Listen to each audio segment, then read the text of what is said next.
Hello, everyone. How are you all doing?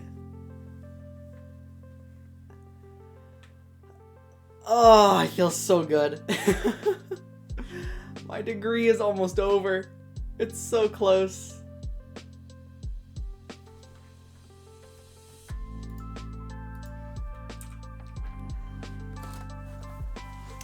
Today we're doing something a bit different, and I say different as if I've actually been streaming for the past, like, 6-7 months. Today I'm going to kind of be showing you guys a bit of what I've been doing during my hiatus. We're gonna do some really chill content today. I've got my notebook, I've got, well, all my resources here. I've got something that literally cannot possibly tilt me. This is a no-tilt zone. We're doing league research today. You see, guys, I've got this crippling condition. It's really sad, really tragic. It's called melee blindness. And basically what it means is when I see a melee champion, I know the mechanical differences between them, obviously. I know, like, what Jax does, what Fiora does, what Camille does, like, all those champions, and I know how they're gonna try to kill me, but that's the thing. That, like, pretty much the only thing I think of when I see them is that guy's gonna try to kill me. And that's as far as it goes. I can't really tell the difference between them in terms of, like, you know, when should I pick Jax versus Fiora? When should I pick Gwen? When, like, stuff like that. I'm not a top lane player. I don't have the matchups. I really hope it doesn't boil down to the matchup spreads. But we're gonna find out. We're gonna find out today. I've got all my resources up. What we're going to be doing is we're going to be kind of like diving into the champions kits, watching some pro games, getting a deeper understanding, and more importantly than that, because I am streaming it this time, we're just going to be hanging out and chatting, and I'm going to be answering some questions and just, you know, enjoy the game theory, pretty much. Oh, imagine playing that lane. I would never. Yeah, exactly. Fucking top lane. I'm going to swap this to 30 days, actually, so we can get some better data here.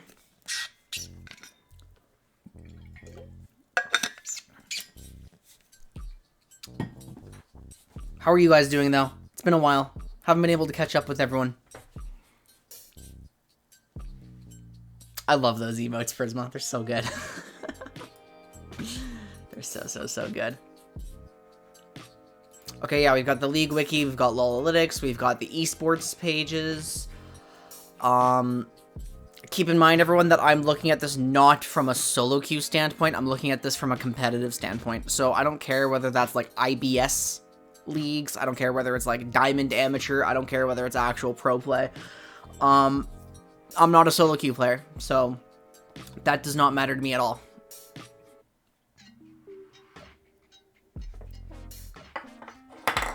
And that's always like a disconnect I have with my friends or something. We'll be talking about something and I'll make a statement. They're like, what the hell are you talking about? Because apparently in solo queue it's totally different or whatever.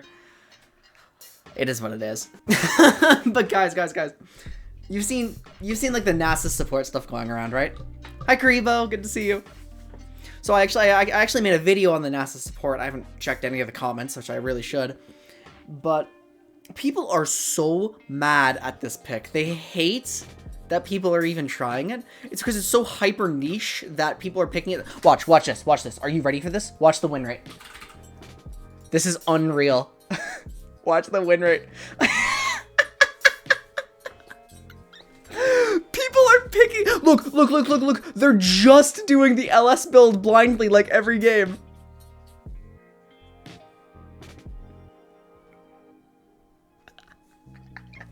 So my amateur team that I coach, I scouted our opponents. I'm like, okay, these guys are picking NASA's support.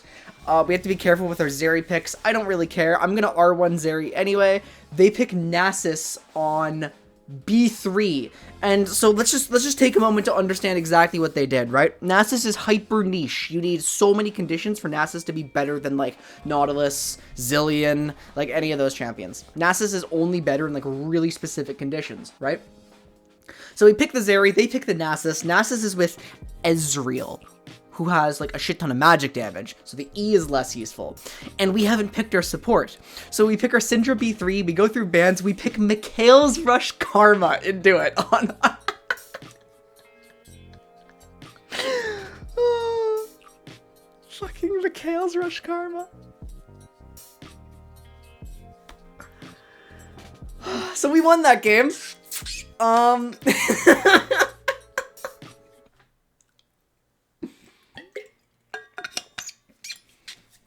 And that was funny. That was really funny.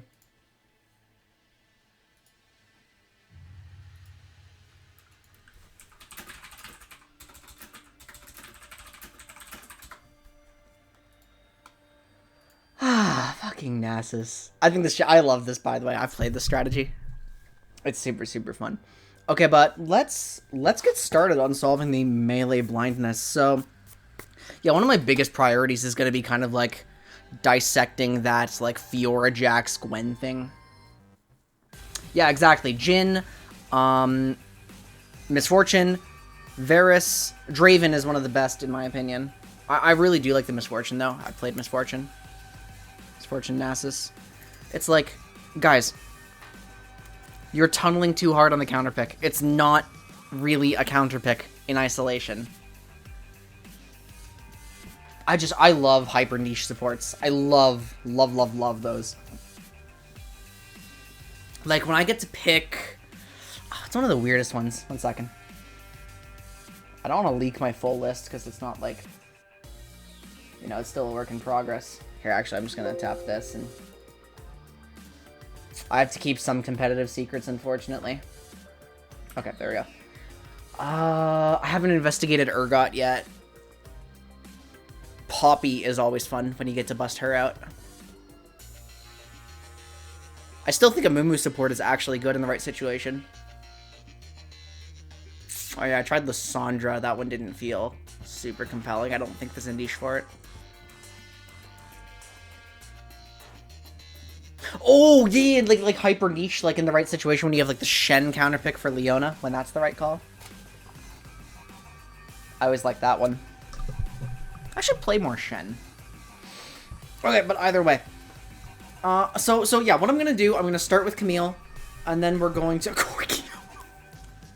Is that for the magic damage, Amp? Is that?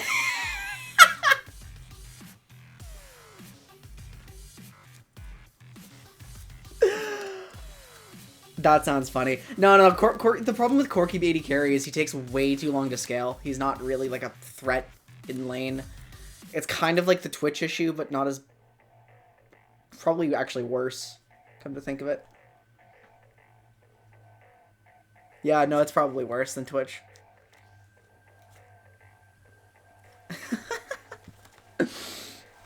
I see the idea, though. No, I mean... What could you actually pair a Mumu with where his wombo strength matters? And his passive? What kind of weirdo niche lane? Maybe the Varus? Yeah, oh, AP Varus. No, I'm thinking, what kind of wombo mage do we have bot lane? Because I don't think Cassiopeia is what we're looking for. I don't think Ziggs is what we're looking for, or Karthus. I guess Vhagar a Mumu, but that's kind of redundant, isn't it? And they say I have a grim sense of humor. Would that make Victor AD carry playable? Or Syndra? I don't know. Swain, no, Swain, like the thing about a Mumu, guys, is he really enables wombo. Like that's it's not dive, not like front to back engage. It's not like conventional initiation. Like you really want to be pairing him with like run you down the lane all in and late game wombo combos. So like a Mumu Orianna, a Mumu Misfortune. Like that's why that was the pick at Worlds before people figured out that wasn't actually as strong as they thought in that meta. Okay. Let's get some Camille stuff going. A Mumu cannon would be really funny. That would be good. Okay. Ban history. We want match history, though. So what we're going to be doing is... I have my theories. I know what Camille is. I'm going to be, like, writing notes on my sheet here, so you guys aren't going to be able to see absolutely everything, but I will be vocalizing most of what I'm writing, so you guys can stay on the same page as me. So many fucking ads, guys. This is ridiculous. Okay. Camille. This is one of the melee champions that I understand the most. However, I still don't have like a clear picture of what all her limitations are. So the way I see Camille, right? She is, for a squishy melee carry, surprisingly good at team fighting. Her scaling is excellent. Yeah, her lockdown potential is amazing. She's really good at, I mean, she is like a diver, right? So, what do we have? We got heavy scaling. And the point of this, guys, is I'm trying to write purpose statements for these champions. So what a purpose statement is, if you haven't followed my content for too long, it's like a 1 or 2 sentence overview of what that champion's all about and why you would want to pick them and how they win games. So, like, for example, if I pull up, I mean, who's a good one that I wrote recently? I guess we could do Kha'Zix, because I've been playing a lot of Kha'Zix lately. I've been saying, like, Kha'Zix is a committal, skirmish-oriented assassin whose control tools give him the means to access the backline through very patient, direct combat, and who excels at picking off isolated targets, including objectives. And I wrote it like that because it tells you Kha'Zix has a harder time accessing the backline than some other assassins. Kha'Zix is better in bruiser situations. Kha'Zix is still really, really good when he gets the backline access. And Kha'Zix doesn't necessarily need to play the fight from a flank. Like, that kind of explains everything. She makes me cry during lane. True. Yeah, I have a Camille player who's been, like, complaining a lot about certain Camille matchups lately. So, I gotta really get in here and kind of understand what's going on. What I usually do, this is 30 days, don't get baited by just a win rate thing. I like to look at some of the deltas. Although surprisingly, when we say Darius, like, ruins Camille, that's not nearly as polarizing as I expected it to be. What I do when I look through these matchups is I'm kind of looking for trends, not so, because, like, a data point can't tell you the intricacies of the matchup, unfortunately. So, yeah, okay, let me stop getting distracted here. So, Camille has heavy scaling. My theory, until I'm proven wrong, Camille actually is a true initiator. So that's there. I basically take bullet points so I can kind of collect my thoughts on what the purpose statement's going to become. Teamfight diver. Like, when I think of Camille, I think she really breaks up the fight. She doesn't necessarily need dive partners, because if you get the right target on your Hextech Ultimatum, right, you're just going to split everybody up, you can kind of collapse inwards. And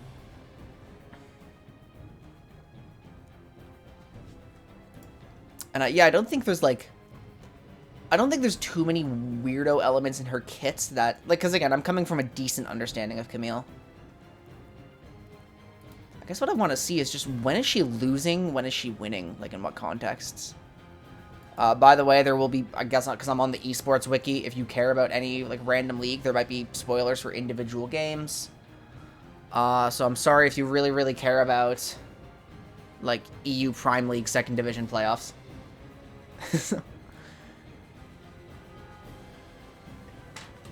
I keep getting pings, so I'm going to make sure this isn't anything important.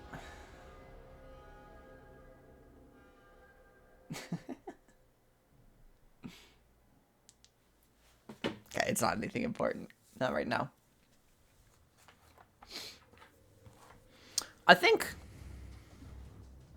like, that whole scaling initiator angle really does cover a lot of Camille.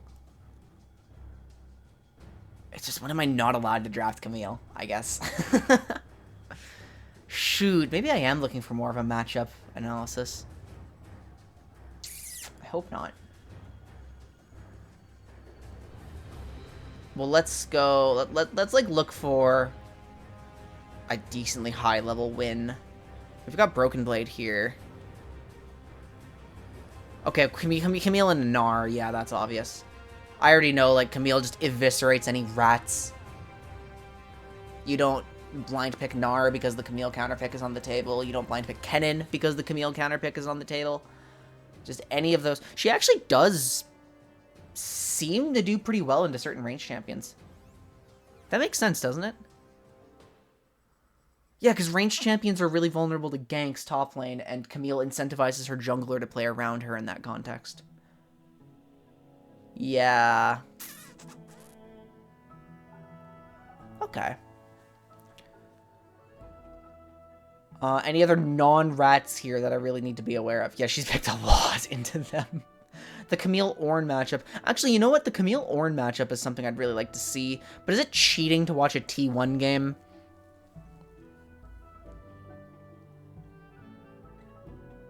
Because T1's kind of going ballistic.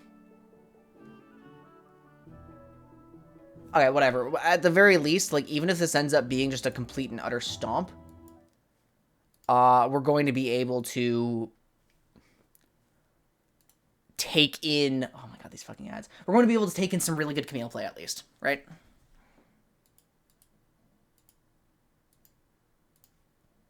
Okay. Skip past drafts. What I'm going to be doing is... Actually, I need to move my camera. I need to move my camera. Like, I need to be on this side so we can see the minimap. There we go. Okay, so at all times during this game, I'm going to be watching the Camille. We are in the Camille Ornn matchup. Camille seems to have won the level 3 and is being... Like, she's taking her rebound wave back now. I don't get to see this. Peanut plays on a really weird resolution, apparently. Come on! It's stuff like this that makes me miss ProView. Like, I have to sit through the replays. Yeah, Ornn's getting the rebound wave on 4, so I don't actually know exactly what happened in top lane to lead to that situation. Not a top lane player, but I've been developing my theory lately. Camille doesn't really want to trade into Ornn here. She's scaling, she's happy with this, she's thinning the wave, so she can trade into Ornn. And there it is, now that the wave's thinned. Yep. So she's a scaling champion, but she's got, like, agency in lane, of course. Yeah, I miss it so much. I was a ProView subscriber. I know not many people actually paid for that, which is why I got discontinued, but I 100% paid for it. And it was worth it. Kind of sucks that we know T1's going to win this game. And let's actually kind of, like, dissect their comp here. So we've got the Caitlyn Lux, so Nocturne obviously wants to play around that lane. We've got Ryze, so that's a pure utility champion. I'm actually really concerned about having, or I would be really concerned about having Ryze as my soul magic damage against Ornn Volibear. But we do have the Lux to supplement him, so that's pretty solid. Yeah, exactly. I feel like that's kind of a trend with a lot of melee carries, except Camille in particular is just really good at it. They can draft anything, sure, but they shouldn't, and this draft is actually okay. Like, you have artillery support for double divers. Ryze is kind of out of place, like a little bit, but at the very least, he's setting up Caitlyn.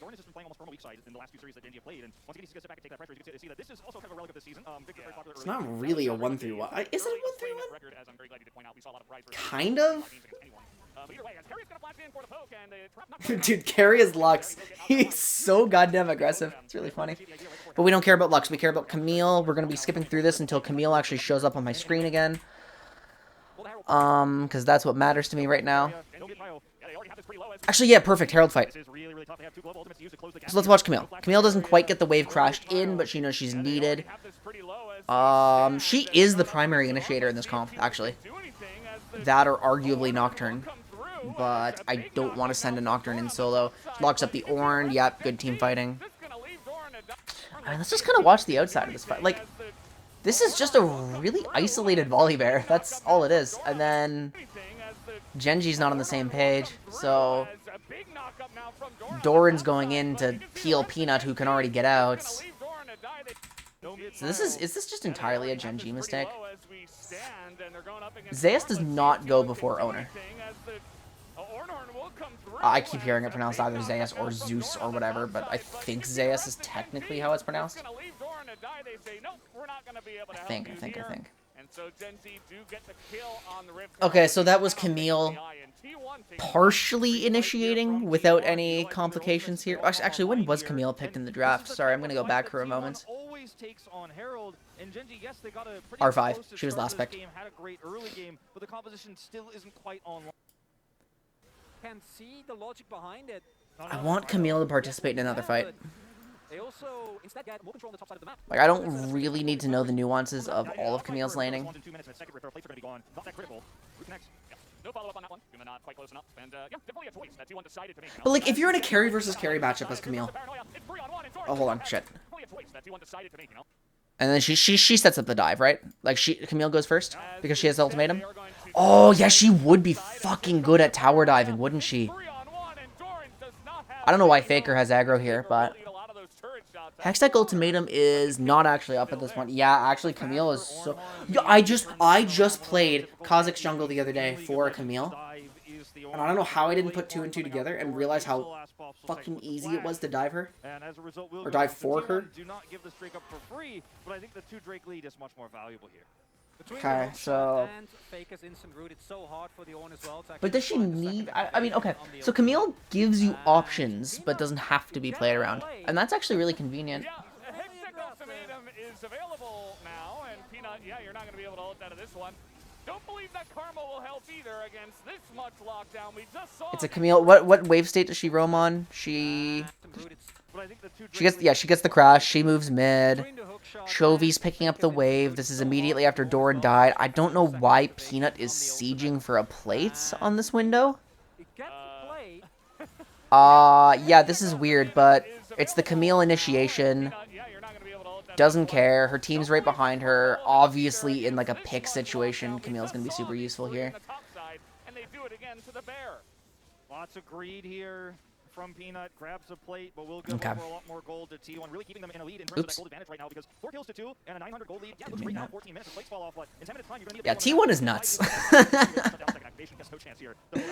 It's why I was kind of concerned about it being, like, cheating, watching a T1 game, but also, these aren't necessarily...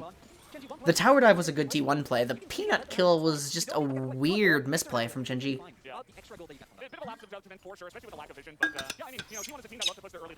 I don't know what's up with that. Camille goes back to lane. We see her moving up the top side of the map. She's going to catch her minion wave. She's going to... I mean, lane phase still hasn't ended, right? All the tier 1 turrets are still up. It may be 15 minutes, plates are down, but...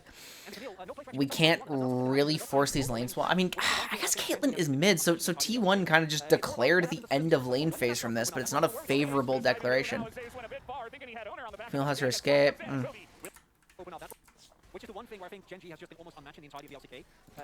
This is also just... This is just disrespectful, right? Yeah, she just gets locked up. Flash Chovy flashes, yeah. That's not a Camille-specific interaction. Although the escape potential too. That she was taking TP Ignite for a while there. They're going to take Zeus off the map as well, costing him some critical farm. You can see that's denied there on the top side of the map. And you know, right now he has a massive lead because in the early game Camille will crush the Ornn. But over extensions like this, you cannot afford it. The idea you can see the ping on Nocturne is that I'm going to actually collapse. We're going to end up winning this exchange. But Toby's here. They don't calculate this. The timing is also very poor. Zeus does end up getting flashed on here by Toby. 300 gold goes over. So just taking this and kind of thinking about how this would play out like 20 minutes from now in a side lane. I mean, I definitely don't want to pick Camille as a pure split pusher, but her side laning is not. Pretty low risk, isn't it? I guess that's an aspect of her scaling. That's not great. That's what I was going back to earlier when we were talking about them leaving the Drake up, because it was going to be a relevant one no matter what with Ocean Cloud start here. But it's spawning now. Okay, let's watch where Camille's going. Lane phase has ended. She's going bot. Presumably because it's easier for Faker to make the rotation. Yeah, we're spending Faker TP so that we could put Zeus in the bot lane again later. So we have Camille like really trying to set up this flank initiation. And has to be so careful they're grouping up to check.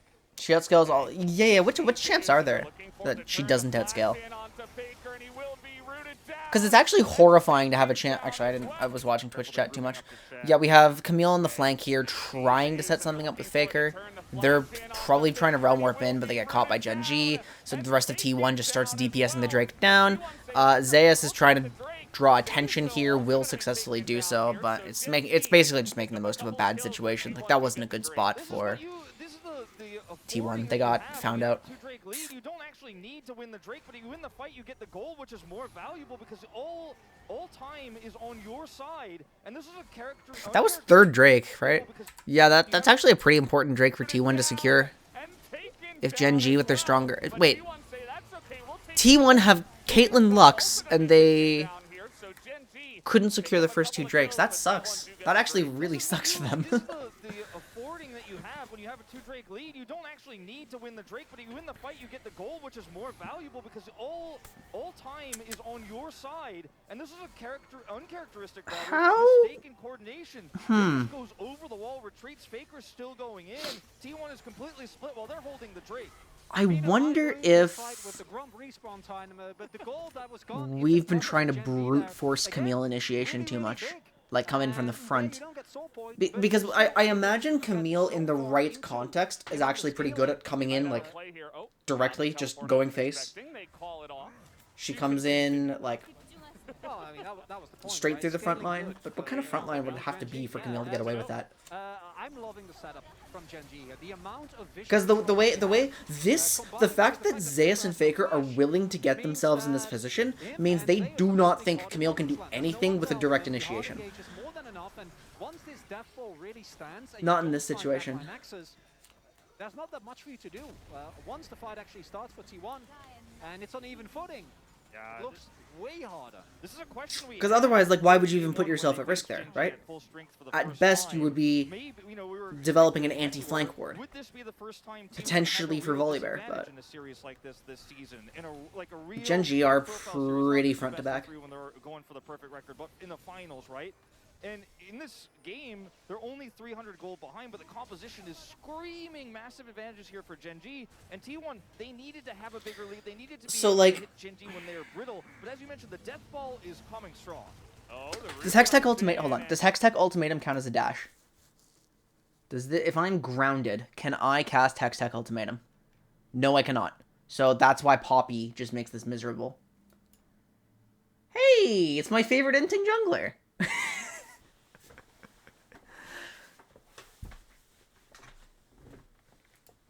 Okay. So, okay, if the enemy front line is like, if the enemy front line is like Rel Ornn, can they stop Camille from directly initiating? Like, can Camille just get in there? You know? It's probably ill-advised because Rel has a good counter initiation, but Camille herself is not going to be punished hard for that, I think. Depends on what the backline is. I gotta watch more. I gotta watch mid-game. Will not be able to respond to that lasting a little bit longer. And he thought that was an Ezreal with a red buff and flash. So if Baker overstood his welcome, he would have been dead. Only he had no press. Would have been able to hit him. And the one thing 41 that is important still. Trying to body block the E engage, but that's still favorable because Camille chunks out the tanks. Like, okay, that's a replay. This is also a replay. Wait a minute. How fucking far did I go? Oh, I missed 2 major skirmishes by skipping ahead. Okay. One second. Yeah. This is second Drake now. This is second Drake. Because Gen G gets they're looking incredible. T1 can start stacking Drakes, then the scaling conversation really changes as well because the amount of damage that Zeus and Guma are going to do is not really fair. And this is still like an obviously different role to most of the what's the most similar carry to Camille then? Again, whoever wins this has a really good position for me. Oh, the flash, but that is going to be Ruler with the. I'm just assuming Camille's not a part of this fight, so I'm looking away. Okay, she's here now. Zeus is getting in position. So T1 are forced to go through a choke unless they want to walk all the way through bot lane. And look, Zeus just immediately makes space like that, threatens the front line. fight. T1 are in position. Okay, so they're successfully in the river. Fiora, I mean, Fiora doesn't achieve the same team fighting goals as Camille, though. Yeah, that's the thing. Setting up, another kind of So you don't draft her for the same reasons. I'm just watching Zeus on the flank again. Pure flank initiation, Hextech ultimatum splits everybody up. It's actually kind of fucked up. It's not a very good fight, but the intention is obvious. Both of the divers on the side of T1, but that is going to be the dragon going the way of T1. So a crazy fight, but T1 get another Inferno. What would be? I guess Wukong for a similar reason, but you don't pick Wukong for team fights. But the Drake still goes to T1, so now Gen G, they need to push for this Baron. You guys hyped for Wukong jungle next patch, by the way? And, you know, with T1 having this ward here, it's so valuable, they know exactly where to run. That's exciting. Available for Faker. We've seen those in some LCK finals recently. Here we go. Are they going to contest it? Okay, where is... Camille is straight... Like, Camille's in the pack with her team. Realm Warp is here. Keria staying far away from that. Zeus obviously in front. Threatening this. Locked up, though. That's going to be one kill. Gen Z get the Baron, but they get nothing else. As T1 are on the chase, Faker. Do you hear that, like, static crackling? Oh my god, I guess that is still my newest, like, full-length. I forgot about that. The newest video is a NASA short. I'm making a Kazakhs video, too. I'm doing things again! It's awesome! I'm doing things again. I'm living my life. Let's fucking go. Guys, I cleaned my bathroom this morning. How nuts is that? Let's fucking go. I haven't cleaned it in like 2 months. It was disgusting. Maybe your best option is to back away because T1 will come over here and punish. Now 4,000 gold to lead. They are poised to actually potentially take this game. The scaling argument, you mentioned it earlier, Carly, because it is Infernal. Okay, so we get to watch these again. Zeus's engage intention is obvious. If Camille can avoid it, she's obviously not initiating off the front line. However, her kit, what's hookshot cooldown? What is hookshot cooldown? It is down to 12 seconds. Oh, wait a minute. That was when Camille got nerfed a while ago. The problem wasn't that it's hard for her to get multiple hookshots in a row. Anyway, the problem was that it's now harder for her to get into position for her initiations. They overextend into this. Everyone gets taken down. And it's exactly these type of decisive, like, that's the point of Rise, not damage. Have shown us so many times. Oh, yeah, and then just goddamn Camille damage. The ability to collapse quickly. You have a Realm Warp, and knows where he placed it was behind Gen G. It was not a, I'm going to stop this Baron. It's, nobody gets out alive. Nobody survives. I'm going to accelerate until the next team fight, like, because again, we don't care, in the context of this analysis, we don't care about the actual setup. We don't care about really any of the good play between action. We care about what Camille is doing at all times. Pressuring side lanes when possible, moving into the fights. It is really reminiscent of Kennen, actually. So yeah, I'm seeing like a big flank initiator pattern. If we identified that she's good at side laning, it's weird. Yeah, no, I'm pretty sure that's just how they've been pronouncing it. I mean, like as an English speaker, we would say Gumiyusi, but it's Gumiyushi. Right. So it's just like, I mean, it also could be Zeus. I've heard people say it both ways. I'm just kind of going with what I've heard LCK casters and analysts say, because presumably they know better. So this is Camille, like, trying to be as safe as possible. She's actually fighting her way out. Almost killed Lehens, which is kind of crazy. Drawing a lot of pressure for Gumiyushi to push. 2850 Shard of True Ice on Karma! What was that? And I'm so mad we have to see a dragon fight without the Camille now, because this is just not what we're looking for. Oh, wait a minute. Camille TP'd in to the base, and this game is over.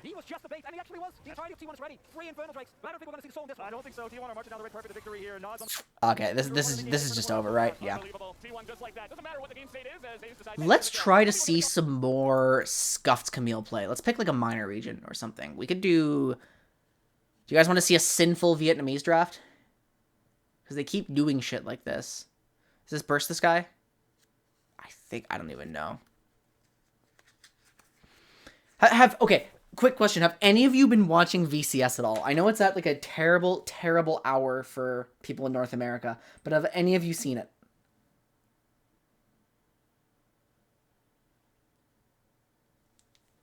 Never? That region is fucking wild. The way they play is insane. Yeah, they draft like maniacs. They just pick the most aggressive shit possible. Yeah, fuck it. We're watching Vietnam. We're gonna be watching some slightly more scuffed footage. Let's see where they draft the Camille. It's very likely to be second rotation. You can R3 the Camille, and something broke in the draft. Somebody dodged, apparently. And it looks like this is a B5 Camille. So they are blind picking Camille. But Camille's covered. I mean, okay, so Gwen is banned, Set is banned, Akali is banned. I actually don't know the perfect answers for this. The casters are a bit loud, and I'm really not used to hearing the Vietnamese casters, because I usually watch the unofficial English stream.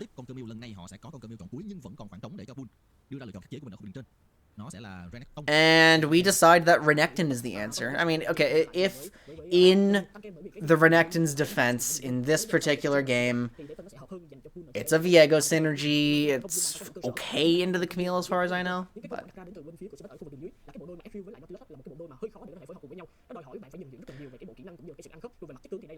Oh my god, that's why the unofficial English cast has like this banner here, because they're covering the ads.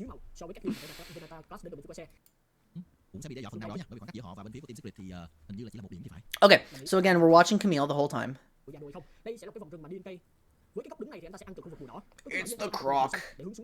I am an advocate for Renekton being a niche champion. I think he's really shit if you're blind picking him. I still think he has purpose in some games. But the game can't be revolving around him. It has to be about his jungler. And look, just shit like this. They just go ballistic at level 1. It's like, yeah, we're into a Renata lane, and they're just going to beat the shit out of us, I guess. It's crazy. So Camille loses the level 3, or the level 2 push. Renekton seems to have crashed wave 2 into the turrets. And we're just going to see a lot of action. So Camille's already trying to set up for Lee Sin here. She already initiated. If you watch the minimap, like... Just watch her here. You can see my cursor. Right, Camille's already... Her Lee Sin's there. She already hookshots in. Renekton flashes. While it's gone, they pull up the picture-in-picture late. But that's what happens. So Camille's jungle setup is amazing. Way better than most melee carries, actually. Because I can't imagine playing around a Fiora in that way. I can imagine playing around a Jax in that way, I guess. Not a Gwen. Not a Wukong.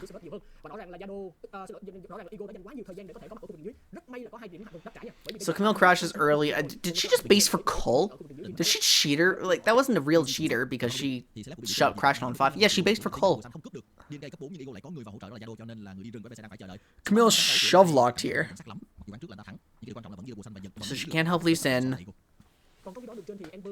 I mean, how hopeless does Camille Renekton sound, though? Like, Renekton does have a window to shut down Camille, but you are so giga outscaled.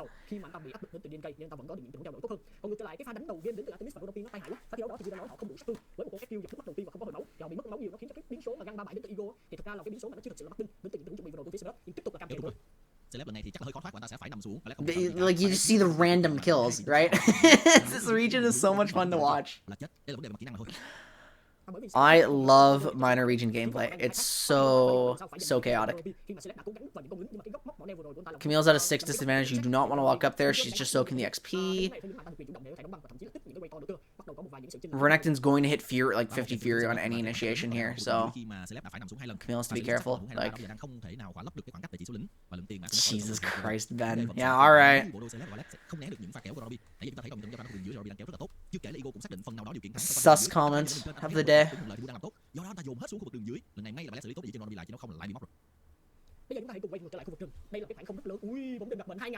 That is just trivial Vex setup, but they can't finish it, I guess? Question mark?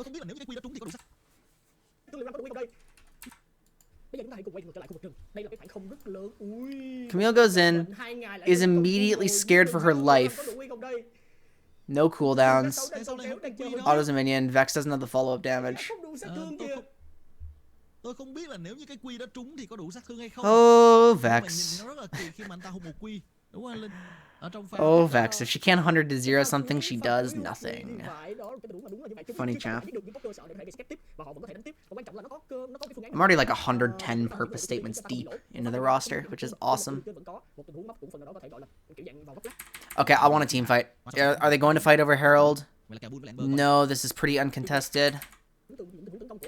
Watch Camille's KDA. Just watch for something successful happening. Oh, something successful happened. Looks like they killed Renekton again. Is that a tower dive? Tower dive. Camille should take aggro, drop it with ultimatum. Yeah, okay. That was pretty straightforward. Are they taking full turret with Herald? Ari's trying to stop them. She will. Okay. So we're seeing kind of the same patterns. Renekton's dead again, and it's going to be the exact same shit, just not a turret dive. Camille just initiates. Lee Sin's here. Hextech ultimatum. Backs off. Lee Sin covers it. Yeah, okay. So in lane, she's running you down. You have to be really scared of Camille's jungler if you're playing around Camille. Which does make sense after we made that first connection. Camille's abandoning her wave to rotate to a Drake, I think. No, it's done. Renekton's dead again. We love this champion.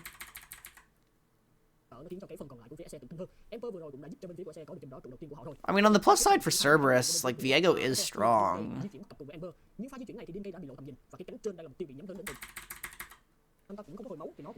No, but seriously, if you guys get an opportunity, watch. I follow predominantly VCS and LJL for my minor regions. But like CB LOL, the Pacific Series, I think probably LLA is at a better time of day for North American viewers. Makes sense. But like, watch a minor region. You see the weirdest shits, and through the gameplay not being as clean as possible, if you're not like a top player, you actually can learn something. And you get to see like weirdo champions that nobody drafts. Like, there was an LJL Ego Kindred. It was insane. This is Camille trying to get out. She won't. She will. Jesus. Did they just miss time all of that? Like, Camille, even with hookshot, shouldn't be able to escape this. Yeah, the CC change should be too good. Viego just stalls the Heartbreaker too long, and then dives. He dies for this.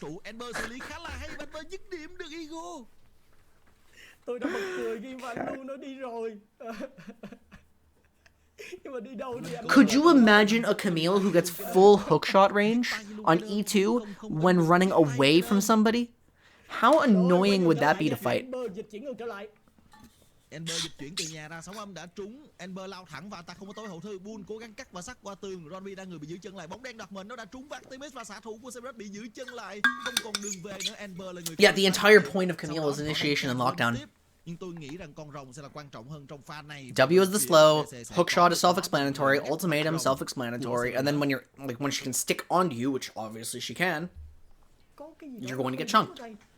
Tại vì trước đó là Cerberus đang thắng, đang là đội tuyển chủ động, mặc dù chênh lệch về tiền thì đúng là nó không có nhiều, nhưng họ có được cái thế chủ động. Just the more I see her kit in action in this context, but I want to see her flanking. I don't want to see her making picks. We know she can make picks. I want to see her team fighting. Có một người đứng chặn là giải quyết được vấn đề, bởi vì lúc này gia đồ hụt và sau đó thì họ rướng sau. Okay, she has 2 more assists. She did something. Presumably this, but is this just... Oh, please don't tell me it's another pick. Camille's on the side here. Wait, did... Oh, Cerberus opted into this.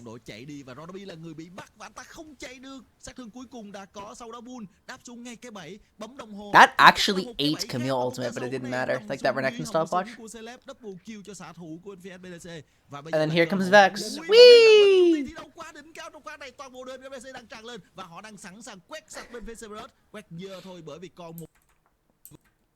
Okay, so that doesn't tell us anything meaningful about Camille, because Cerberus just Thực ra là họ ran thất into bại their bằng kỹ năng deaths. nha. Đúng ngay vào một cây bạch. Severus bị chia lại để ép That's lui so đội funny. đối phương nữa. Am I not on double speed? Thì 4 trận thì có Oh, I'm nguy not. cơ không đủ hạn được. Nhưng 5 trận là kê cao gối ngủ luôn. Okay, Camille side laning. She's going to group with her team. She's trying to play for the flank constantly. She's the one isolated, and she's the one in the 1-4. Của là Baron đúng như là chia sẻ vẫn đang áp lực vào cái ván thi đấu này là ván thi đấu đánh khá tốt dành cho phía Corsair. Họ né kỹ năng tốt, họ làm đội hình ui không gió này tung. Mở không thành công lắm khi mà Bull đã phải bật thần cá sấu hơi sớm, không tạo được nhiều tác dụng. Ember lao vào, điên cây cũng lao vào, bóng đen đoạt mệnh. Bop, caught, locked down. Renata ultimate plus stopwatch, or not W rather, plus stopwatch keeps Camille alive. And let's watch the exact like angle that Camille took on this one. She actually gets hooked. It's not a great start, but she saves herself from damage using the ultimate. Yeah, that was an accident. That was 100% an accident. She had no idea Renata's W was about to go onto her. She did not stopwatch on purpose. Or she didn't stopwatch while dead on purpose. And then this is just the end of the game, right? Yeah. Okay. Well, that was entertaining, but not particularly helpful. So let's move back to, I mean, maybe Proving Grounds, which is going to be like kind of the same level of play. I'm seeing a noticeable drop off in just how much Camille play we're seeing.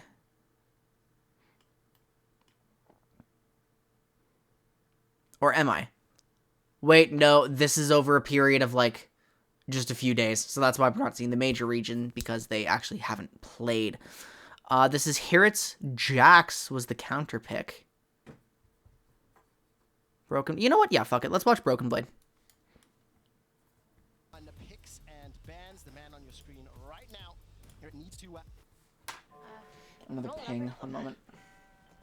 I hate this ad. This ad pisses me off so much. Yeah, we're better than you because we adopted crypto first. Yeah. But when he does find a carry that works, he can be impactful. Unfortunately, it hasn't been recent. I don't get caught up in the hype. I'm a bad person for not getting caught up. Whatever. Fucking crypto. Just shit. Okay, so this is another Art 5 Camille. Can hear it, and Misfits hold him back. Quick note here: Targamas has not played a professional game on Renata, and Mercer's most played champion ever is known as 16 games. Blind Gnar! Woo! Woo! There are no punishes to this at all! Woo! Yeah! Let's go!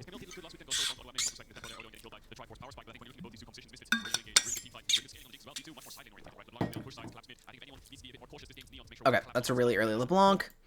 We watch Broken Blade. We watch the Camille. POV. Quick reminder that Misfits lost Summer made all the way to Game 5. They were one Nexus away from making it to the World Championship. Misfits will just prep. The hipster currency. Dude, yeah, no, it's... The only reason I do not use ad block is because I do want, like, just whatever fucking pennies I can contribute to actually go to the creators I watch. But it is getting harder and harder and harder to justify not using ad block, to be honest. RIP ProView. I wish I had ProView. I really want ProView right now. But I think I would actually not be allowed to stream it, so. There's that first strike Jarvan tech again. That's been like the LEC special. Presumably Camille should lose the level 2 push, but it looks like something actually went wrong. Top lane. Because I think Broken Blade is 2 first. Oh, no, barely. I misread this. How in God's name did they end up in a situation where the wave was still in a neutral position, but here it had significantly more minions? I wish I actually saw that. Yeah, just Twitch ads too. They're getting really bad. Okay, so top lane is like really stalled on the push. There's no possible cheater recall for Gnar. Broken Blade has presumably started W in this matchup.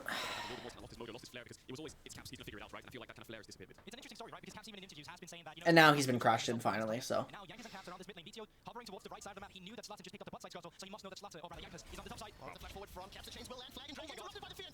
Poor Vithio.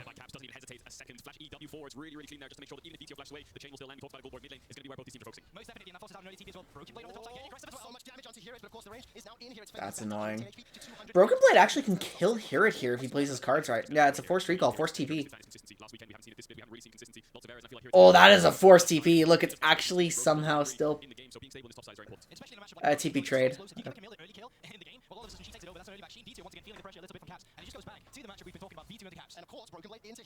So now there's a Sheen online. Yep.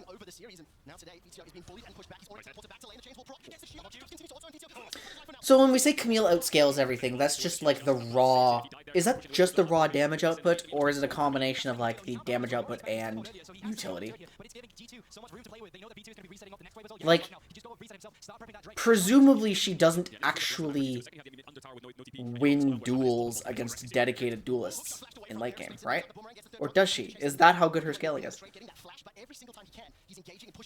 Yeah, the true damage is super, super good, and it's nuts. I'm just thinking, like, if I pick something that excels in the 1v1, am I still favored against scaled Camille?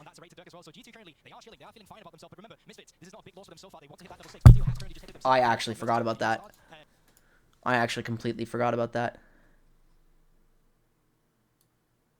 Yeah, I forgot about that. That's...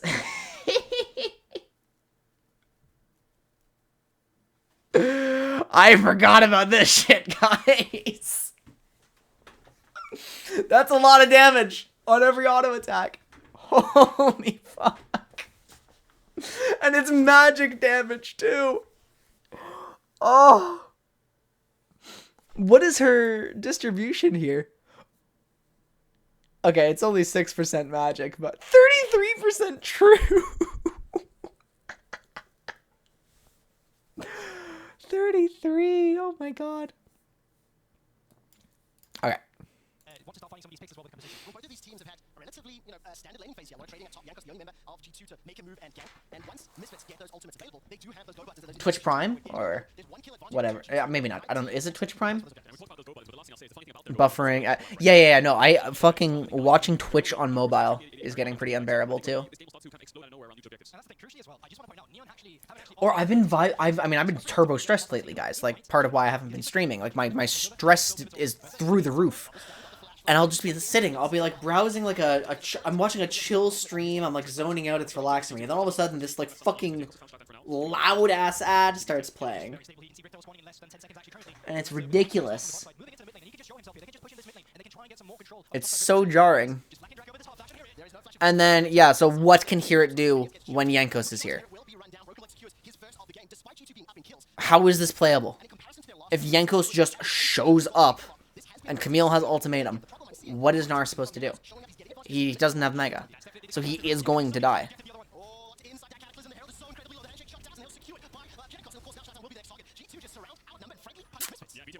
So it's like the top lane equivalent of a setup mage. It's just really good to gank for your Camille.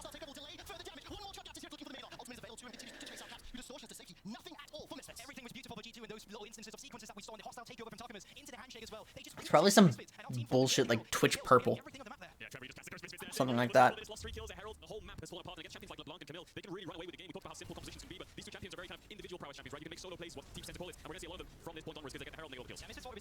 And just look, Camille can come in late if she has a primary initiator. Camille can start things off if she's the secondary initiator, or if she's the primary initiator. I guess. Okay, we're skipping to like. This isn't a contest. Camille has another kill. When did she get that? She's about to get it. It's just a solo kill.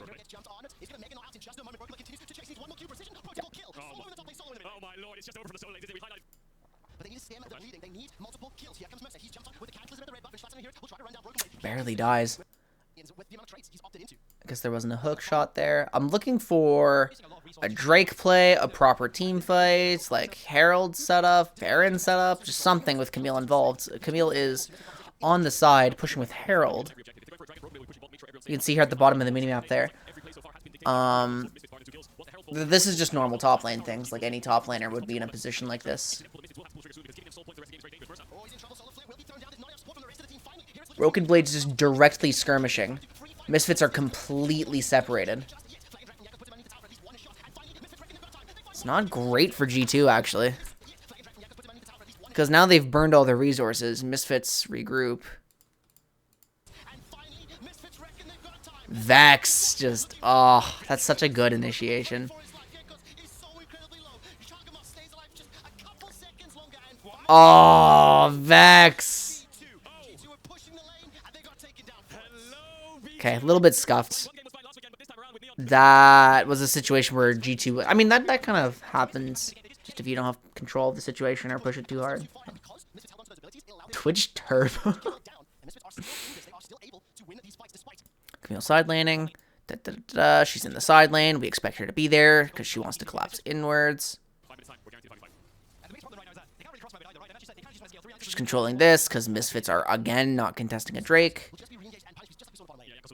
It's a slow game right now in terms of actual action, but everyone's doing a lot. Like, we're always seeing Camille in the side lane. Normal top lane things. Where's she this time? Hold on, where's... Oh, Broken Blade's right there on my screen. Separate from the team. Actually anchoring there, like... preventing any movement from Leona. Chunking that. So if the dragon is spawning, I kind of anticipate... Hold on. Oh, I forgot. I got this. 1 second. Oh my god. Where is it? Not that. Not the setup. God damn. 1 moment, guys. I got Epic Pen. No! I pressed a fucking number, but... Oh, it put me in the right moment, but... Okay, 1 sec. I gotta get this booted. I don't actually have a shortcut yet. Pin to start. Okay. Based. I actually have the pen now. And here it is. Okay. So it's like what I kind of expect, and I'm going to slow this down. Okay. So like I definitely expect, cuz we're about to see Camille like move up here, right? Oh my god, I don't want my Windows key up. And so once Camille gets to like this position around here, I kind of expect Camille to like move down here.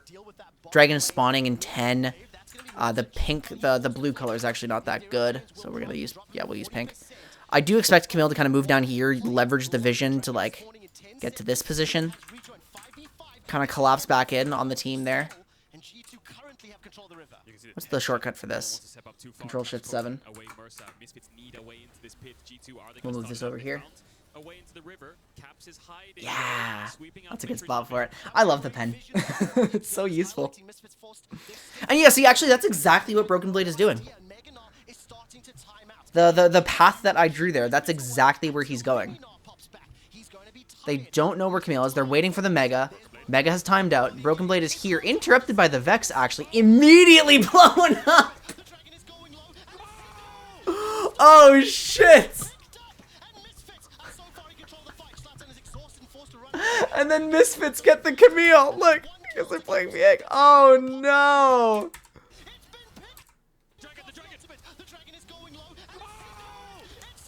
They get the Camille!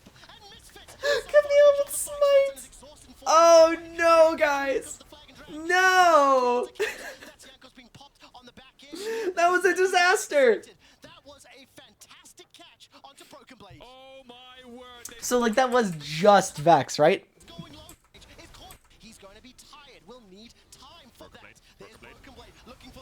Broken Blade doesn't know the pink is there.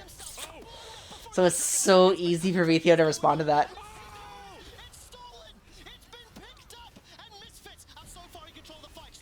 But still, the fact that I was able to call out what path Broken Blade would take and what he would attempt to go for, even if it was ultimately unsuccessful, that is showing that, like, you know, we've identified what Camille is trying to do to win a game.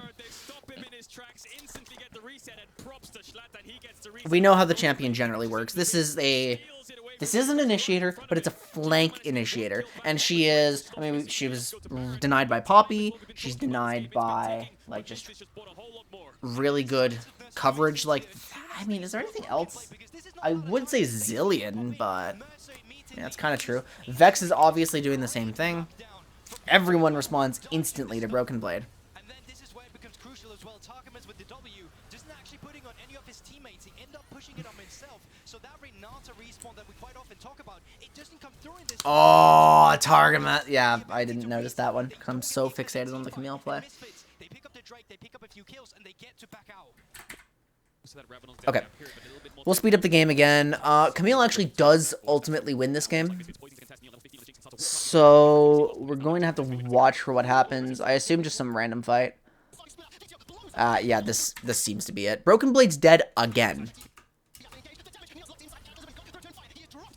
Although he's done pretty much what we expect. We see an isolated Jinx. Camille's immediately on that. Locked in, dead, shut down. How does Broken Blade die here?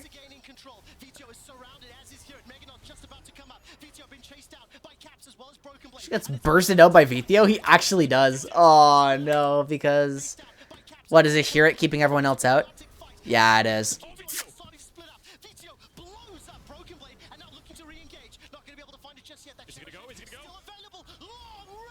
Yeah, you're definitely killing Yankos here. Okay, but either way, like... That's a lot of deaths. I thought that was a different play for a second. Soul fights. Alright, my prediction is if this game is won by Camille, then G2 are just going to get in position for the Soul, put Camille in position. They have the pink ward to cover them this time. Camille's probably going to move into the flank again. She's actually playing through mid at the moment. Yankos is the one on the flank. Misfits have an anti-flank ward to kind of cover them. Here it is grinding for Meganar.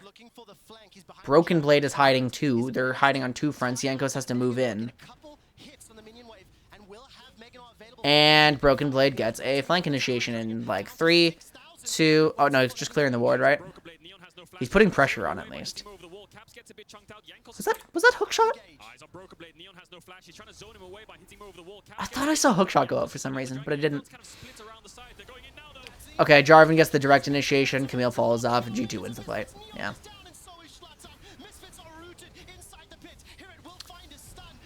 I think I'm going to go back and watch some of our own Camille footage now.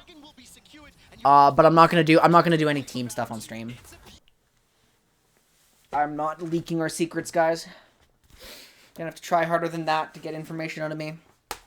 Okay, I've got a much better understanding of Camille, even though I started with a decent one. I would show you my actual documents here, but I have some really fucking stupid purpose statements. Or power statements in here, so I kind of don't want to. Actually, what if I just deleted them? Nah.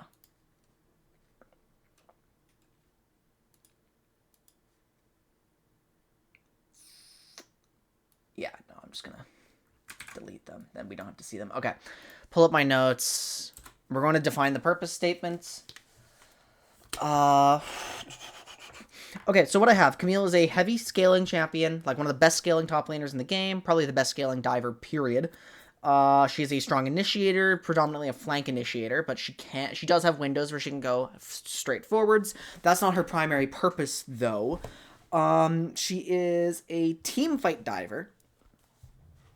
So she's really good in those pick scenarios. She's really good in team fight scenarios. She's not a true side laner or anything. You will pick her to bolster your team fight.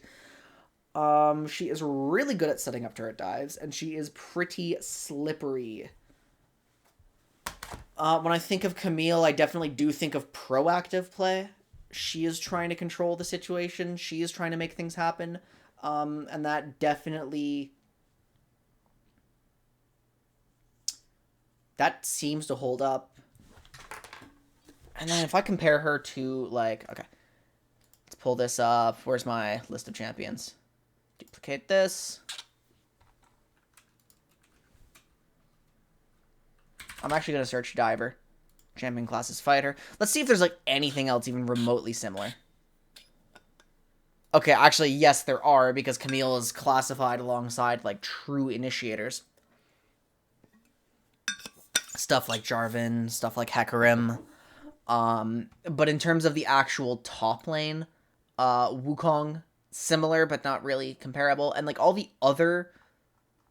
Oh, I guess they're considered skirmishers, right? Weird. Yeah, they are. Like, a lot of the similar top lane champions go into this tier. So yeah, Camille is fundamentally different. Irelia is... Are all of them better team fighters than these ones? Riven is an edge team fighter. Jax is an edge team fighter. Fiora is not great in team fights in general. Gwen's an edge team fighter. No, you pick Yasuo for team play. Yone, I don't know. Yone is just straight up an assassin, pretty much. Yeah, he actually falls into both.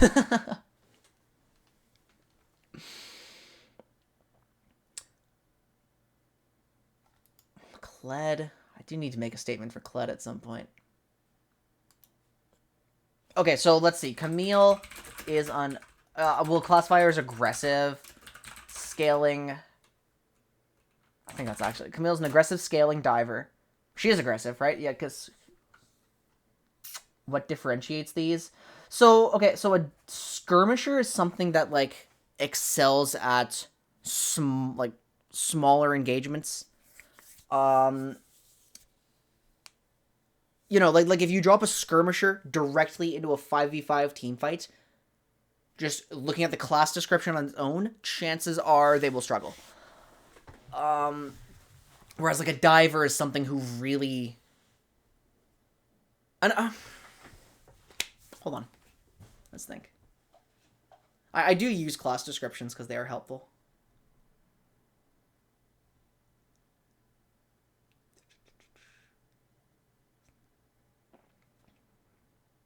You can see my Camille page is kind of underdeveloped right now. Yeah, my power statements are fucking stupid. They're all written in preseason when I thought, like, the game was being warped more by the systems, so I'm really embarrassed by them.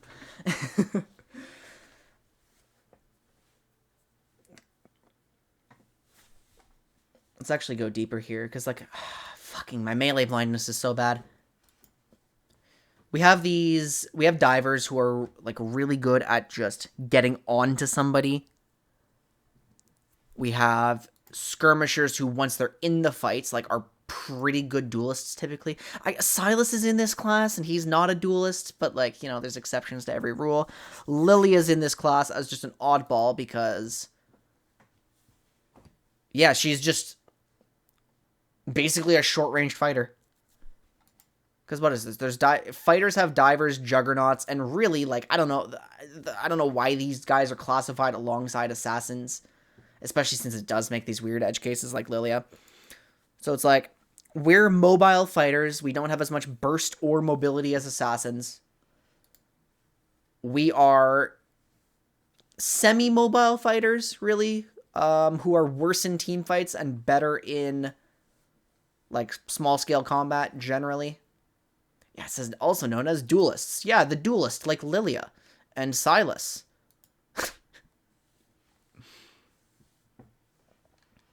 I do love how Akshan is classified as an assassin.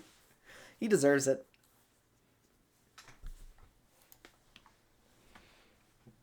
DPS fighter. Yeah, that's pretty much it. They should not be alongside assassins.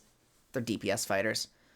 Which is kind of silly when you also see Lee Sin, and, I mean, like, class descriptions aren't perfect. That's just what it comes down to. Class descriptions are not perfect. I do think they're handy enough. But yeah, Camille is obviously a diver because she has easy backline access. I'm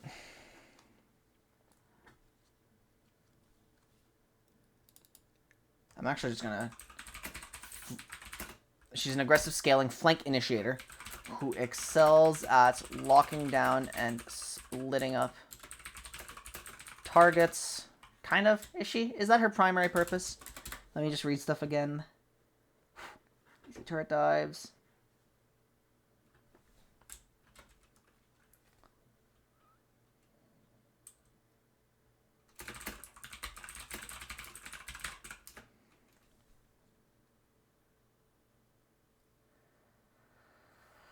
We don't really want to pick Camille to force her to 1v1 people.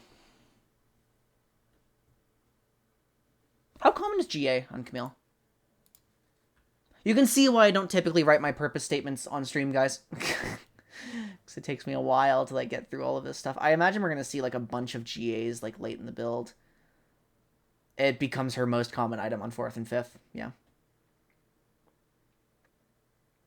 It does seem pretty necessary. Late DD is pretty uncommon. This is 30 days, right? Yeah, it's 30 days. Plat plus. Unpopular now. How did that happen? Okay, so basically, my general conclusion is that I was not wrong about Camille and why you pick her. You still pick her to lock people down. You still pick her to engage. You still pick her to contribute meaningfully to team fight. However, I didn't have the context of her being more flank reliant. I thought there were more situations than there were where she can just brute force from like a front to back position almost, but that's silly. Yeah, so I guess Camille actually has a really simple purpose statement. Who excels at locking down and isolating single targets.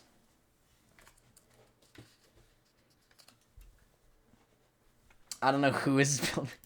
You see the weirdest shit on Lolalytics. Like, hold on. Look at the runes, right? Who is taking Predator on Camille? And winning with it? Someone's taking Glacial.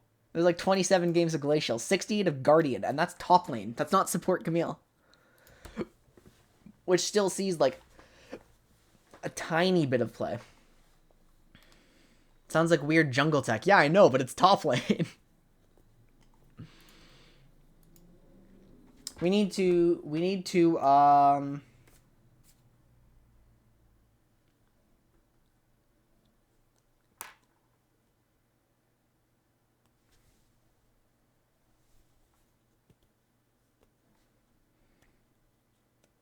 locking down and isolating targets to set up her teammates in dives, picks, and team fights. So basically this purpose statement, like the specific words I've chosen, indicate that you really do want Camille, like, contributing to her teammates. You don't want her constantly isolated. She can obviously function in a 1v1 situation. She's quite decent at it, but it's not the reason. You don't pick Camille for the purposes of 1v1. And so, like, if I were to indicate that, I would add it to, like, the bullet overview, but we're going to bring that back. I'm going to restore my shitty power statement, and I'm going to fix it later because we're focusing on purpose. And that is awesome. So we've got a good purpose statement for Camille, and it took a while, and I expect all of them to take a while because I'm just so out of my element in melee carries. Giga Chad, late game Camille. Okay, let's solve a problem I've been having. I'm going to stand up, stretch, get some water. I'll be right back, and we're going to solve a problem as soon as I come back. Oh, and I forgot I actually am supposed to be playing music. I'm not listening to a game anymore, so I should have music.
What's my problem? What could my problem possibly be?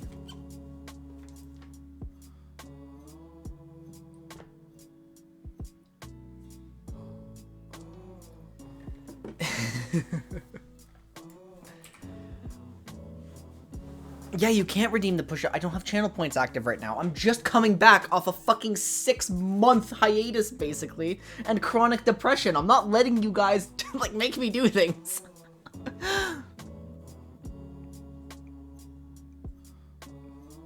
That's no fun.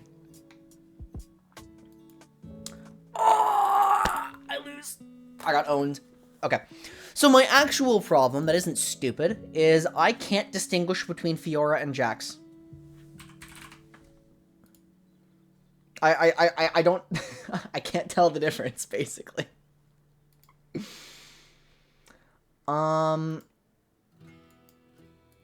It's kind of like a Leona Nautilus situation where they're obviously similar champions. And the differences become more apparent as you engage with that role. So I know the differences between Leona and Nautilus. I know the very subtle differences between them.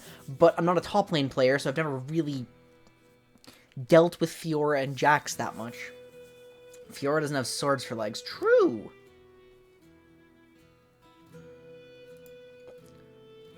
So yeah, what the fuck is the difference? So what I'm going to do then is I'm going to take notes for Fiora and Jax at the same time.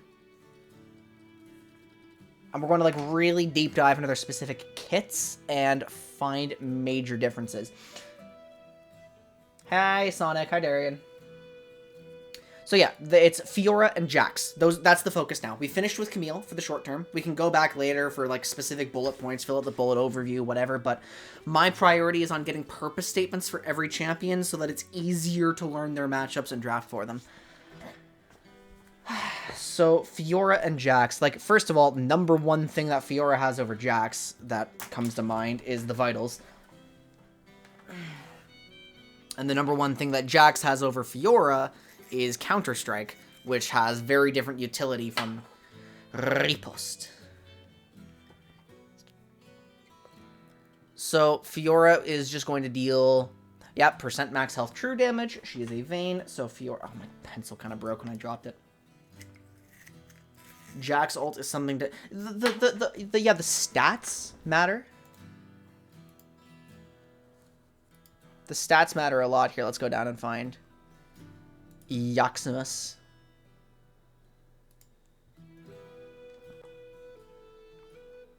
Okay. Get these fucking ads out of my face. So, Fiora has Vitals. Vitals heal her. Vitals deal percent max health, true damage, move speed. She's, like, this obviously makes her really good at 1v1ing people, but Jax is also good at 1v1ing people. He gets, like, a shit ton of bonus attack speed. He has a stronger pre-3 than Fiora. We know that. Stronger 1, 2, 3. You have percent max HP true damage. That's Fiora, obviously. Counter-Strike still feels like an ability. Isn't it one of the original 40?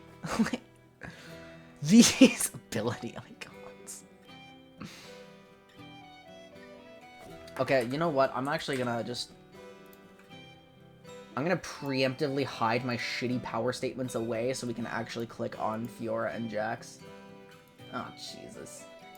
Yeah, these are so out of date. Holy fuck.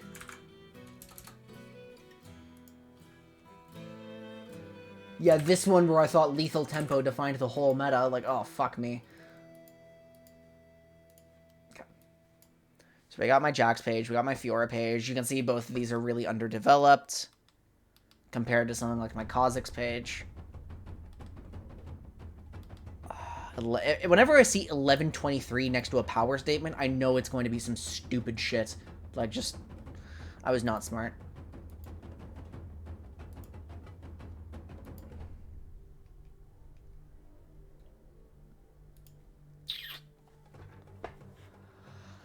So Jax's ult is just... Is this...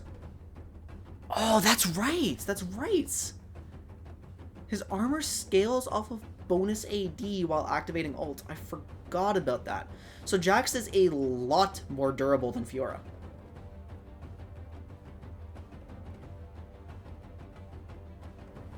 Like, 70 plus 50% bonus, that's a lot. That is a lot of armor. And then you're not getting a lot of magic resistance because we don't have Hextech Gunblade in the game anymore, so Jax is not getting any AP. Forgot he had so many AP ratios. Huh. I mean, what's his current setup right now? Yeah. Rip Gunblade. Jax is going Bork. He's very offensively oriented right now.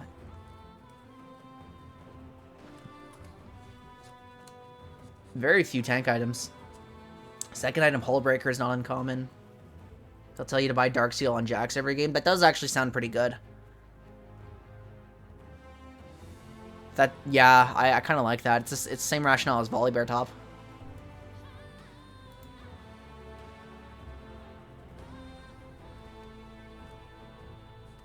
I think that does sound pretty appealing. I mean, how common is it? Is Medjai's in here? No. Wow, people just don't buy this. AP on W, AP on Q, right? Yeah, there's an AP on Q. There's an AP on almost everything. Oh, this doesn't scale if you don't have AP. But then again, it's bonus magic damage on top of your auto attack, so that's, you know, I guess kind of redundant.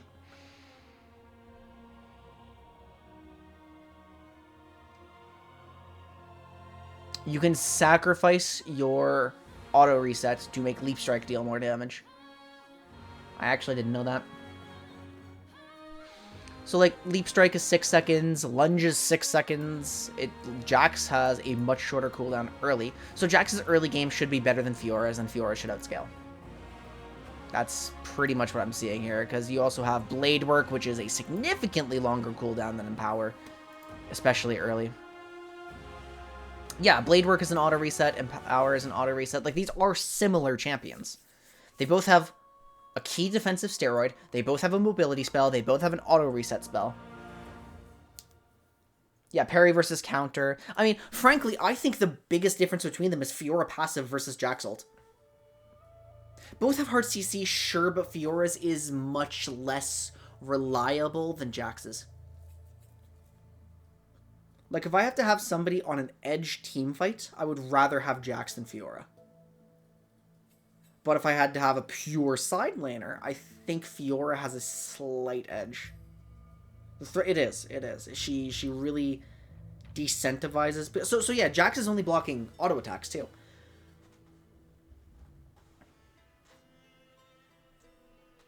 Jax is only blocking auto attacks. He's taking some damage reduction from AoE, as we can see. Fiora actually can block everything. So, like, Fiora mid used to be a counterpick to LeBlanc, which is weird, but it was a thing. Like, you could actually really make that matchup. I think you still can make that matchup work really convincingly. Because you can reliably block the chain, and if you really wanted to, you could also just parry her burst combo.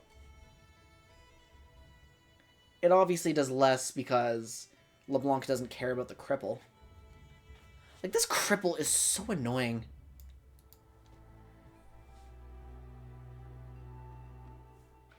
So neither of them are particularly suited to facing mages, but Fiora... Wait.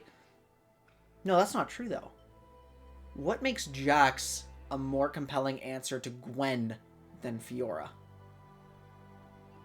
I guess it's just the consistent auto attacks.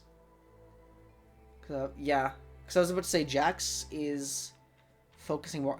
No, that's just tunneling too hard into this property here, where he just gets more armor.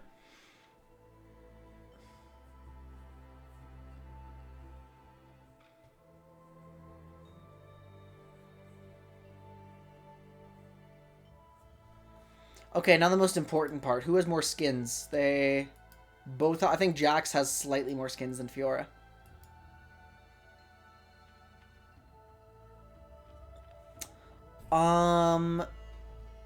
I would say... Actually, probably not, because Fiora is getting refund on Lunge.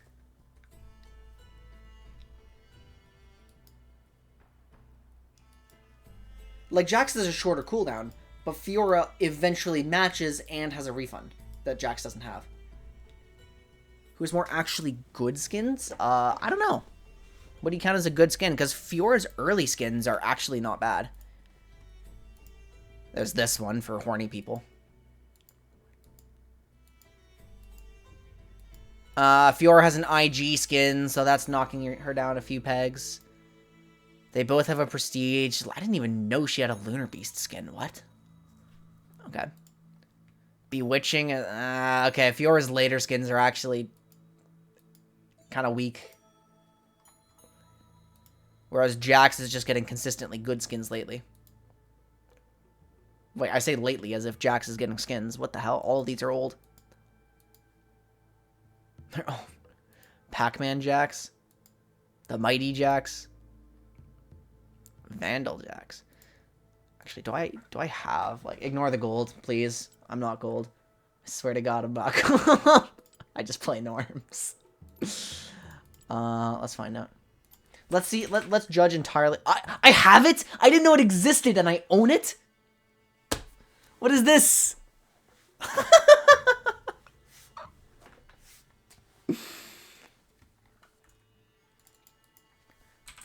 Okay, I have a better Jax skin than I do Fiora, so Jax wins.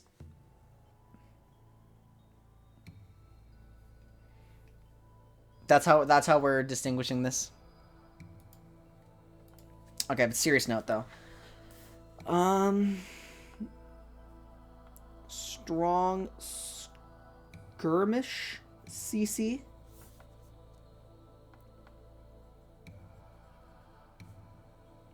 Better scaling. I'm gonna do like Fiora.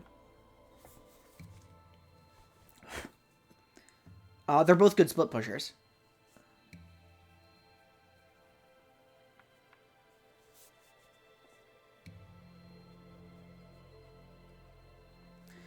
But is Jax actually a better split pusher than Fiora? Because he likes more attack speed. Also, is my Stride Breaker agenda working? Yes! Yes, it is! My Stride Breaker agenda is performing better than the Gore! Wow! Let's go!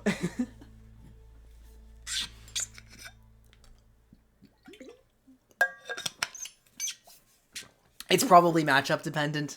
I realize that. When you see a lower pick rate item with a higher win rate, it's either just better and underground, or it's a situational matchup dependent thing. So, who knows? I try not to use the stats to, like, just make decisions for me. It's kind of scary to do that. People are building Bork? Oh.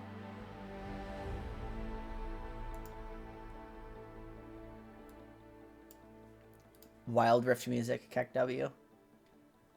Triforce Fiora? Yeah, I can definitely see Triforce being a compelling option right now. Brawler's Clownies. Karibo, how many of these data points are you?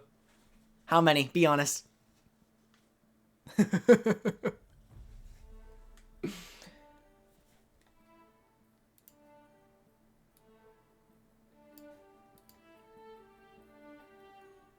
It's Plat plus solo queue, so... Wait, what the hell is her win rate? Oh, it's just a high pick rate, that's all. Is it time to watch some footage of them? Actually, maybe we check their... I need 2 tabs. I need a Jax. Maybe it's time to check their matchup spreads. Let's see if there's any trends we can notice. So, okay, obviously Fiora dumpsters Aatrox. Yeah, that's more an Aatrox thing than a Fiora thing. She seems to beat Irelia. Does Jax do the same? Yeah, she also seems to beat Irelia. Jax hard loses to Garen. Fiora doesn't. Garen's tankier. Fiora can parry his ultimate. She has more favorable interactions. Yeah, that checks out. Although Fiora does seem... Is it just... If she loses to beefy champions, is it because they have higher impact in team fights? Does Jax beat Gnar harder than Fiora does? Probably, right? No, actually, not even close. Statistically, at least. Why would that be? And where's the Gwen matchup? Nobody plays Gwen in solo queue anymore. So that's the problem, too. These are all solo queue stats. And then the Fiora Gwen matchup. Still winning, but the delta's not as good. Okay, so that seems counterintuitive. Because, yes, Fiora is affected by cripples, but she can also rely on the resets, lunge. If she's really good, she can parry Malphite ultimate, but I guess it comes down to the fact that Jax has a better early game than Fiora, so Jax can actually punish Malphites early more. Does that make sense? Because, like, this is a bad delta right here. And the Shen matchup, too, is kind of weird. I mean, okay, Jax, just by looking, like, very cursory glance, seems to have a much more polarizing matchup spread. Like, he wins and loses more matchups than Fiora, who, by solo queue stats, is pretty stable. Can probably outplay a lot of things.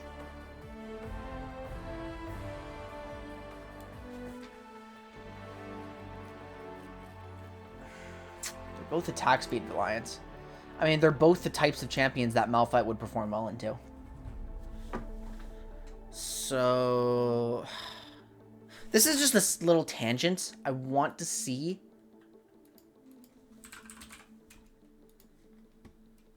something weird. Where's Malphite? Yeah, hard loses. That's kind of what I expected. The percent max health damage doesn't matter.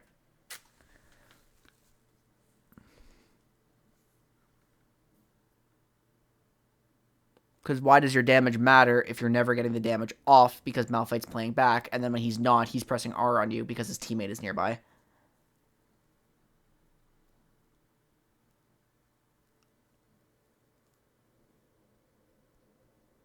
That checks out, right?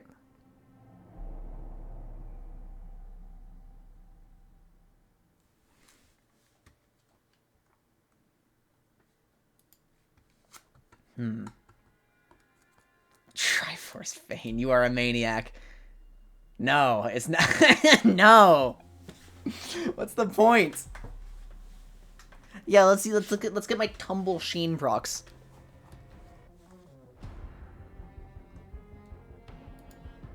Is this a Sentinel song? It is. I'm so sad about the Sentinels event.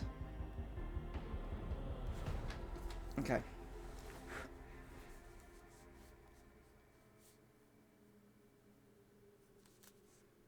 Parry swings, interactions. So Jax is kind of anti-AA duelist. That's actually exactly what he is. Jax is an anti-auto attack duelist, isn't he? When's he picked? Let's go to Jax now. Let's look at when Jax actually gets picked in competitive play. So he's being picked as an answer to Camille a lot. The Graves matchup makes sense. The Tryndamere matchup makes sense. Gwen, we've seen him as an answer to Gwen constantly. He is seen play into a Kali in LDL. Although, how much of that is just a symptom of what the meta top laners are. He got picked into Jax, or into Aatrox here. If we go back far enough when Gwen was like a good champion, not just a good champion, like a broken champion, then we see that matchup a ton. It seems that Chinese Academy really likes Jax. Like, a lot. Is this university stuff? I think so. There's no VOD.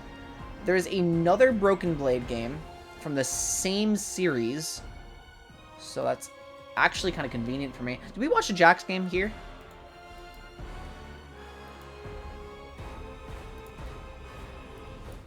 Okay, let's do that. No ads, please. Okay, so presumably because G2's on red side, this is going to be an R5 Jax.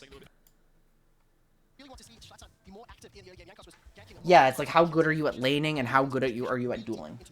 So if you have like a really binary champion like Malphite, who doesn't require a ton of mechanical skill, and you just need to make the right decisions, then I can see how Jax would struggle there.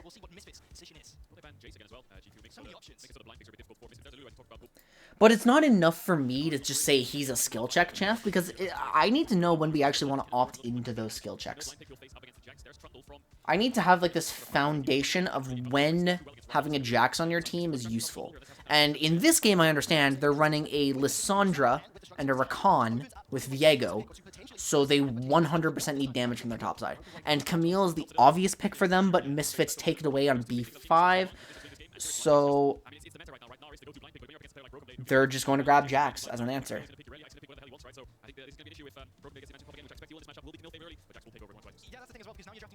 The only reason I say Camille's the obvious one is because as soon as you have Viego in your comp, like the entire comp warps around Viego, so his synergies just become the most important thing. And yeah, it is pretty low damage for a Viego comp. Without Jax, without Camille. Okay. No! You need a job that gets you out of here. I need Indeed. Indeed you do. I don't need Indeed. I just got out of, like, academia. I don't want to be a wage slave yet. Okay. So Jax can win the, like, level 1 against Camille here. We're going to see how it ends up swinging, because we don't actually get to see them trading. It kind of sucks, because I really think Jax Camille would be way more interesting to watch this early than fucking LeBlanc Lissandra. So, whatever. Broken Blade does have the push, so here it has to play for the rebound wave.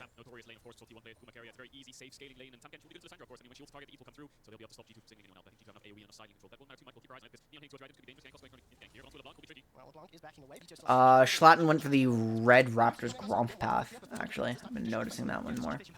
Kind of understanding its value. Because I had a bad habit of just defaulting to Red-Blue Gromp, but that actually makes you so much more vulnerable to invades.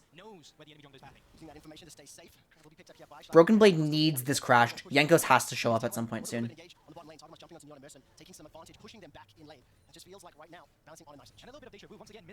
Actually, no. He knows that Schlatten missed his opportunity because of his pathing. It's not bad. So we're just watching Jax. If you see on the top, like on the map here, Camille actually just initiated up here. The wave looks like it got crashed in, but Broken Blade kind of got delayed. The wave's pushing back. No cheater recall for you. He's stuck in lane. He's going to get shove locked. There's assist pings coming out. Oh, they're trying to dive Broken Blade. Good shit from Targamas to come up here.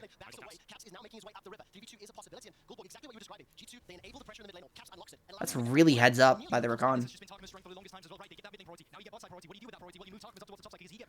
So we get a recall here. Jax is going to have to TP back. Yep. He's going to get the shove. Oh. I don't even care what's... I'm not looking at anything on my screen here. I'm literally just looking at the minimap. He doesn't actually get the crash. I think he's... Is he more afraid of the Camille? I guess I can't see the specific interactions going on here between their champions.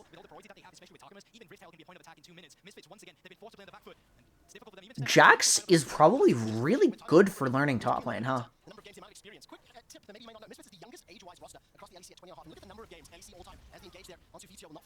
Yeah, give me ProView back, please. I want it. Jax appears... I'm just thinking of the Counter-Strike dynamics. He appears to have a lot of matchups that he can just win or lose. So maybe he's like less compelling as a counter pick, and it's just like, yeah, I want a reasonable side lane skirmisher on my team. Something that's not going, like, he's obviously not going to dive as hard as like a Tryndamere. Actually, I'm curious. If I go to this game, and I'm just going to mouse over draft again. We're at 8 minutes now. Just remember this, 24-27. Is Tryndamere banned? Yes, he is. Yes, he is. By Misfits. I've already forgotten my timer.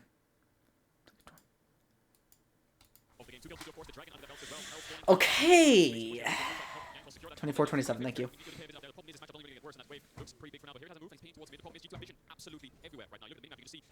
So Jax, I don't think... I actually don't think Jax has ever picked if Tryndamere is an option in this case. Not in this meta. Because Tryndamere just exerts more threat on the backline than Jax does.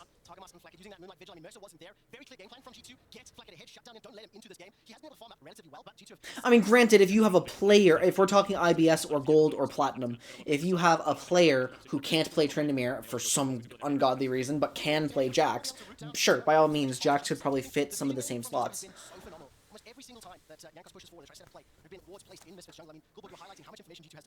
I don't know what kind of top lane carry player you have to be not be able to play Tryndamere, though. To be honest. I can't play him because I don't have the role fundamentals. If you do have the role fundamentals, I feel like you should be able to play Tryndamere. Conceding anything at all, and also I think crucially they've been able to deal with the few plays that Misfits have attempted. You know, that roam top from Vito did not succeed in a kill. Targmas was in the right place at the right time, and that gold lead is just growing. It's 2,000 ahead for now. Neon, while staying relatively close in CS, is down 2,000. Yeah, or you just like are morally opposed to the concept of Tryndamere.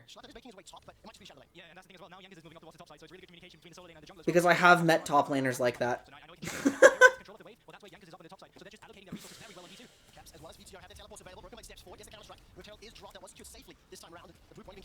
So that wasn't a situation that either of them were going to win, but it's a situation that neutralizes Camille.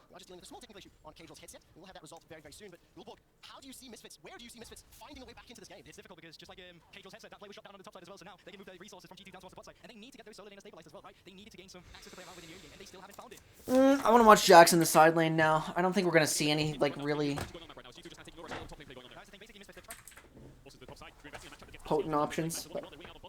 But knowing that Jax scales well, and knowing that Jax has a strong lane phase, but a lane phase that has windows of weaknesses, his power curve is really weird. It's like really strong early, and then kind of dips, and then hits 6, and he's better, and then maybe other people that scale him or like are stronger than him in like 7 to 9 or something. I don't know. It's weird.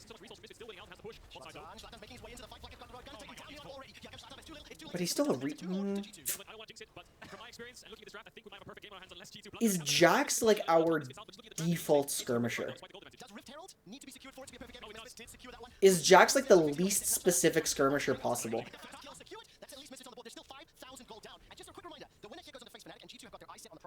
Because that's what Xerath is for artillery mages. He's like the baseline that the class is compared against.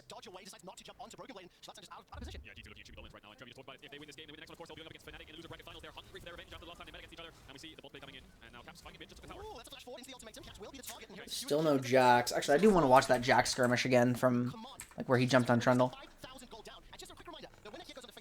Because he's about to jump on Trundle. Jax rotates because he has a small window to just cover a roam. He's anticipating bot lane to be here. He notices this, so that's actually a cool rotation from Broken Blade. And then just starts smacking Trundle. That is kind of crazy that he's just smacking Trundle, right? Schlatten has Frostfire. Never mind. That's weird for Trundle. You're already a solid control champ without that, aren't you?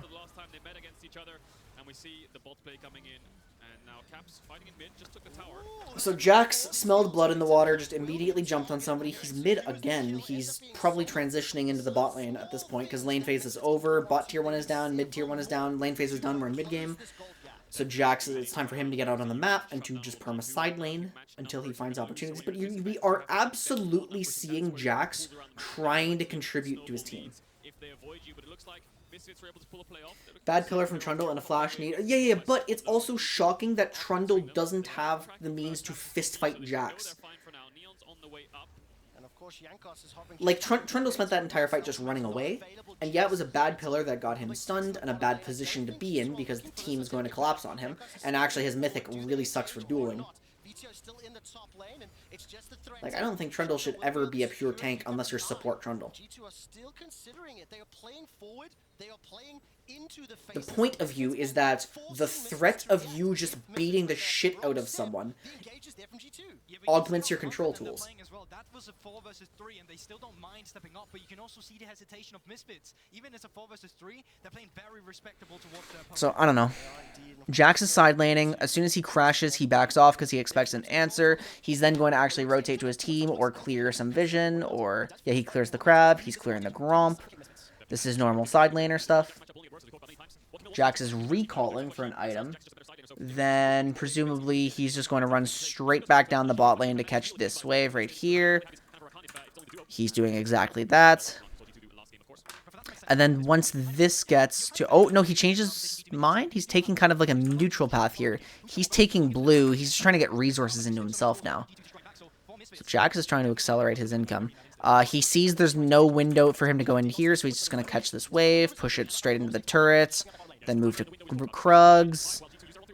Possibly, if he doesn't need to do Krugs or he has time later, he's just going to move afterwards. He actually, no, this is more urgent. It did get crashed. Jax is directly, hold on, we gotta watch this. We gotta watch this. Because that's not how I expected. I mean, I was just looking at Jax from a really generalist standpoint. I was kind of ignoring this Herald push the whole time. So Jax is directly in this team fight. And he stuns this, and then he's like, okay. I'm actually going to straight up slow it down. Jax stuns here. He sees the isolated Camille. He's like, oh, I'm better in this situation. I'm done with the zoning here. We need to disengage, regroup a little bit. He's smacking Vithio a bit. He's waiting for his counterstrike, presumably. But he's really willing to opt into this actual full team fight. Is this a flash? No, it's not a flash leap. He doesn't have flash. Looks like this is over because... Oh, Lissandra had flash. Never mind.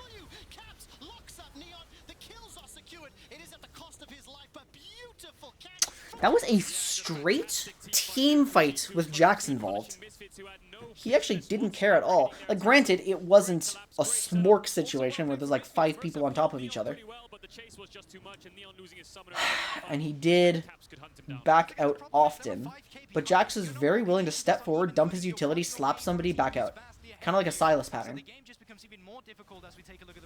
Yeah, so you can see Targamas patiently waiting for Broken Blade and Caps, pops the ult a little bit to just charm up Zlatan, and then looks for the Wardhop, he is... Is that Time Warp Tonic move speed? Is that what that is? Will be come back to bite him later on in this fight. And this is also where it becomes a little bit messy for G2. They're very split. They don't really get the reset on Jankos. It looks very Jankos is way out of position. The red spike together with the red buff is enough to finally take Mercer down, and then it looks way more confident with Gaps flashing forward. Definitely does. And the TK, wow. That was a straight team fight with Jax involved, and that is not the kind of situation I expected to see him in. G2 looks like playing towards bot side is working out a treat for them, close to 3 items, and that does net them a dragon as well. So once again, we have a situation here in game 2 where G2 are in front of points and they have roughly 5,500 gold. So we're gonna watch. Jax is again just taking his place in the side lane here.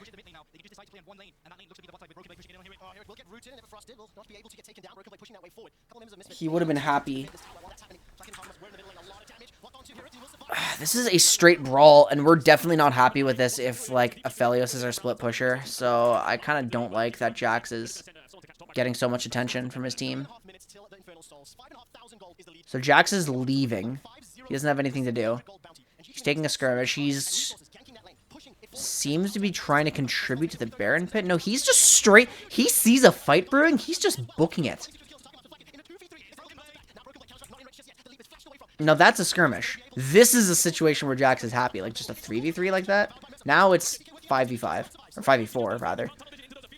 He leaves. He's basing. He's going bot. No one can kill Black there. Perfect concept you mentioned, Cadril, and it's just beautiful hiding from the guy once again. And just a note here, he has Blood Thirster too, loses the blue gun the second the fight starts, so watch here. The gun swapped to wide and ready just a second, and Targamas is trying his best to appeal, and then just lifesteal straight through all the damage, pops the Q, and here it dives onto him once again, and although Targamas falls, Black is not enough damage to kite back and all G2 to arrive. I'm actually super happy for Targamas to die there. Wait, what the fuck is this? Hold on.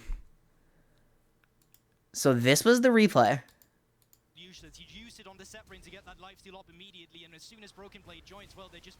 Broken Blade is flanking with TP. He TP'd to this ward right here, see? And he's just brawling again. He doesn't have Counter-Strike, so I'm a little surprised. But he popped his ulti. Look how tanky he is with ulti, actually.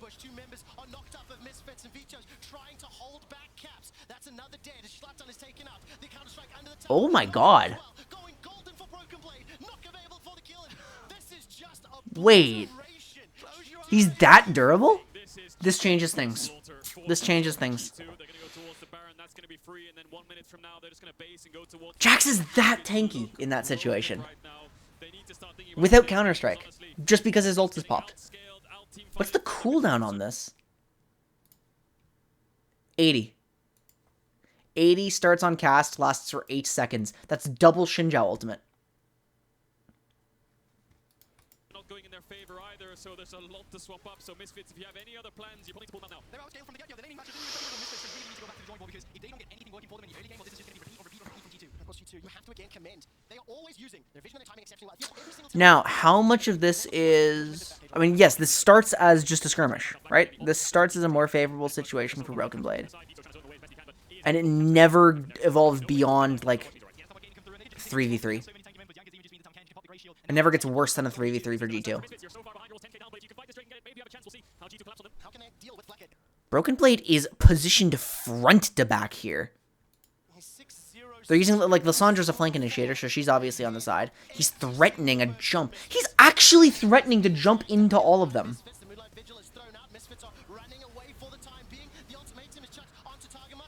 Whereas, no, I actually lost track of Broken Blade there. 1 second.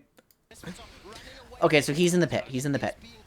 Broken Blade, Broken Blade just jumps immediately under Schlatten. He's like, I see a critical 1v1 that matters in this team fight. I'm jumping on it. He's rooted. He's moving in. So this is edge team fighting. This is more of what I expected him to see. Somebody gets kind of split. So, like, if I were Jax, it would be appealing for me to jump onto, like, TK would be appealing. Trundle would be appealing, and I could make an argument for Camille. And, I mean, if I went into either of these, this would be 2v2, and that's still favorable. Neon could probably hit me right now, if I'm Jax, but I do have Counter-Strike. So, like, this actual direct, and, like, Vithio probably doesn't have cooldowns right now. If he's, yeah, there's the distortion right here. So, like, we are not concerned about that. So actually, Jax wouldn't be unhappy in this direct skirmish, although it would be effectively 2v3. So he sees, like, this one here, where it's an isolated target. He's much happier with that. Oops. Misfits, the Moonlight Vigil is thrown out. Misfits are running away for the time being. The ultimatum is chucked onto target mats, and the soul is secure. And then, yeah, it kind of sucks that he gets locked up here, but... Neon has a couple of autos to throw out, but it simply scratches the back of G2. There's not enough damage. There's not enough time. There's not enough gold for Misfits. And he was given that situation because... Misfits are fucking 10k down. Okay, god damn it. I didn't even notice.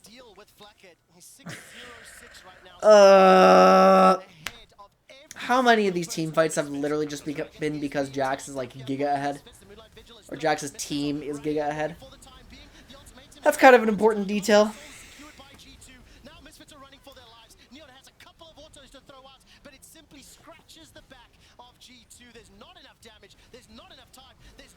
That matters. This game's over. Okay. Let's watch... What is the, like, highest level Jax I can see? Jax is really frequently picked into Camille. I think they just opt into the skill matchup. And then Jax is looking less and less upset with having to participate in a team fight. Especially if I'm seeing him picked into Camille, who's going to, like, force it. So, I guess Jax has the option of just trusting his disengage and playing for the side lane if Camille leaves, or he can always match Camille, and he's not unhappy with that. This one, he's in this Latin American game, he's picked into Gragas. It's Grasp Jax, which is a thing in certain matchups. It's uncommon. But it is picked. I'm not clicking an LDL link just because the site they take me to is full of ads, and some of them are like 4 minutes long, and it's all Chinese, and I don't understand what's going on. So I can't navigate the site. So I have to not click LDL. But if I see actual LPL, I want to click that. We were looking at squishy melee carries. Yeah, that's what I thought too, but I've been proven wrong. At least the carries who aren't building tank items typically.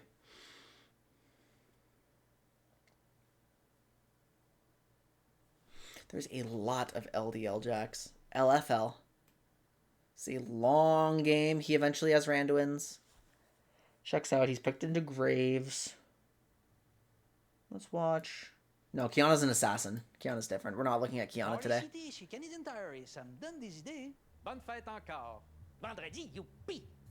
French Canadian Tire ad. Wow, that is the most Canadian thing that has ever appeared on my stream. Holy shit. Okay, so they're gonna pick. This is a set against KC, against Cabochard and Reckless. This is going to be a presumably R5 Jax again. That seems to be the only time we see him. He's got a comp with little disengage, although it has a. Oh, it's Crown Shot. Look at that. I didn't even notice. This is going to be Jax picked into Graves, so if Jax's identity as an anti-auto attack duelist is true, that checks out, that makes sense. However, I guess even in that last team fight, Jax wanted to split off and just fight one person whenever possible. Team fights capable duelist. Is he?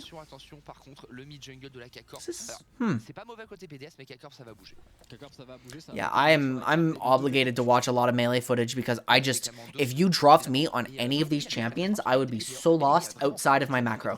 The only thing I would know how to do is play the macro. That's why you see me in the side lane so much when I'm playing top lane.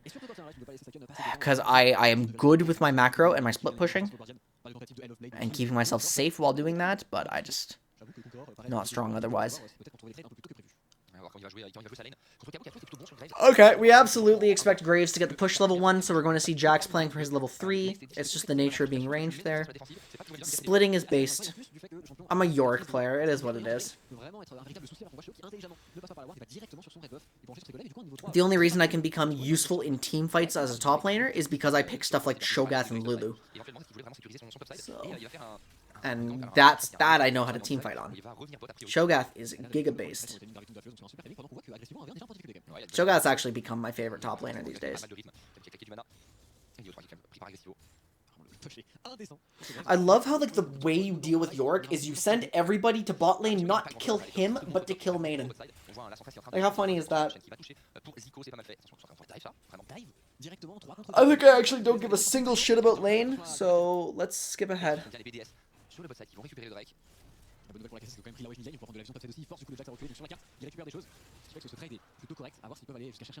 What matters to me here? Ooh, Hextech Rift.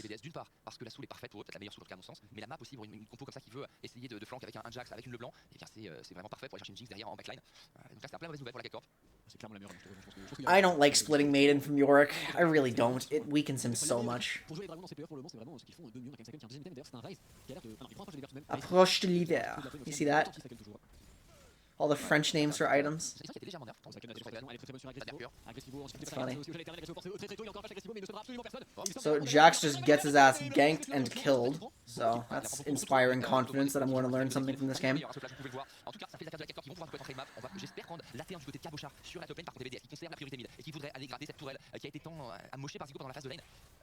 We're waiting for Jax's respawn.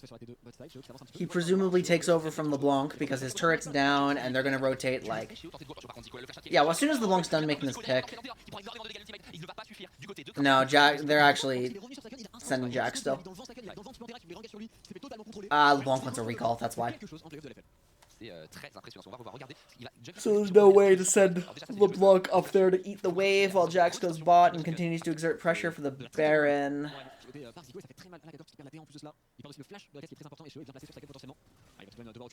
That sounds like it shouldn't happen, but that sounds hilarious. Yeah, it's definitely an element of skill expression on Yorick, but it's just so hard for me to justify separating myself.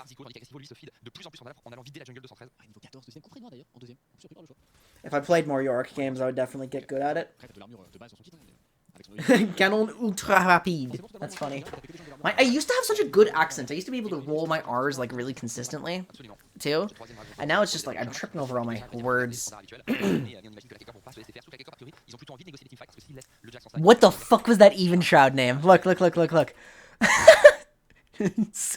la congruence. It's so long. It's 4 words for even shroud.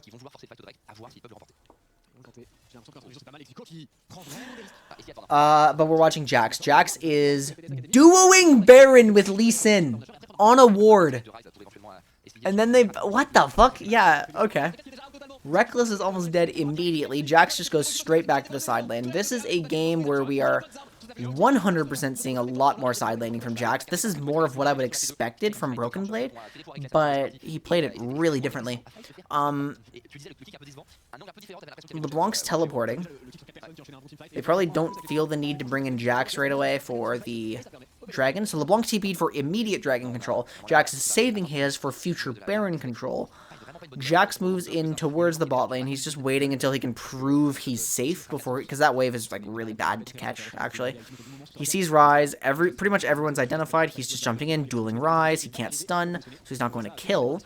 Ryze is basing. We're not a great Baron attempt because like Ryze would just TP in immediately, and then whatever Jax didn't actually accomplish anything. I do like that they're making Ryze match Jax because Jax is not going to be nearly as durable against the Ryze they've sent to here, but BDSA does not have the means to take Baron right now, to punish with Baron. Frozen Heart Ryze. Jax is on 3 items. Jax is pretty large at this point. Graze. Why is he... Did he get a shutdown, or is he just farming like he's 30 CS up, obviously, but that shouldn't be enough to make up a full item difference, right? So Jax's side lane pressure mitigates the impact of that mistake from his teammates. He's clearing out vision. Is he threatening this? He wants to fight. He wants to actually full fight. And it's lucky for him that he finds an isolated recall. He's going to back out because he doesn't want to opt into that yet. But it forces a TP. He's sticking around because he's very willing to actually team fight here. This is a full team fight. He gets a 4-man stun and jumps out like right away. It's not favored.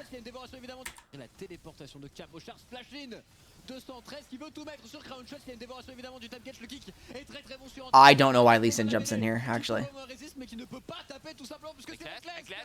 Like, Crown Shot cannot help. That ended up being just peel. So... avec Antera qui allait se sacrifier sous la tour en soutenant 113, mais on voit que la K-Corp n'a vraiment pas dit son dernier mot sur le teamfight Tréton, et Reckless, c'est entre ses mains que réside l'espoir de l'équipe K-Corp. Alors, j'ai pas vu s'il avait son 3e item avant. I think I need to investigate just general melee team fighting more. Il a fait énormément de dégâts sur le teamfight précédent. Il a pas son 3e item, c'est sûr. Après, avec les shutdowns, maintenant il doit l'avoir justement. Peut-être, ouais. Ça peut faire toute la... Obviously, I would not take Jax for the purpose of team fighting. But I'm seeing more and more situations where he's actually like full grouped than I expected to over these 2 games. Agression a des dégâts un petit peu nerfés ici, mais c'est bon, le Baron Nashor est validé, très bon call des BDS Academy. On a mis trop de temps à reset. So that's interesting. I wish there was a shortcut key for speeding up my video. Okay, let's watch where Jax goes. So it's all misaligned because of that patch. This must be a 12-5 game. Jax goes straight down to the bot lane. He's going to lose his turret. That's fine. He does not feel ready to show himself, which is good because everybody's actually threatening this. Okay, wow, that was certainly something from LeBlanc. That was something. Jax should not feel safe here. Yeah, he actually gets someone. Holy shit, wait a second. This is like the top lane dream, though. Like 4 people come at you and you kill someone, or maybe 2 people. attention. These flashes. He's trying to heal more, but that's 5 people. But there's no possible follow-up from his team. Like, they're just too far away from the turret here. They can't actually move into the Drake. L'équipe bleue a tué le dragon.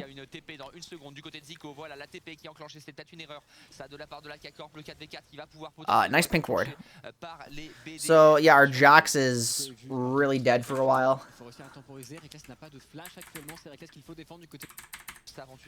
not going to see anything that involves Jax. He's going straight top lane. He's exerting side pressure, going through the Hex Gates, taking all the side camps, which makes sense. Investing resources into himself. He's very, very, like, damage skewed.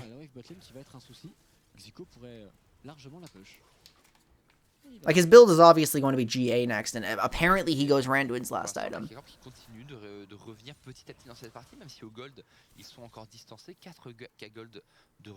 Collector on Graves. Is that a full buy Collector? Oh no, he's just building. He must have thought he needed the components for a fight, so now he's on Collector. It is Collector plus LDR, so I think he's actually transitioning into crit. So that is actually a reasonable Collector situation. Although if you already have the LDR, I don't know. Could have been BT maybe. Jax is actually, where did he end up? Okay, Jax has no way of contributing to this. There's no, like, it's just a pick.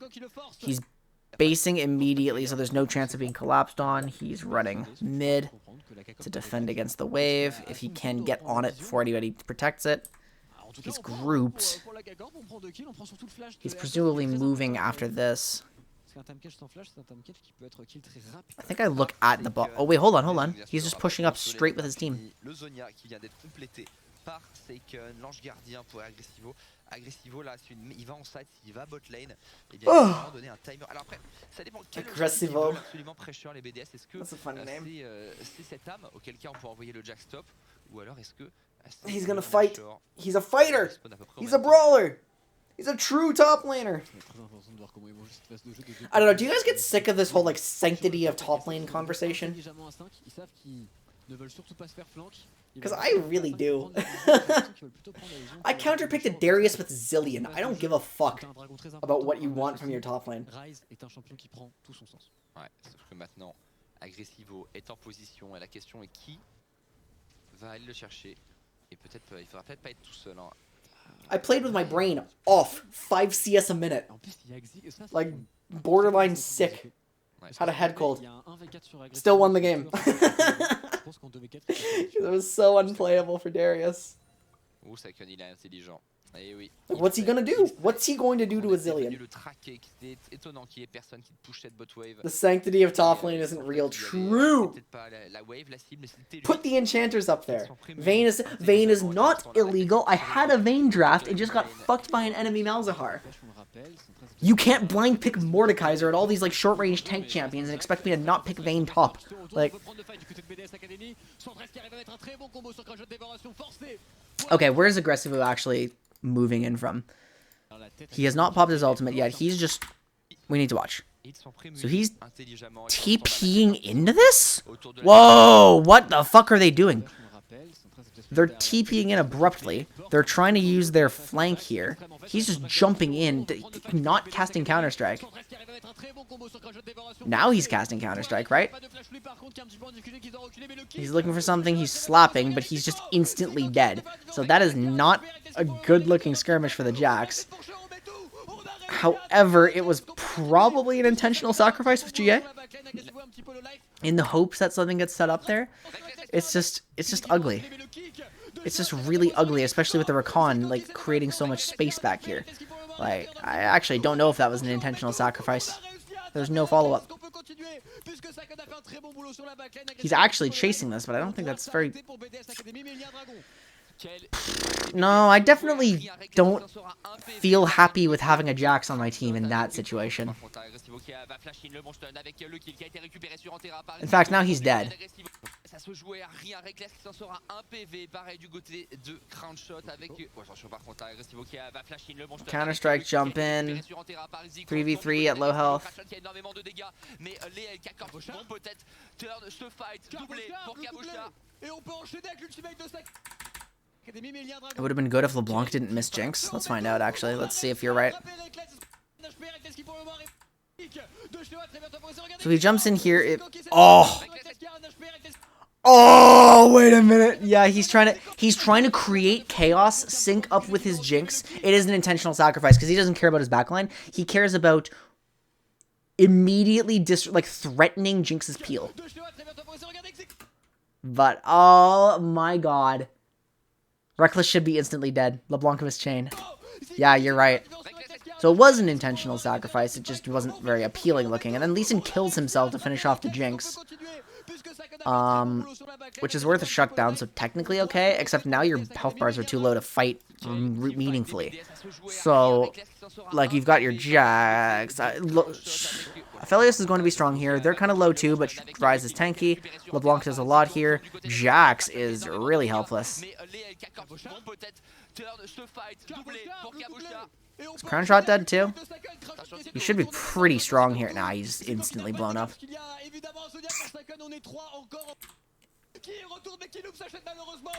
Okay, let's watch for the next Jax play, because Jax wins this game, guys.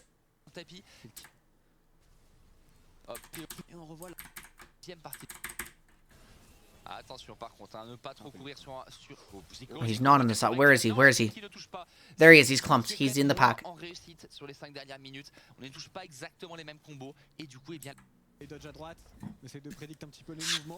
So Jax is pathing to the bot lane to catch this wave. He can't take a risky path. KCF Baron. This is a situation that Jax is happy in, just beating the shit out of one guy. He's not going to finish it, but... Whoa. Whoa, this is not good for BDS. That part's good for them. The, fucking Reckless flank, I guess? Okay. Let's watch how this plays out again. So, Reckless is flanking here. Cool. Cut off by the LeBlanc. Jax takes the opportunity to immediately... Yeah, finds an isolated Xin Zhao. Just, he wants to take that fight. Starts scrapping. He would be very happy to take this fight against Graves now, but they're on Ryze Ultimate, so there's nothing more. Crown Shot is taking the wave here. Should it be better for me to go yellow? Is this a better color? Kind of is. Which implies to me that Jax is just going to push up mid right now because they're going to want Aphelios to finish everything here.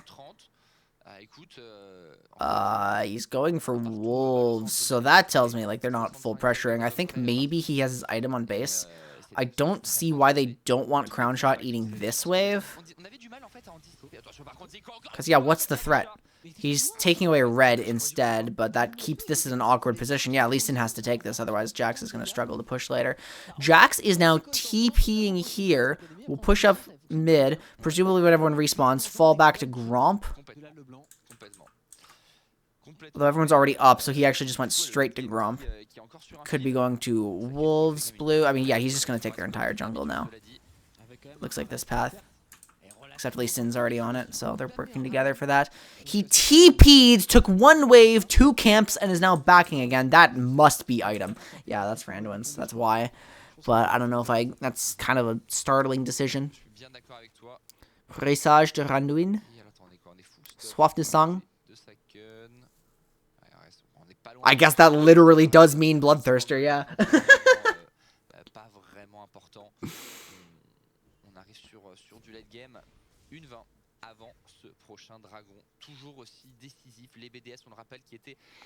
Isolated Jax, you don't have all the information. Like, we cut up the vision. They know somebody's around here. Like, you saw that ping. Danger. Yeah, they're looking around. They're trying to bring something up mid. So I would anticipate Jax to be... Yeah, I would anticipate Jax to, like, occupy this whole area and want to move down here. He's dueling Rakan and preventing anything from getting there. So he found a 1v1 that he's happy with. And now this is obviously not good. Has to pop the ultimate. Is going to revive. Crown Shot doesn't get it out, right? No, that's a flash out. Yeah. I see what he went for there, but that is frightening. Jesus, look at this damage. You move in, yeah. So Jax won this game, but I'm not sure how convincing this was, like from Jax's actual play. This is a little more grounding than the last game. So the Broken Blade Jax was like 10,000 gold ahead. So he's allowed to just run in, face tank shit, fight directly, and we can still see Jax trying to fight more directly. So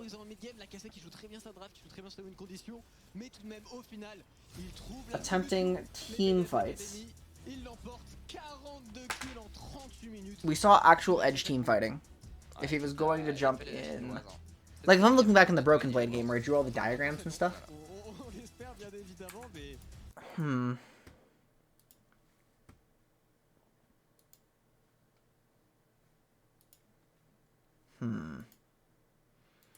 Okay, I'm gonna put the music back up for a bit.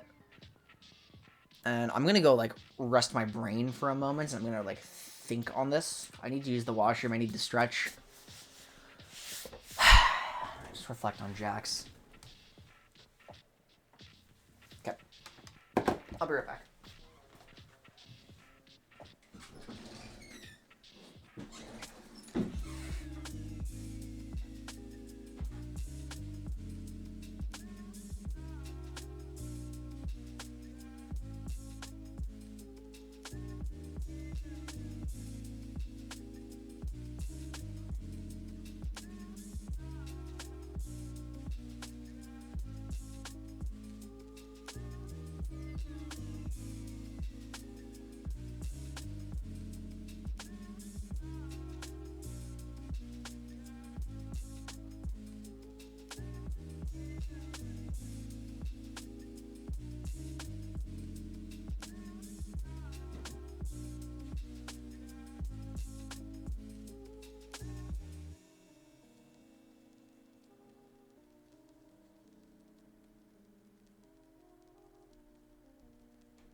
outside.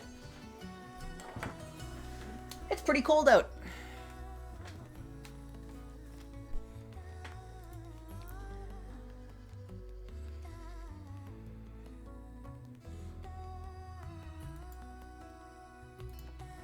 Yeah, look at this. 3 degrees down here. I didn't notice.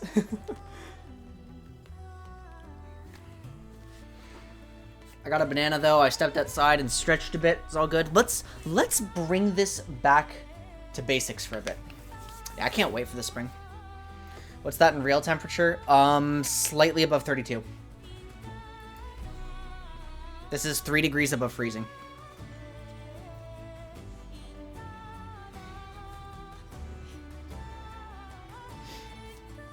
Oh shit, what was that? Something just smeared on my document. Well, that sucks. So yeah, it is April, and it is 3 degrees above freezing. Yeah, apparently. I don't know how to do the actual conversion. I just know 32 is. 50 in freedom units. Yeah, I think when it's like 30 degrees out for us, that's about like...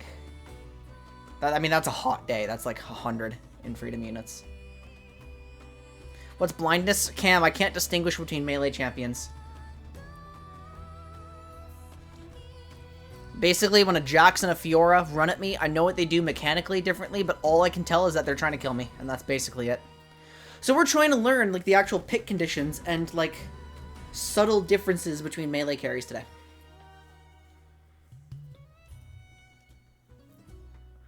Ignore the, ignore the vein up here. That's that was a tangent.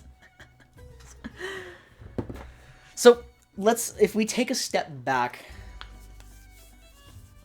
You actually have the conversion formula? That's nuts.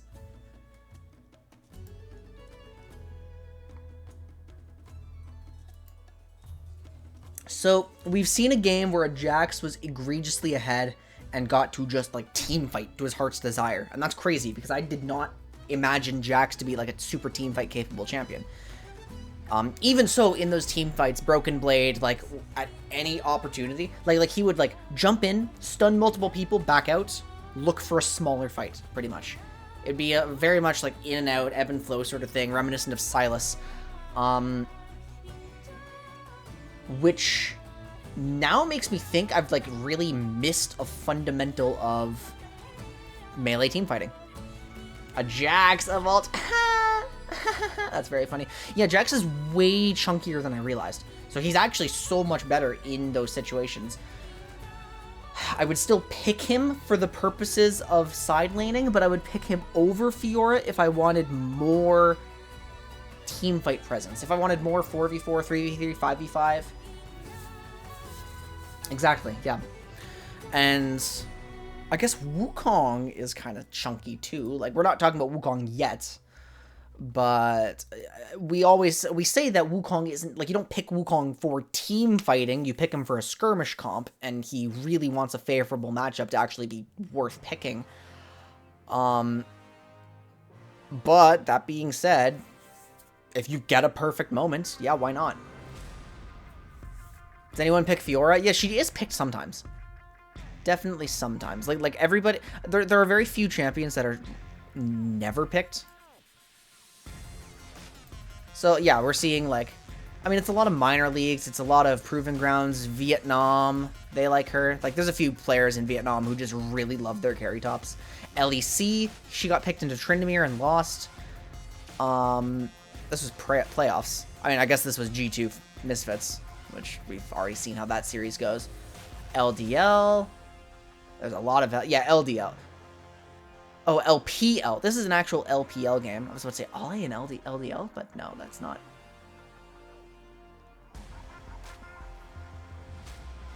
Earth theme goes hard. Let's go. Chinese Fioras. Yeah, they're all terrifying. They're terrifying to face. But yeah, you can see there's, I mean, like, they're all carry matchups. Wait, are they really? Holy shit. There's a Mundo. There's an Orin, there's a Scion. Okay, up here we see it. I imagine she's favored into Scion, right? No, wait, yes, she is. Yes, she is. Yeah, I remember from the Scion's perspective how that matchup plays out, because Fiora always has an edge in the mind game. Yes, it really does. Because this is fucking ridiculous on the analytics here. You know what? Don't I have it? Give me a moment. Did we figure out why Fiora loses to Mal? I haven't actually spent, like, any time on Fiora, to be honest. So, technically not yet, but it also checks out that, like... I mean, when I checked the Vayne, it makes sense that if you got, like, a squishy-ass champion who is still technically vulnerable to cripples, why it could be a problem. I also don't know if it's just a solo queue Fiora thing.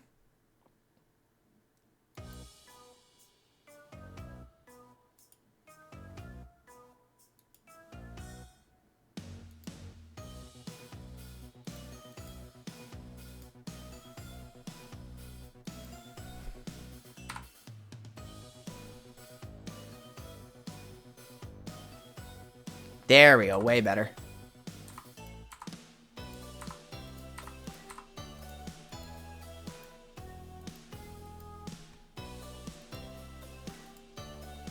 It's been a while since I've turned on my ad blocker, but that was getting a little ridiculous.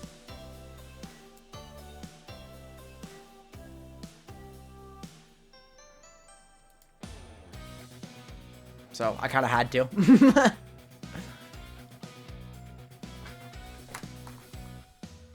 I mean, I imagine he just walks away, yeah? Fiora presses ult, Malphite responds with Q.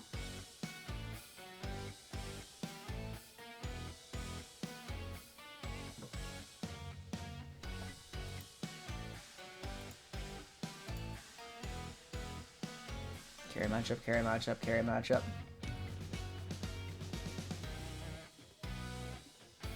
So, like, yeah, on paper, Fiora isn't... Oh, and Malphite can stonewall her split if he really wanted to.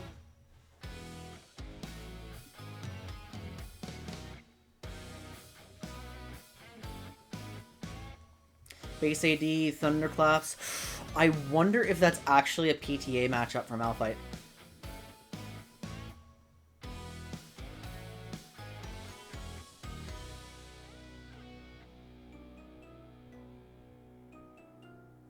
It actually could be. Yeah, so it would be then. If Comet is undesirable in that matchup, then that probably would be PTA. Are there any more appealing Jax games to watch here? Disconnector.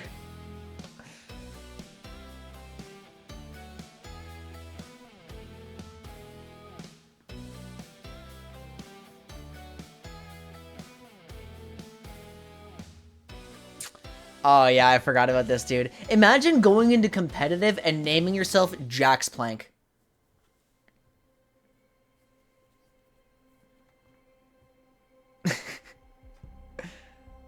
I just can't. I want to find this Proving Grounds game. This was... Okay, hold on. I'm going to turn this off for a moment so I can get into Twitch without it complaining. I don't know if it still does. But if I go LCS... Oh shit, they're live right now. Wait, I'm not allowed to broadcast that. I'm not allowed to broadcast that. That can't happen. Shit. Okay. Let's look for... Which are we... We're looking for Immortals Academy versus FlyQuest Academy. It's here.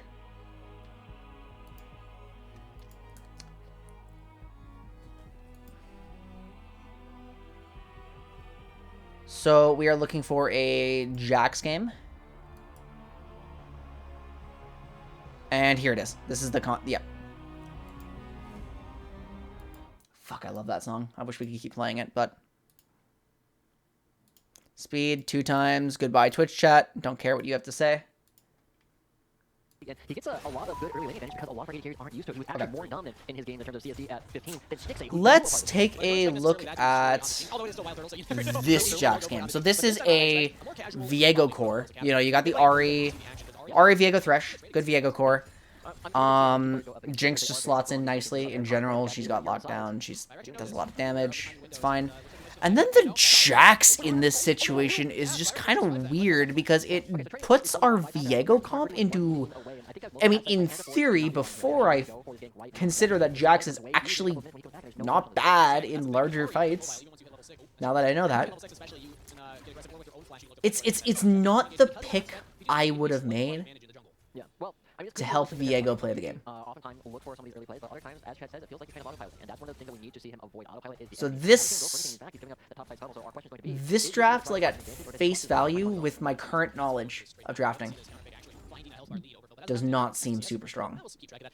It doesn't seem like it was closed out excellently. It's blue side Jax too, so I guess it's an early pick Camille, maybe last pick Blitzcrank or something. We're watching the Jax. I'm actually going to skip ahead until he can contribute to anything because there's no point in watching this part of the game right now. Oh, he's feeding his ass off. Maybe not.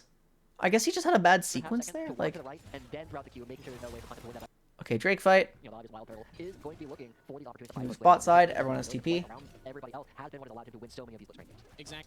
Yeah, it's like if he doesn't have Counter-Strike, you can fuck with him a bit. It's just now that I'm approaching this from the perspective that no melee champion is literally incapable of team fighting, it's becoming easier to follow.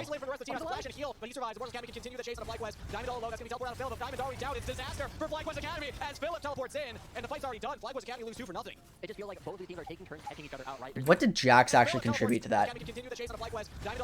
Jax is the one beating the shit out of Blitzcrank. Okay, so here. Yes, so here this decision is obvious. I am Jax. I am great at running people down. I see an isolated Blitzcrank. I'm going to run. I'm fighting you. If I had my Counter-Strike, I would jump on them 100%. Academy as Philip teleports in, and the fight's already done. Flag Wars Academy lose 2 for nothing. It just feels like both of these teams are taking turns catching each other outright. There's none of the teams like you were calling for. There's just these skirmishes back and forth. We have one of those in this club. Who can land their first crucial card, but so far, well, we're doing a little bit better. I mean, it just makes sense that a mobile melee champion is always good in chase down. Like, that's Riven's thing, too. Riven will never let you go.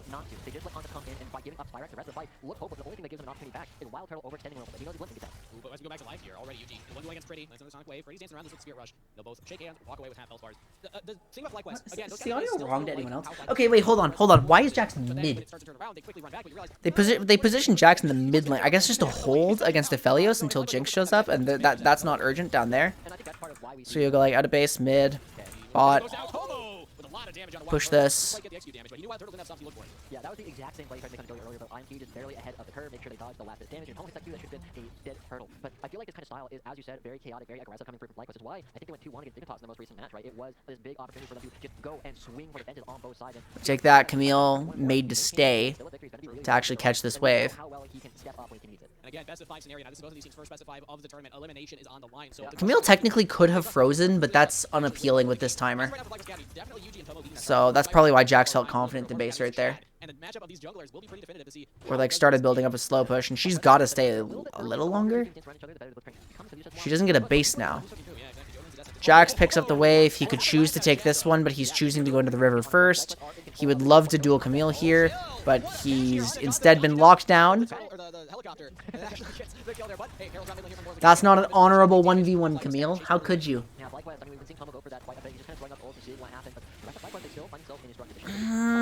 I'm definitely sensing that it is really easy to fuck up Jax. Like, he's mechanically simple, but...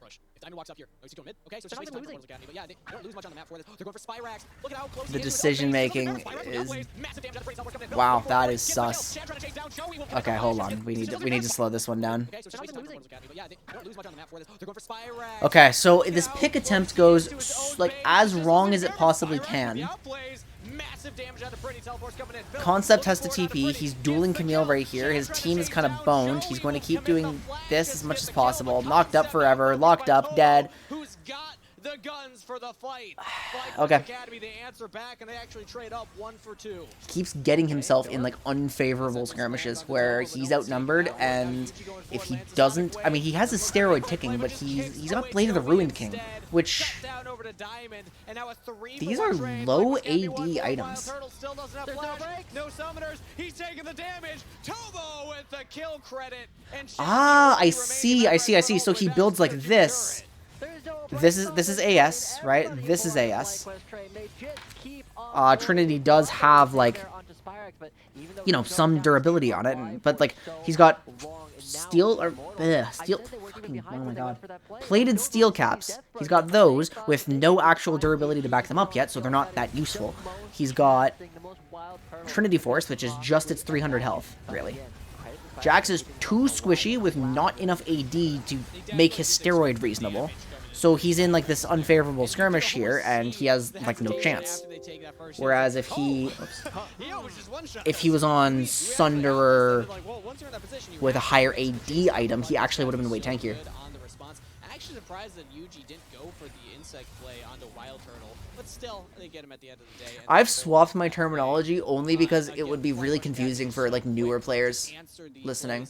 Like pink ward is a term that's been grandfathered in. No one would get confused by that after a little bit. Jesus fucking Christ, look at this. 0 damage Ari.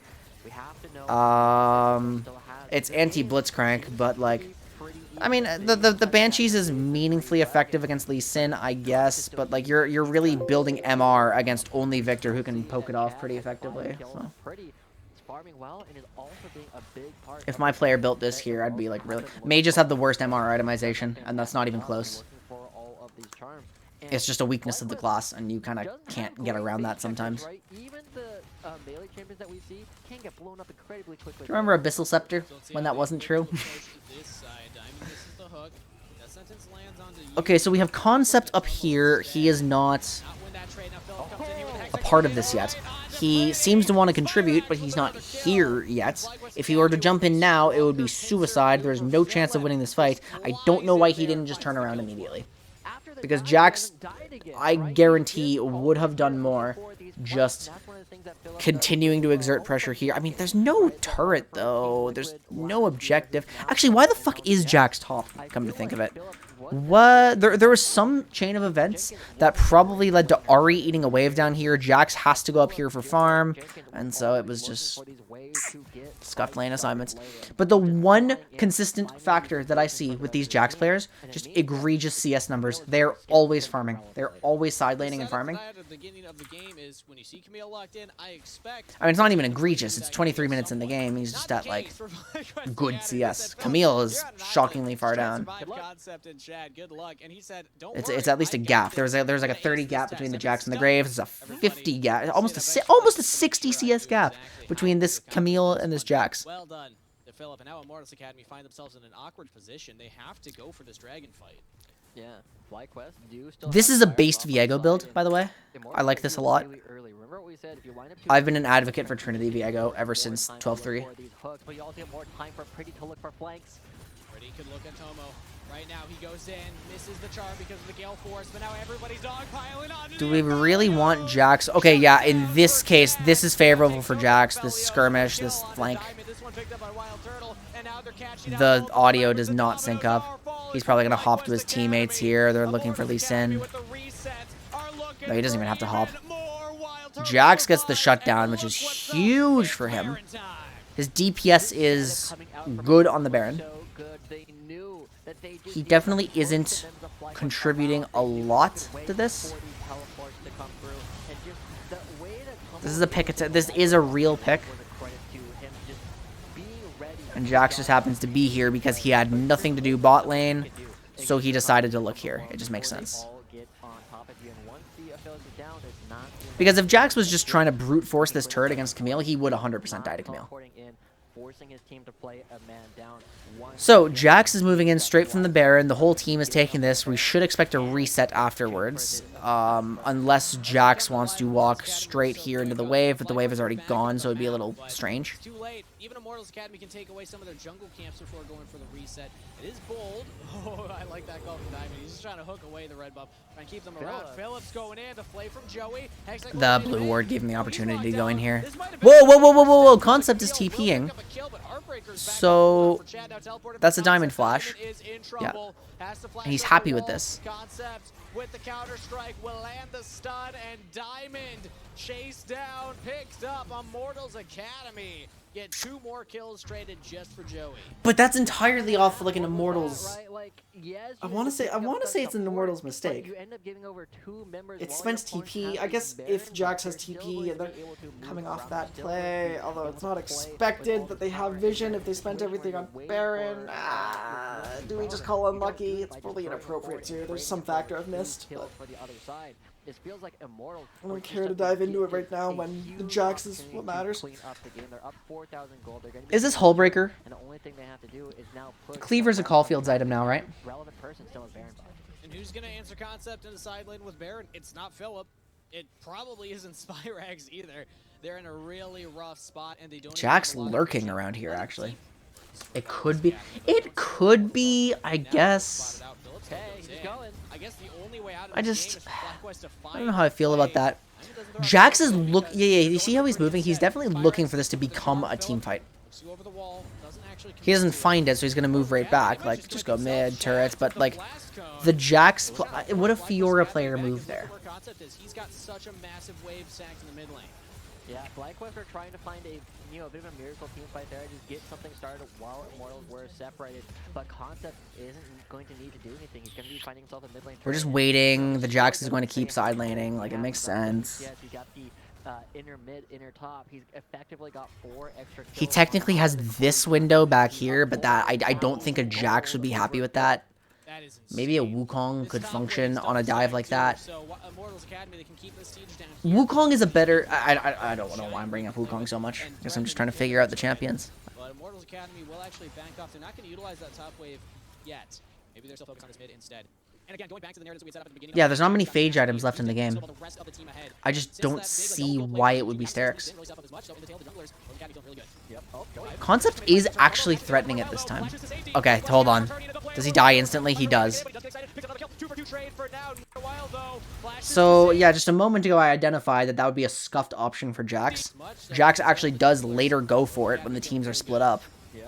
And as we can see, he jumps in, he's looking for a big stun, he gets kicked immediately, he gets CC'd, locked up, dies immediately. So, I'm beginning to think that I just got baited by the first game I watched being G2 Misfits. I mean, obviously Concept popped ultimate there, but like here on this fucking build, where you don't get AD, it is Sterix. Okay. Where's your bonus health? Where's your health to make this item like actually appealing? Again, it was Immortals Academy with the lead. We've come a long way from Sterix every game. But as we come back to live here, we're looking at another dragon fight. This is soul for FlyQuest Academy. Yeah, these dragons individually. I unironically would have preferred Hullbreaker. Try and find a person onto Wild Turtle, not gonna find it. But they have 30 like, seconds left, and this is Infernal Soul. That's easily worth. Immortals Academy has a really obvious Viego teamfight core, but Jax just doesn't fit that. It's weird with the comp. I think he just embraced Jax's side laning potential.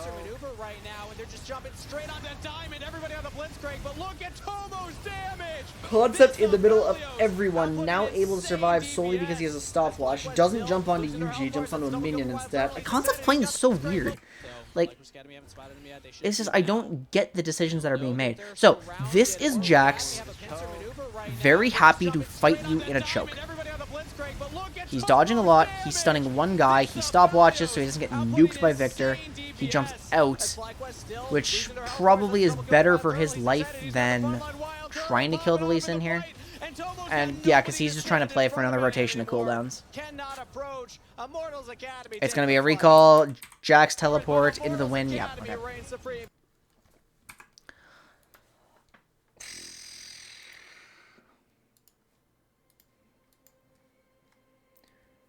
Does he win more on squishier items? Because, like, yeah, look, Bork Rush is a lower win rate than Sunderer. In solo queue, at least. Even lower than Trinity. He wins more with this, but like DD is so much more appealing. Cleaver is really good. I guess he actually... Am I too biased against this item? 75% bonus health shield. 40% base is bonus attack damage. Oh, it's bonus attack damage. This actually does make Jax tankier. This actually makes Jax meaningfully tankier. During his ultimate, at least, because this translates to Sterix gives armor. Which is a really weird thing to say.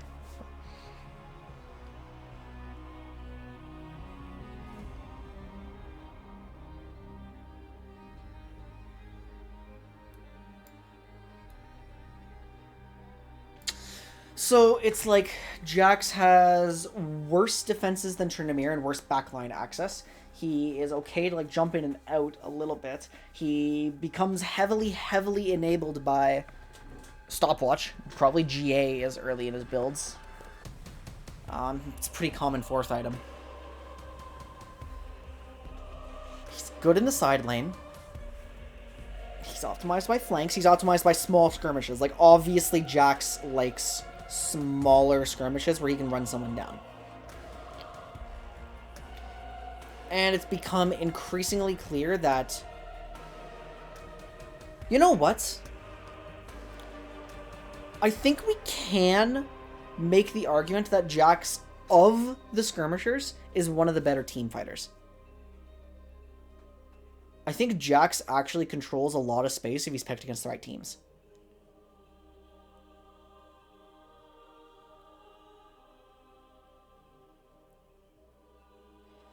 Like, we saw the attempt, like, concept lived in the choke, desperately needed. Like, the combination of playing against Victor and having just the highest attack speed build in the universe probably made him really shitty in team fights. Because the more extreme magic damage there is, the more Jax is going to suffer outside of the side lane, which creates a weird dynamic for him.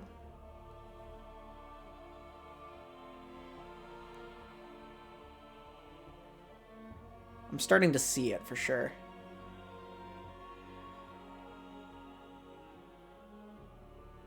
Do you guys know, like, on Champions I'm more familiar with, I can crank out, like, 15 of these statements in, like, an hour.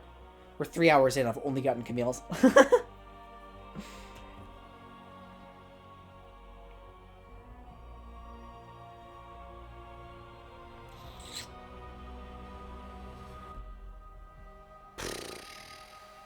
So it's like anti-physical team fights? And Jax is going to be a really big problem if all of you are short-ranged.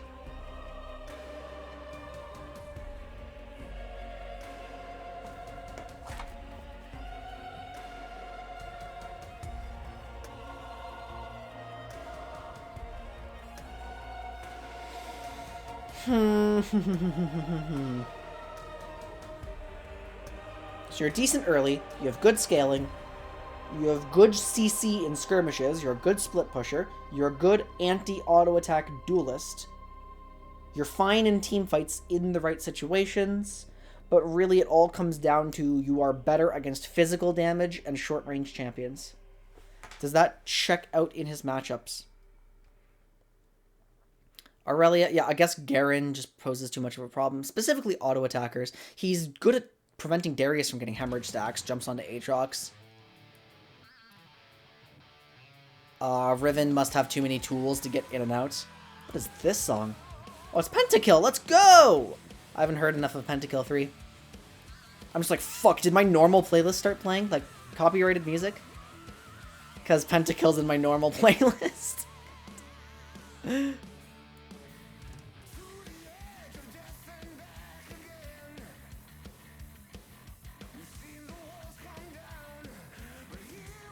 Yeah, he does lose to Kennen. He beats Gwen despite the magic damage thing because he can just nullify her auto attacks.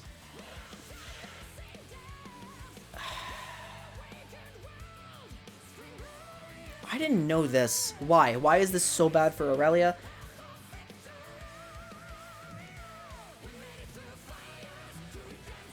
I mean, actually, because the only thing Irelia does is just build up her passive and then beat the shit out of you. I get it, but I've never been a big music player on stream. I would love to play, like, look. I want to play, like, all of this shit. How much music do I have in here? I have 2,300 songs. This is my playlist. It's got all sorts of shit in it. Mostly a lot of full albums, but...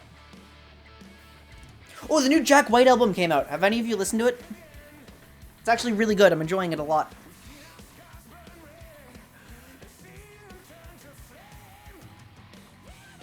Where's that? Yeah, there's a lot of music in here. Yeah, I like Fear of the Dawn. It's really good. I like it a lot. Taking Me Back, I heard it on the radio, like, because it was a single. It came out, like, a few months ago, and it took a moment for it to grow on me, but it did. And I really like Heidi Ho.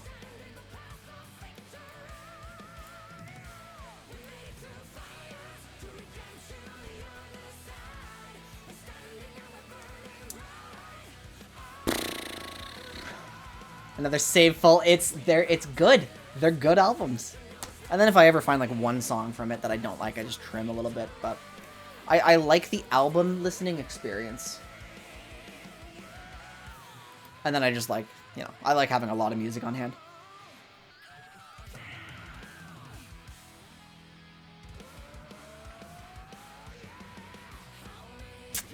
So, Jax seems like a champion I pick if I want to give my top laner a lot of options.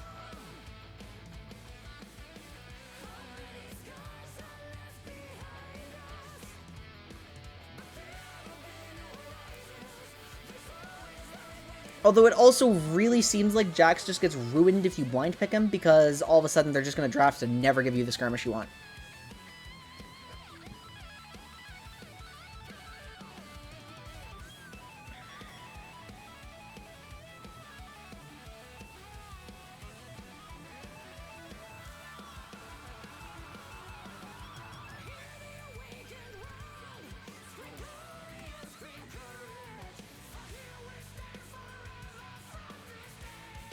I really wish I could play my main playlist. Hold on, I'll link it though. I'll link my playlist if anyone wants it.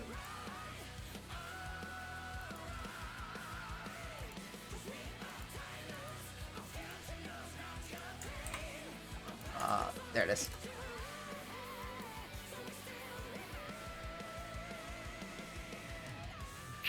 Let's start to compare this against Fiora. I think we start to compare against Fiora games now. Now, Fiora seems a lot more situational. Could I find this TLA versus C9A one? I think I just watched this series yesterday, didn't I? No, it's older than that. Do we open with VCS? Is that a good plan? I'll keep playing until I find a game, actually.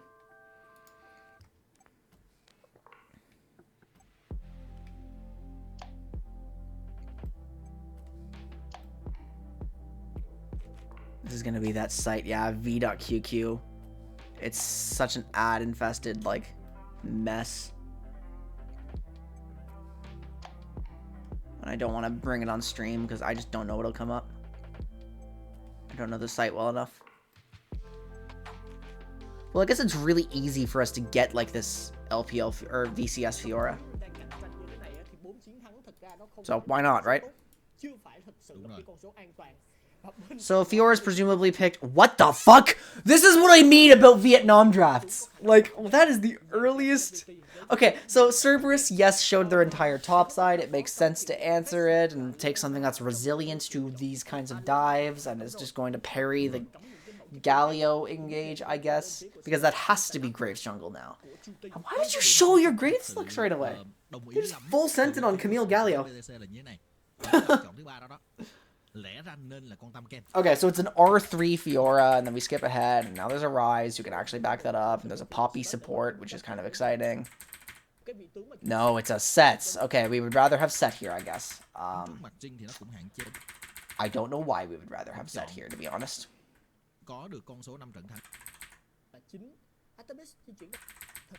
Okay. We watched the Fiora.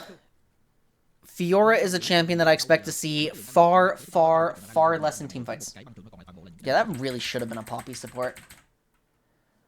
Đường giữa với Zalo cũng tương tự như vậy. Phá khu đường dưới vừa rồi Activis Ronby cũng như vậy. Anh ta di chuyển ra khi mà Ronby đã hết combo rồi và Activis cũng không còn phải hỗ trợ để có thể hỗ trợ cho pha tấn công được nữa. Thì vẫn còn Artemis is good. Mà là sao chưa nóng máy đến từ bên phía của Igo trong khoảng thời gian ban đầu này. Anh ta đi qua đường đối phương và bị điên cây lùa bởi vì nếu đánh nhau vào lúc này Igo sẽ không đánh lại khi đối phương đã về nhà mua đồ sau khi có được chiến công đầu ở khu đường giữa farm. Chúng ta sẽ xem lại ngay sau đây. Okay, I don't really care about what's going on here. We're just watching the Fiora. So what did I say about Fiora, right? Percent max health, true damage, better scaling. She's really good at split push. Parry swings interactions. Split push. Okay, Fiora is absolutely dual focused. Like her entire kit just says kill one guy. It's like I got my vitals. I got my 4 vitals now. I'm going to swing like the one tool you have against you. This is a fucking mess, and none of it involves Fiora, so I don't care. It's also a grasp Fiora, by the way.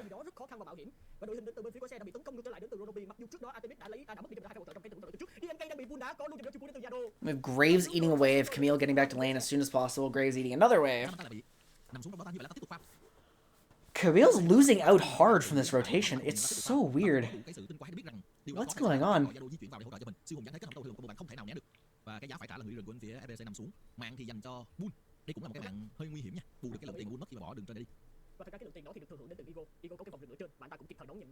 Let's skip ahead.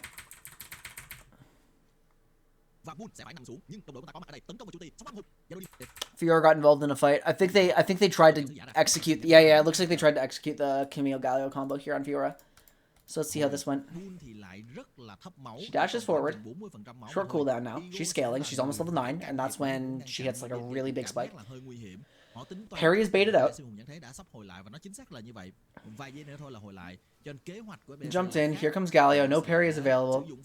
Fiora's trying to get the last vital. Actually just shreds Camille before anything happens here. And now it's like a favored skirmish, so she's okay to fight.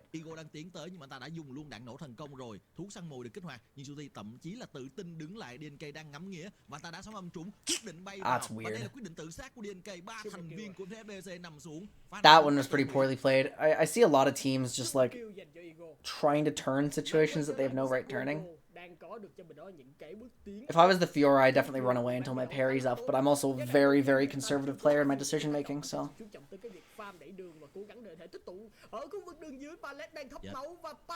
Yeah, this kind of just happens. So again, Fiora wins this game. So we're gonna have to see what she ends up doing. Or how Cerberus ends up throwing. It's Vietnamese League of Legends. Like, VCS just is like this sometimes.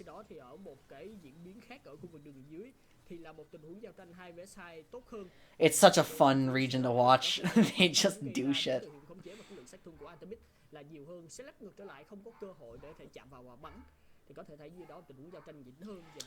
Fiora's here. Actually, no, let's just skip forward. Camille's forced off by the Lee Sin. Fiora recalls. Fiora actually threatened something here. Where's she going? So Fiora paths straight through mid, finds a Galio on a flank here, wants to fight it.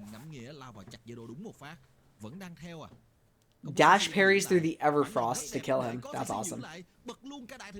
It's not even close. I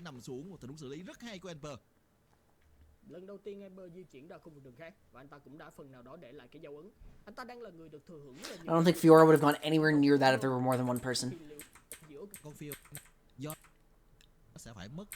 Fiora is now going to spend a bunch of time in the side lane, and we're going to speed this up. I don't know why it's not on 2x speed. If Camille pushes up too far, I have no doubt that Fiora will just immediately fight her. But Camille TPs, and Fiora has no TP. Took a while to clear minions there.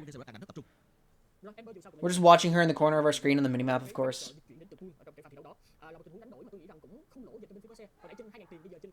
I really need some way to emphasize the minimap. Like, I wish I could just blow it up. I'm gonna have to actually set something up for that. Fiora's now going to the top lane to catch waves. Finds a Camille and immediately fights her. Dude, when I was first learning about some top lane fundamentals, I watched a lot of Jax VODs from Worlds, and holy shit! Jax and Gwen in that VOD, it was an LPL team, they encountered each other in the mid game exactly twice, and every time they did, they threw hands immediately. It was so funny.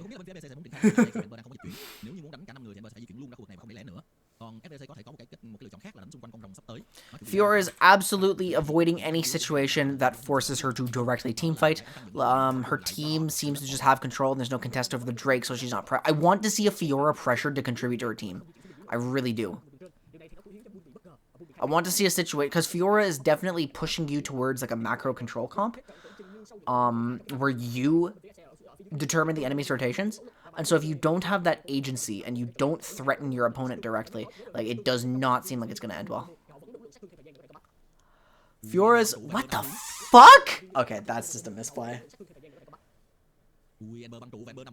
That's just a blunder, trying to ego on Camille a bit. I didn't see exactly what happened, but... That can't be anything but... Oh, here we go. No! No, show it! No! Stop fighting constantly!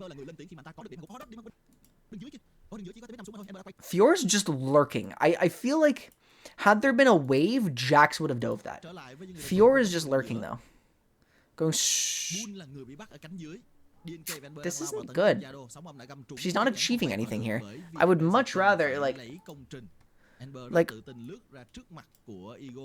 Isn't this just a better thing for Fiora to be on? Like, they are threatening it. Okay, she's trying to get in here because this is such a favorable skirmish. Like, this is not a team fight. This is not even.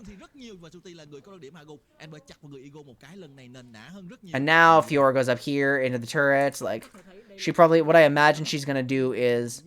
Okay, she's actually recalling. I thought she was going to gromp into wave here. But no, in fact, because Baron is spawning, she'd rather go straight down to the bot lane. No TP. I think she still just helps her team a lot more by doing that. Is this Mountain Rift? It's Hextech Rift. I didn't even notice those. They're right here. So Fiora goes here, through there, through the waves. I don't need to see this again.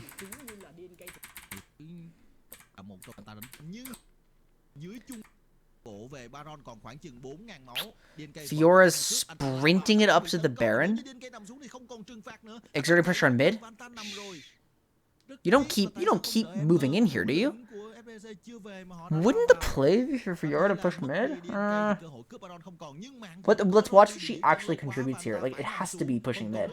Oh no, it's fucking cutting off escape paths. Now Fiora gets isolated fights.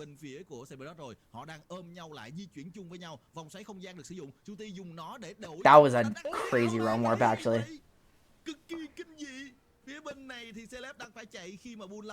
Didn't time it right to stun Galio.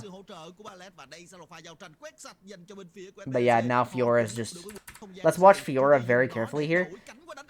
In every situation, there is only one guy who can possibly interact with her.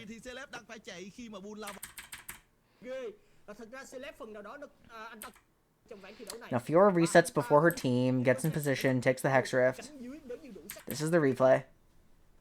There is a dragon that Fiora actually has to contribute to controlling. So Fiora is very forward, taking advantage of side lane. There's no real contest here. They can't... They would... If multiple people walked at Fiora, I imagine they could have moved her. If multiple people walked at Jax, they would have moved him, but he probably would have stunned them, jumped out, blast coned, like whatever. Fiora would have had to run immediately. That's what I think. Like, I'm pretty sure Fiora at this stage can 1v2, but not if she doesn't have the information to back it up. Oh, I'm stretching, sorry.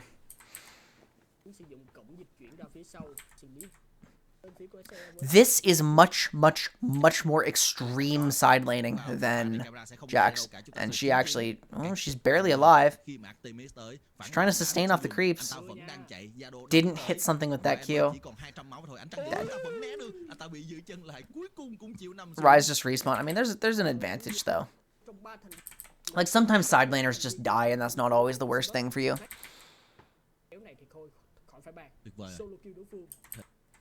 Yeah, it was. Like, I don't think minor region players are like that bad mechanically. I really don't. Some of them are. Some of them are pretty awful. But like the problem is they're just against weak. Like the top teams are against weaker competition, and they don't get as much practice. So like their macro is off, and their drafts can be weird, and just stuff like that. But still, at least you know the players. You know, for the purposes of what we're doing, where we're just trying to get like the fundamentals of the champion. Team stuff, yep. You get some really selfish play sometimes. Ego Kindred just doesn't get punished because like the better players in minor regions just get to do what they want.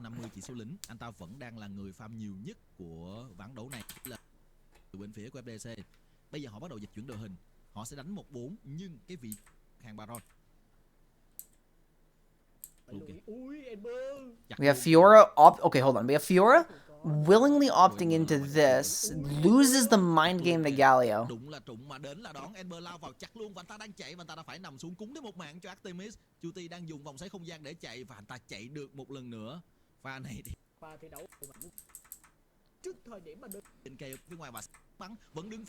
Yeah, just don't be known as the Tristana Rel region.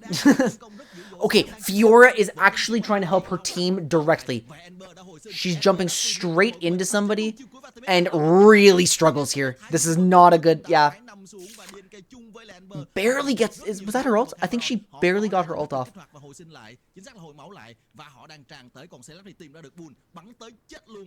Let's watch that fight more carefully. So Fiora jumps into 3 people, 1v3, gets CC'd. This is fucking bad for Fiora. She got shredded. Jax would not have been shredded. Not the same way. So there's...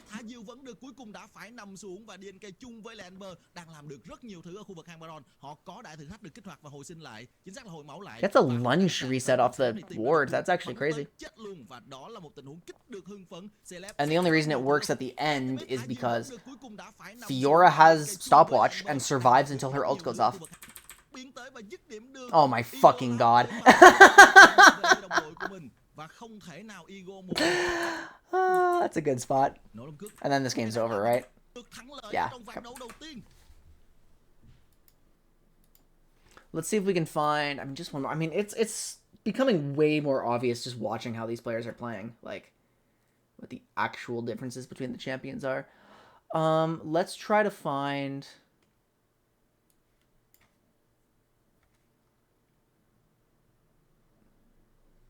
Okay, I gotta switch to this for a moment because I have to pull up the LCS channel, but they're live, and like the one thing Riot does not want you doing, like as far as I can tell, you are allowed to use footage for analysis and stuff like that. They are totally fine with that. But the one thing they really don't want you doing, as far as I can tell, is watching live footage. So I'm taking every precaution I can to not put live footage on stream. We are looking for Bradley, Team Liquid Academy versus C9 Academy, Proving Grounds from 4 days ago. So that would be not that VOD.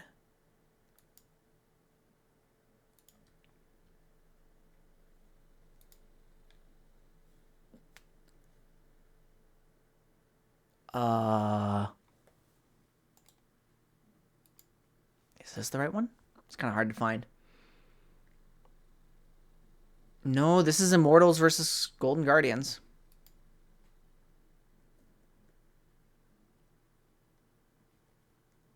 Actually, let's check something. Watch.lolesports.com. VODs. Academy. Ah, here we are. Yeah, this is... I don't know why I'm fucking digging through Twitch archives when I could just be going straight here. TL versus C9. I'm going to assume it's game 1.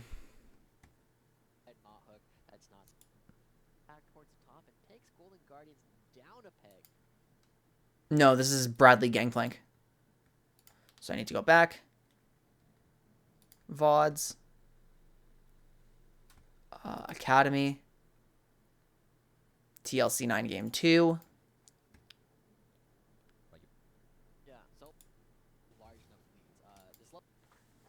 Akali Silas. Wait a minute. So this game was played on April 5th that I'm looking for. That's March 10th. What the fuck are these VOD arc? These are so old! Where are the... Oh my god, they're not recording playoffs. This is regular season.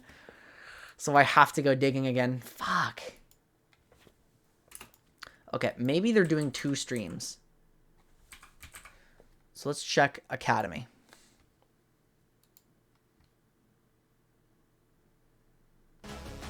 That's some audio I don't want playing.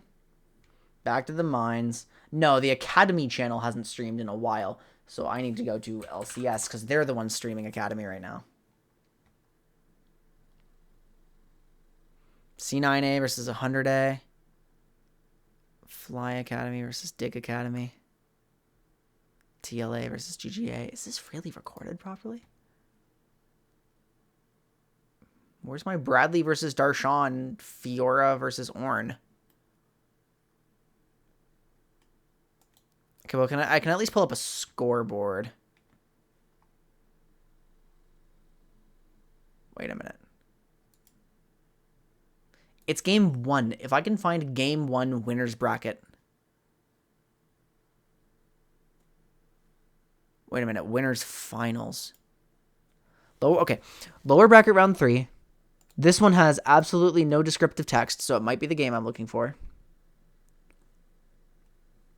Immortals, Golden Guardians. Oh, there's 2 series this day. Oh. All right, I found it. Yeah, I found it. Okay. I found it. Actually have kill pressure against...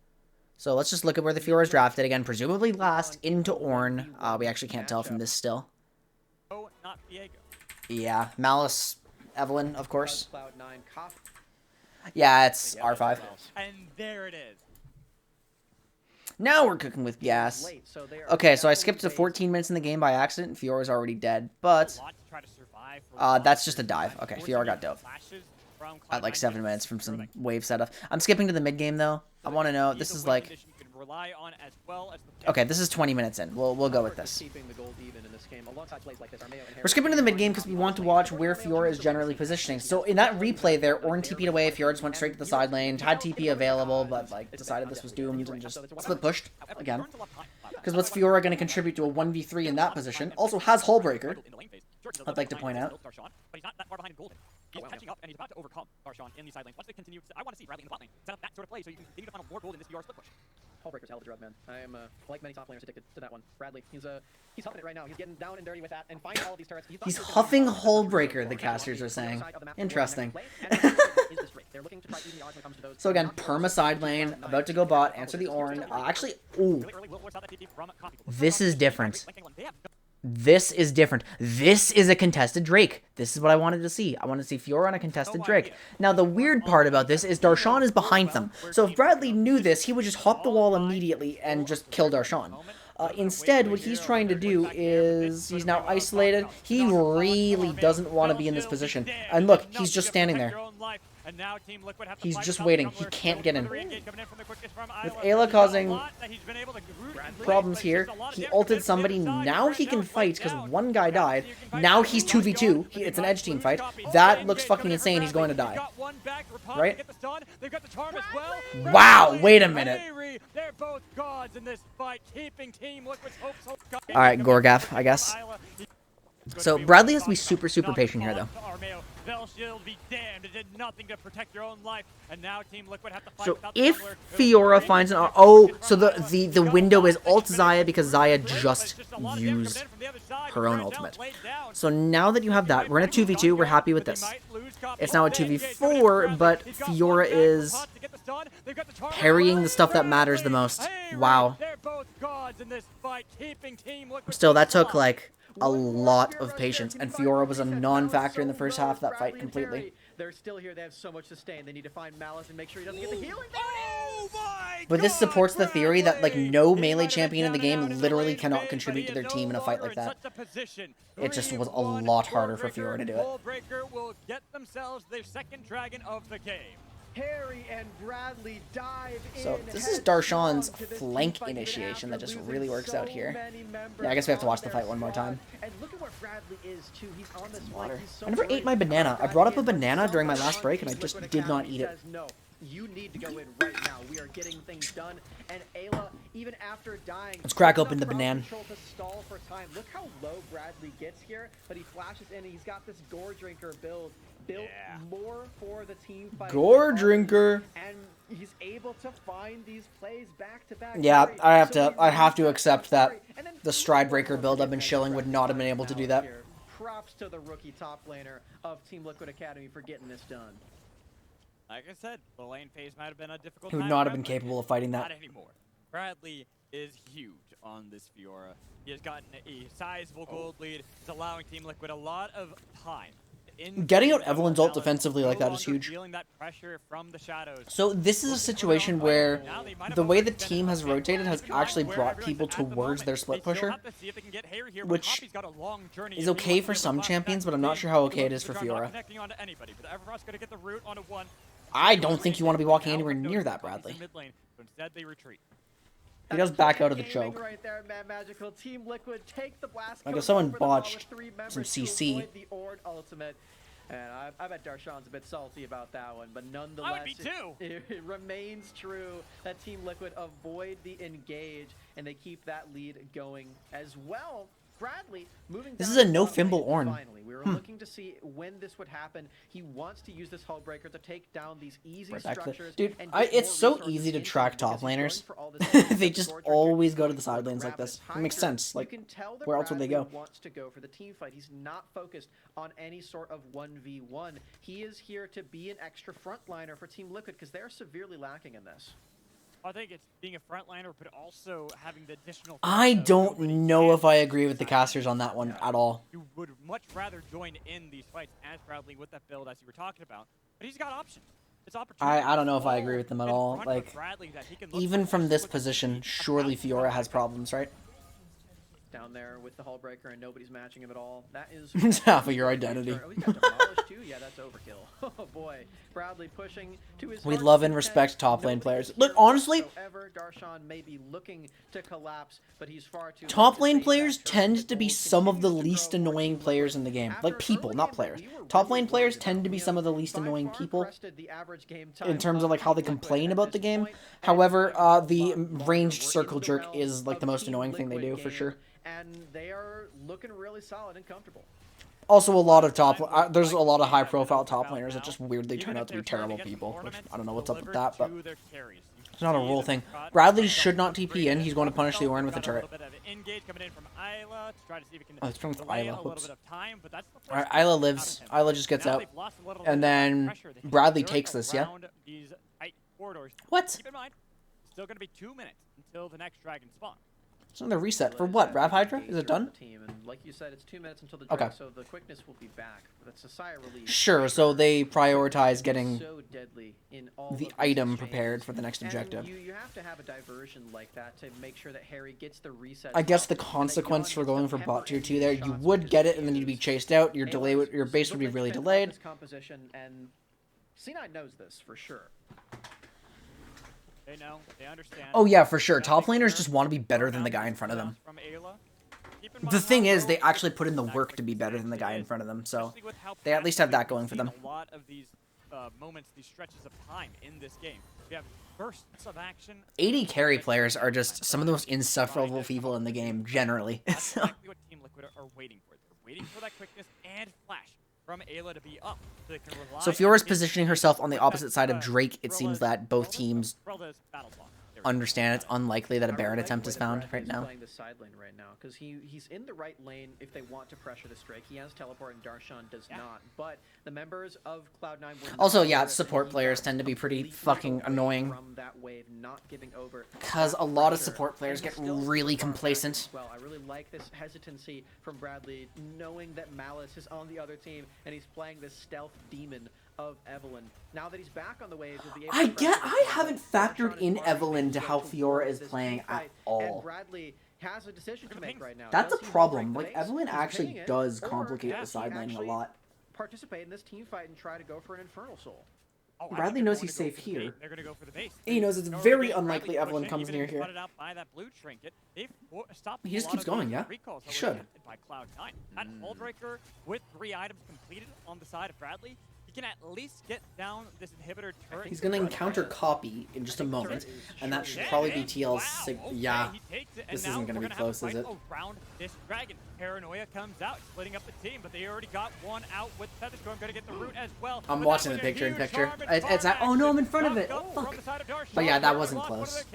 It was, oh, but the rest of TL's not happy with this. No, kind of. No, they won. Cleaning up this fight 4v5 because they got a near ace with the help. So, like, this is the kind of thing that I would have expected Jax to be doing from watching that footage, too, but it seems like Jax would have been a lot more willing to group with his team in that situation. The rest of the team fight just didn't come together. And since Fiora is a lot more of a pure split pusher, what the fuck, the game's over. Early online, Bradley flashing in place due to really style on that split push victory from team. Okay. I actually don't think I need to see any more. I actually don't think I need to see more.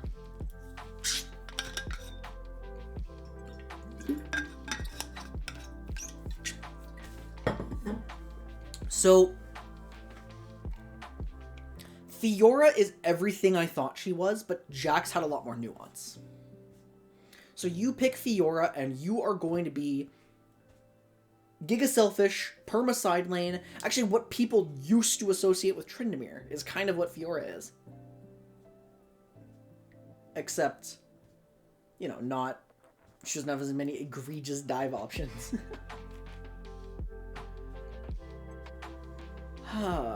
So what do we have here? What's in my notes?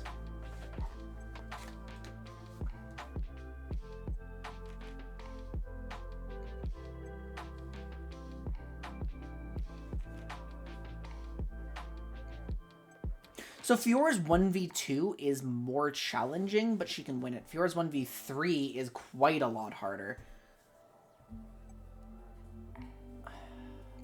Because Fiora's power is really concentrated into like the one moment of parry, yeah?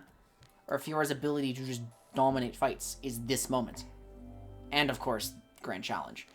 So Fiora's 1v2 or 1v3 is only good if she gets this off. Maybe that's a bit of an exaggeration.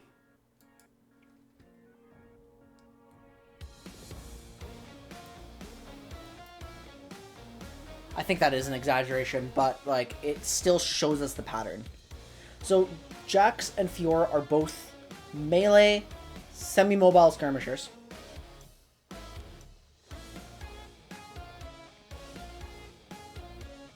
They're both good in the side lane. They're both good in duels. The thing is, Fiora scales way better and is a lot more focused on the dual power. Jax is more of a generalist, but really excels against like physical auto attack compositions. That seems satisfying for now. Like, obviously there's more to these champions, but like if I'm just going for an overview, that seems satisfying.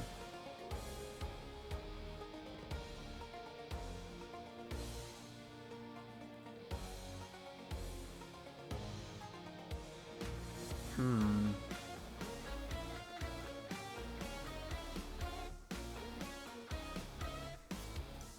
Two to 5 based on vitals hit seconds. Oh, I didn't know it works like that.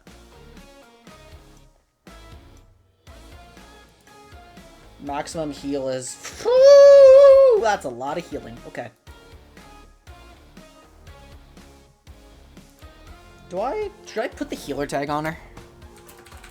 Probably should. Like, anti-heal against Fiora actually should matter, right? Or does it? It should. Okay. Let's actually start with Yaximus over here.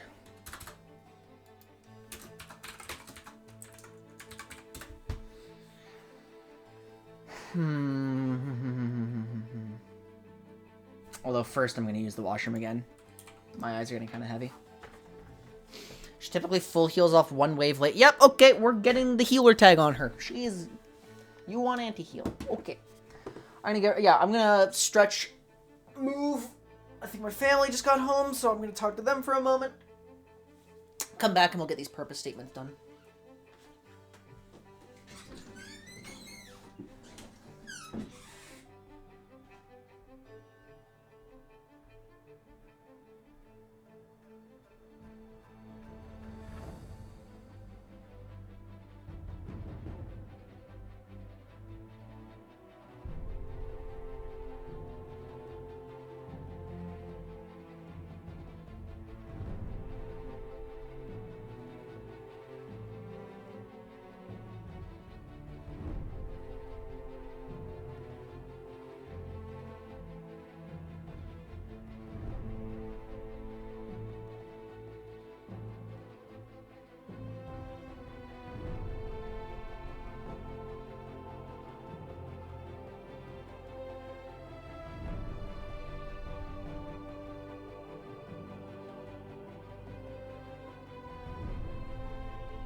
It's definitely interesting to kind of explore what it means to be a skirmisher here, because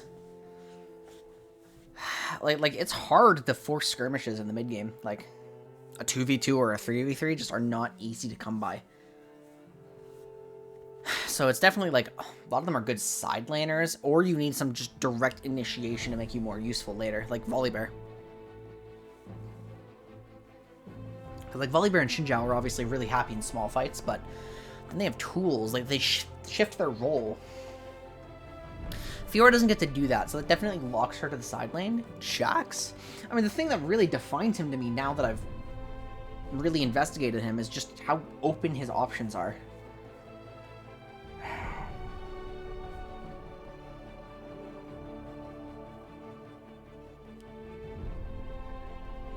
I have Jackson mechanical? What the fuck? Isn't he simple? Like, I haven't talked about the practice classes ever, so I probably won't fix that right now on stream, but I need to look into that. That's kind of weird. Why is he here?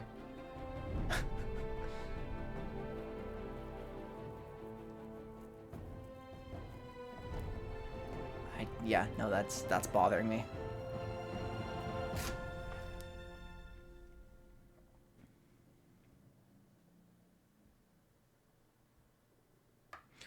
So Jax is a... how do I want to describe him? Jax is a semi-mobile...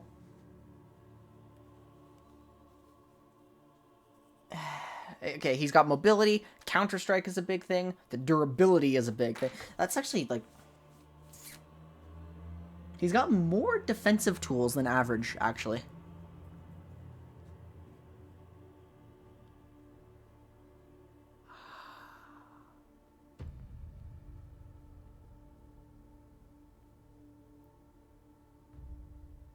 What do I do with that?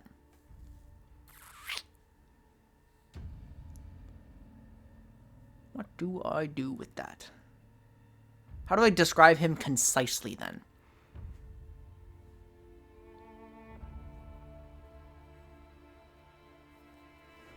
So what are my exact notes that I wrote?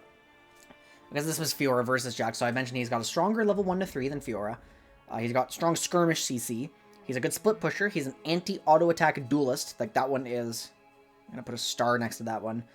I noted that he was attempting team fights in the footage that I saw. And then I wrote at the end, he seems pretty versatile. So the best way to phrase all of that... So we haven't even talked about, like, his passive, but that doesn't... I mean, that just factors into how to fight him, not what the point of him is. Mobility, damage, tankiness, defenses, moderate CC.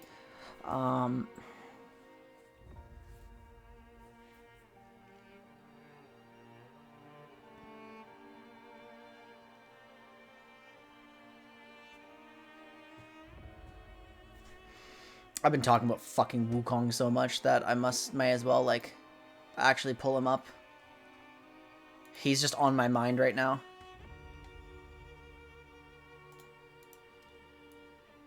Little bastard. Okay, how much armor is this, actually? It's actually pretty... Oh, stacking for a maximum 30 to 54 bonus armor. Yeah, it is a lot of armor. But he has to take damage for it. So Wukong starts out not anywhere near as squishy as, or as tanky as Jax. It's just this regen. It's... Oh, it's... Wukong... Wukong is a really, really long-term fighter. That's what it is, yeah. He likes it when the fights go really long.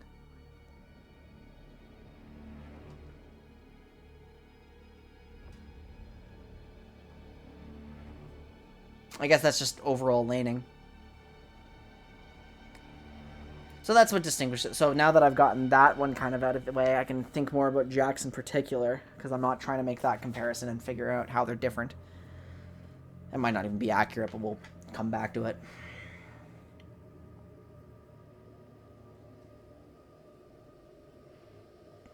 So when I put Jax on my team, it's because I want my side laner to have options in my team fights. That's pretty much what it comes down to, isn't it? I put Jax on my team because he's good into short-ranged auto attackers, and because he has options in team fights. So that has to factor into his purpose.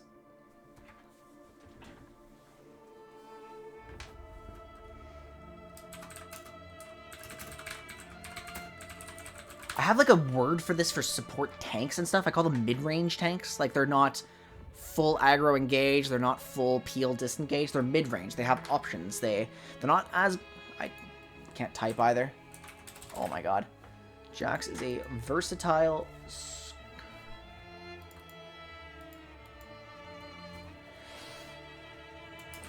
who's unusually high defenses. Keep his options open.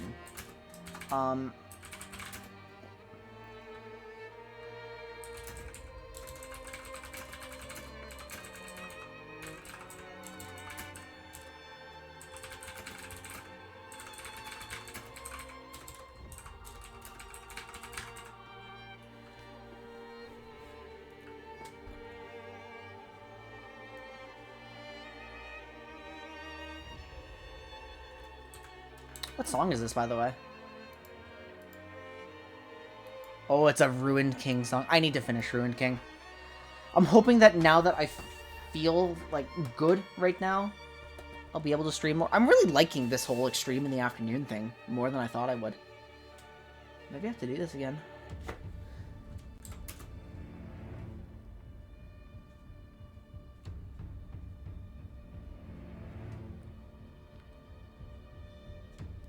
Auto attackers, but offers.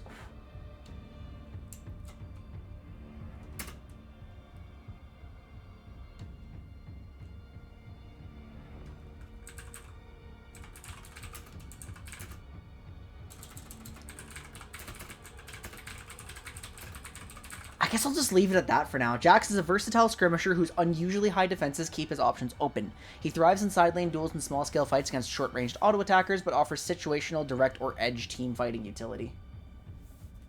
I guess that just works for now, yeah? That kind of sums up Jax and why I would want to pick him on my team. I pick him because I want a side laner who can pretty easily move into team fights if he's into the right comp. Which I guess immediately... Yeah, I'm just fucking fixing this right now. You're simple. You're not. I would only need to put my... If I had a... So... Should I actually explain these? Maybe I do. Actually, no, that's not a resource. That's a fucking priority class. The practice... I have, like, a lot of labels I put on my champions here. As you can tell. Like, charts and labels help me keep track of things. The practice class is a theoretical definition of how much time needs to go into a champion in the hands of a competent player before you can pick him in, like, a competitive game. So if I have a player who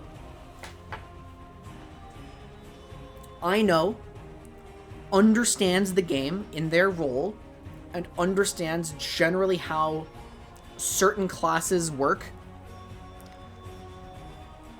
would they be able to just pick up this champion on a whim, like in Champ Select, because we need it?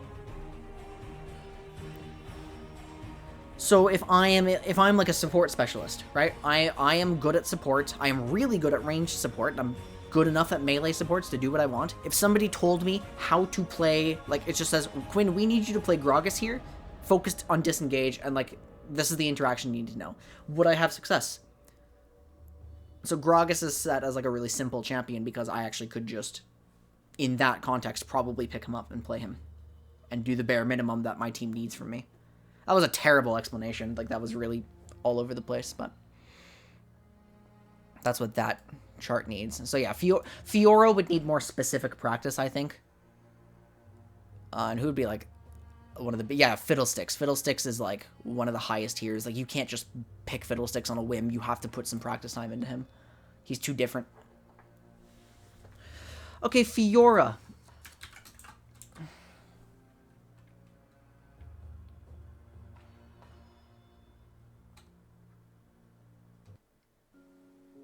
So Fiora has good scaling. Her parry swings interactions. She can probably win, like, a ton of matchups. The stuff she gets really ruined by... Whoops, the stuff... Yeah, you can close. You can close. You can close. I'll just... the stuff she gets really ruined by is... Yeah, see, that's not intuitive. I would want to pick Fiora into tanks, and it's just not the answer. Where's the Mundo win, right? Like, I remember saying I should be able to pick Fiora into Mundo, and then just getting proven wrong.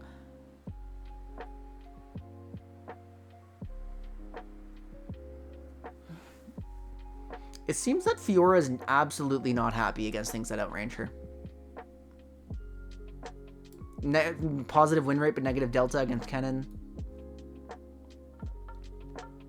Oh, never mind. Okay, my mistake. Apparently she does beat Mundo nowadays.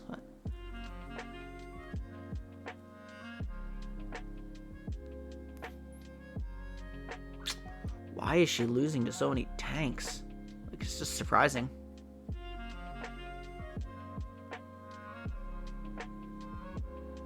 She beats Ornn, Volley. Mord makes perfect sense. Holy shit, Mordekaiser can never cast his E. Oh my god! Mordekaiser can never cast his E!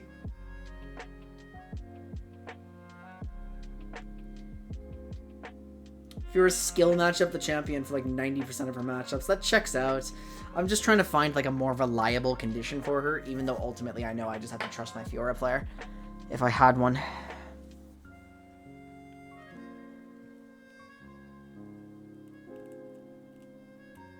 Top lane matchups are whoops.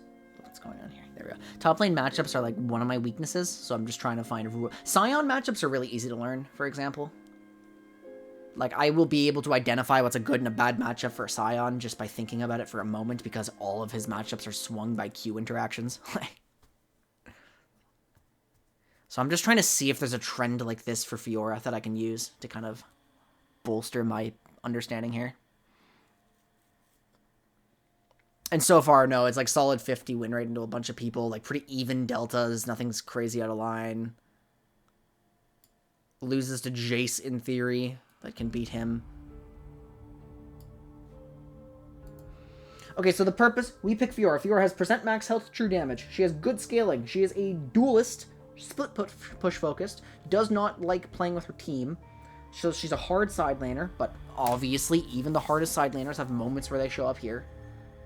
It's just, I don't want to pick Fiora for the situations where she has to leave the side lane and come join her team.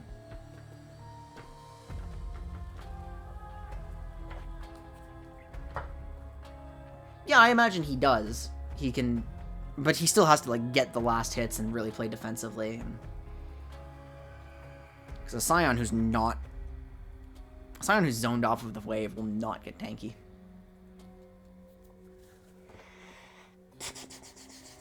She is a pure side laner.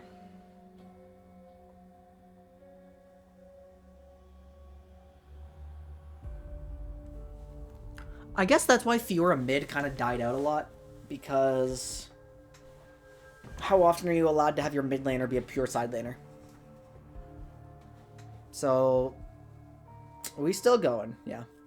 3 champions deep, by the way. That's how little I know about fucking Melee champions. I had to watch so many games. I cranked out 20 of these for ranged champions when I was sick in an hour. But we're still in Fiora. It's okay, we're about to move on. We're done watching. The purpose statement's being written. I'm just kind of compiling my notes and mulling it over here. You see why I just, like, let our top lane... Like, every team I've ever coached for, I just kind of let my top laner pick fucking whatever. Have you noticed that?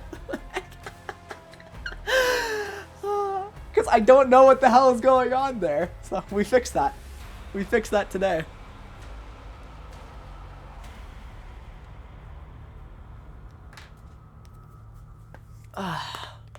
Good crunch. Okay, yeah, so if I'm... I have no idea how the fuck top works. Top... No. I mean, I would like to, but then we get, like, random Darius picks and stuff like that. Or what did Conjured used to play all the time? Was it just shit like Ornn? It was, yeah, no, it was like Perma Ornn Mundo, wasn't it?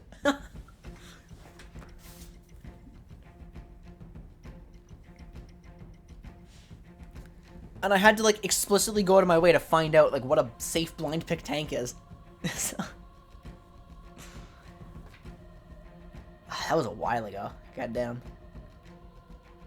Mord! It was fucking Mordekaiser, and I never liked it. I remember now. Yeah. Mordnar Ornn Mundo. That's right, that's right.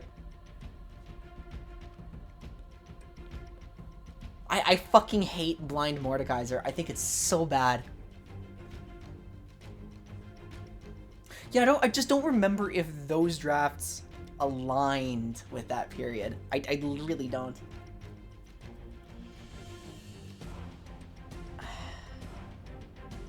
Fucking Mordekaiser. It's one of the only... The problem is Mordekaiser always has a soft spot in my heart because I used to funnel him on Treeline. We used to play hyper carry Mordekaiser. And it was so fucking ridiculous because of the Treeline meta. I think we actually played, what was it? Oh no, the Taric Ornn, or the Taric Mord Malzahar comp was not good. But it was funny.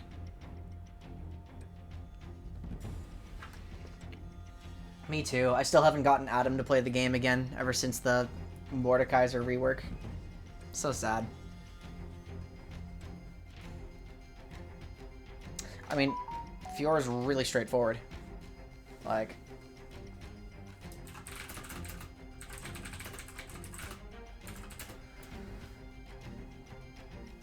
We start with that. She's a side lane duelist. She wants 1v1s. She very rarely leaves the side lane.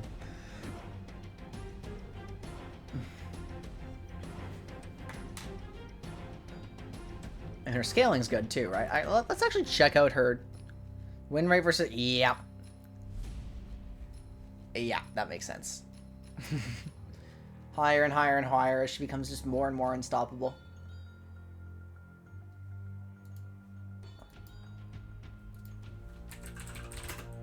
I'm just gonna add that in. Fiora's scaling side lane duelist who, again, the percent max health true damage distinguishes her from a lot of things.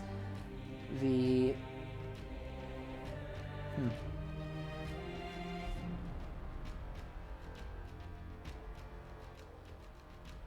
I see.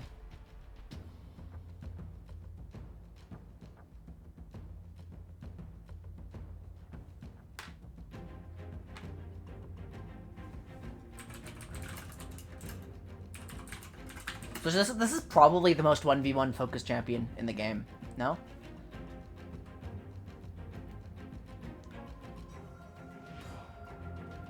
Probably why top laners like her so much.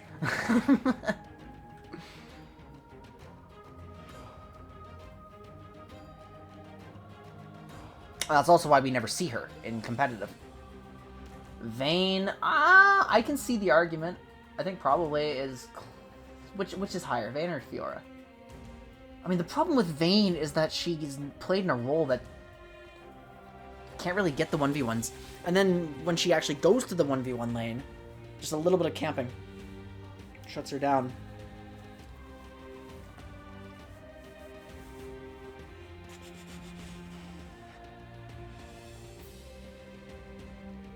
Yeah.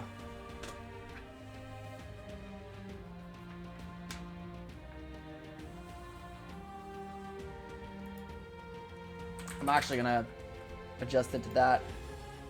No, yeah, okay.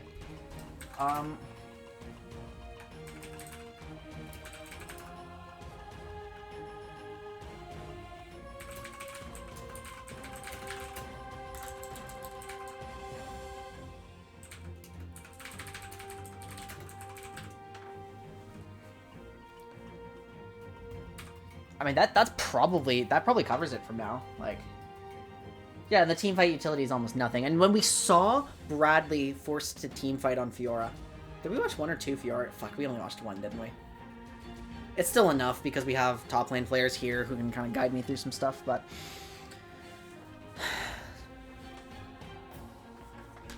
Yeah, that's actually it. She is the duelist. It's so simple. I can't... And the only reason it wasn't simple for me right away is because I got in my own head from this being, like, the least experienced thing in the game for me. Or my least experienced thing. Like, I do not play these melee carries. I do not know how to pilot them at all. So it's disorienting. Okay. Sick. I actually feel it going for a little bit longer.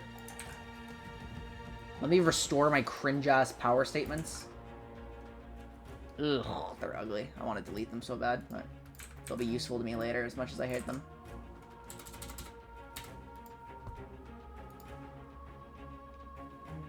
Okay, I think I have time for like one or two more champions, especially if they go faster now that I've gotten some melee basics down from watching these games. I have Wukong up already, so we may as well just do Wukong.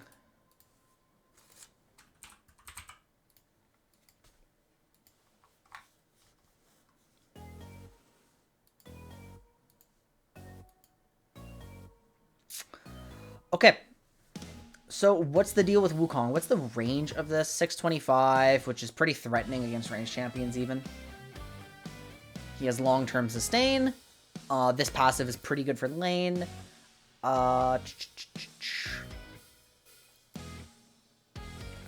believe this is about to...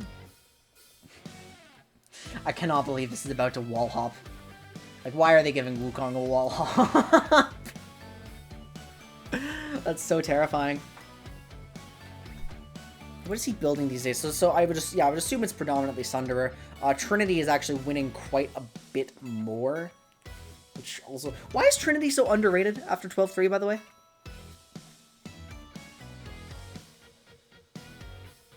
Does anyone know, like, why people don't build this item?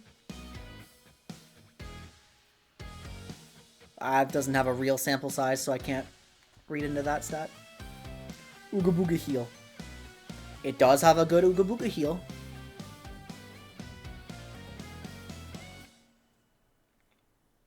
I mean, yeah, I get it. It's very useful, but it's also like this just has more stats that a lot of champions want nowadays. When this was 400 health and this was 200, yeah, of course gets under, but it is. But then, like, even the really attack speed focused ones, like, haven't been picking up Trinity Force sometimes. Like, I just feel like Viego should be on Trinity DD almost every time. Like, I don't like Sunder or Viego anymore. So, Wukong is obviously building bruiser items. When I think of Wukong, I definitely think of something that can be useful to me in a team fight. But more importantly than that, like, it's not because he's doing a ton of damage, it's because he has a momentary knock-up. And I do mean momentary. Like, this is such a short duration CC. It is, like, Wukong is a disruptor. Oh man, my eraser's falling off. Sucks. Wukong is 100% a disruptor. He just gets in your face, he causes problems, he disappears, you can't catch him, he's annoying, he's kind of durable when he's in your face. No, Duskblade Wukong is really not still around just because, like, his E does magic damage now. Right, this is magic damage. This is just percent max health. Like, yeah, the damage, the AD ratio on ulti is pretty extreme. But, like, it's a, I guess it's not redundant because this is percentage armor, so lethality is actually bolstered. But old lethality Wukong really relied on, like, this chunk 2 to be an assassin. And that just doesn't get empowered anymore.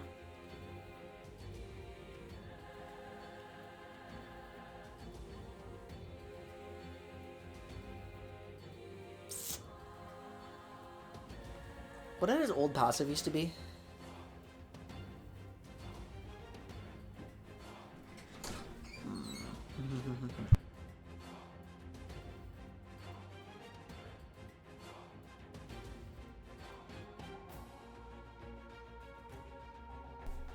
Okay. I actually want to see when that was changed. Like, when did his passive actually get? Yeah, here it was, the 10-6 gameplay update. Oh, Stone Skin was just completely different. It doesn't tell me what it was. Damn.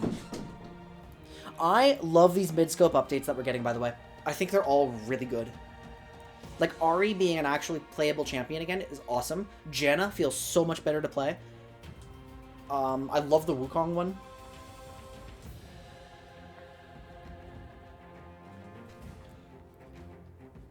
Have we gotten another mid-scope, like, recently?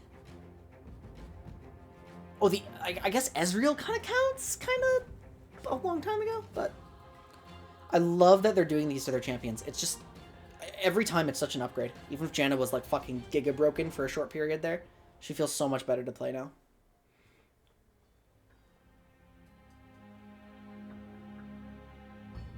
Yeah, I mean, she's also super overvalued right now, and she is quite strong, but... Okay, let's take notes on what I know about Wukong. Wukong. Disruptor. Skirmisher. Value from winning matchups. The fact that Wukong is not valuable from even is telling.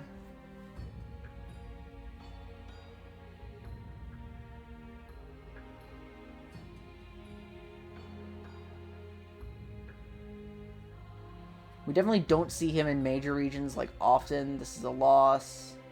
This is March. Yeah, holy shit. We can go back to February. And still, like... Wait. There's a guy named Bayonetta! That's so funny. Oh my god. Imagine that. I don't think I want to watch a Turkey Academy game for this.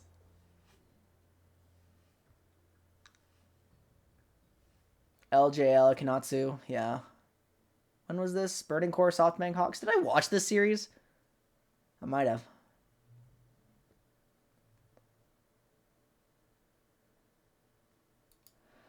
Okay, so Wukong is a disruptor. He's good in small skirmishes.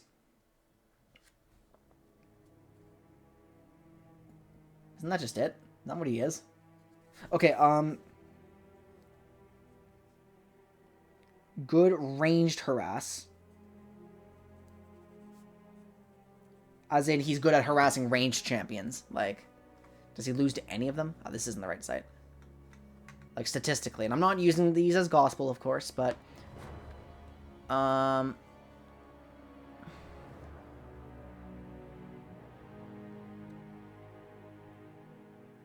Yeah, he beats Gnar pretty easily. Urgot is annoying. Oh, anything that relies on, like, a fast reaction that he can clone. Loses to Alawi. Because he gives Alawi more targets to ult. Okay, Quinn beats him up. He's fine into Kennen. That, I mean, negative 0.55 delta. It's pretty even.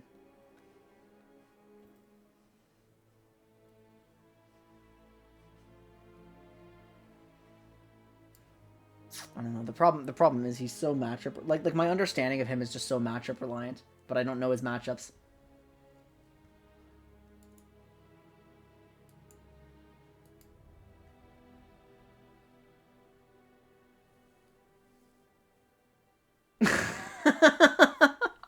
I've been researching top laners for 4 hours, and I've only gotten through 3 of them.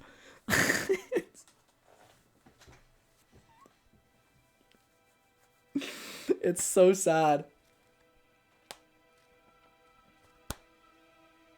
Okay, let me fucking delete the cringe-ass power statement from Wukong so we can get his stuff on my screen.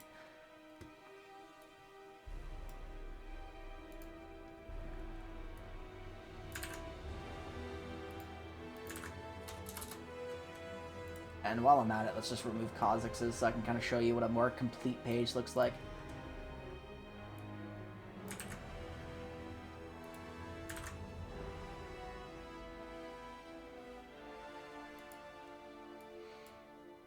Yeah, so I ultimately I want like a ton of information being compiled in here. Like I've got Kha'Zix's rune stuff. I'm about to move his Evo stuff. Like let's go down to Wukong and kind of just trying to sort this out.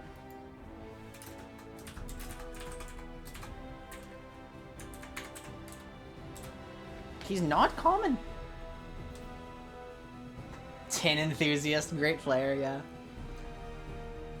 I mean, the thing is, it doesn't matter what the specific matchups are right now. It matters if the matchups give me some insight as to how Wukong plays.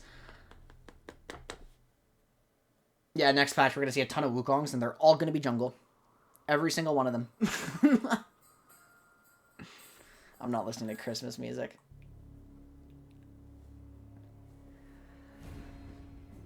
Because, like, when I want Wukong in, like, a Malzahar game, you know? Like, just get in his face, stop his ult.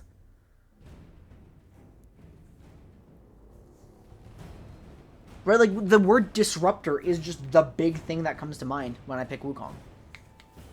I'm autopathing to enemy fountain. We'll let him practice it first, but we're probably picking it at some point if it's good. I shouldn't say that on stream. Alright, do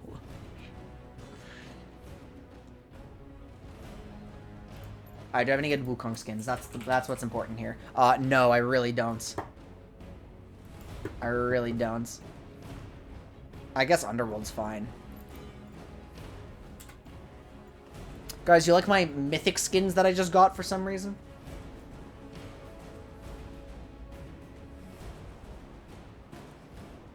Based. Just extra Nico skins. Wait, how many of these do I have? Oh, fuck. Is that... Oh, no! I didn't know. Oh, you guys want to see a problem? You guys want to see a problem that I used to have? Okay, that's all of them. That's most of them. I'm only missing the new mythic. That's all of them. That's most of them. That's most of them. It's just the new ones I'm missing. This is the problem. That's all of them. All these LeBlanc skins. Every Swain skin. Oh my god, I used to buy so many skins.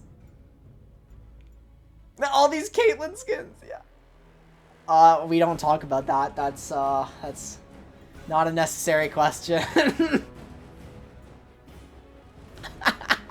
This is fucked up.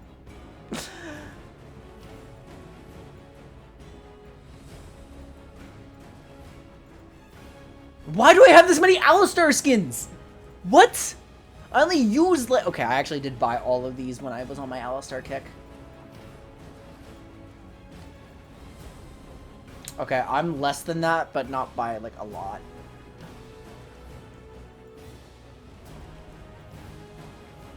To be fair, through high school and, like, early uni, this game was, like, the only thing I spent money on. Now I spend money on feeding myself, so I don't buy skins as much.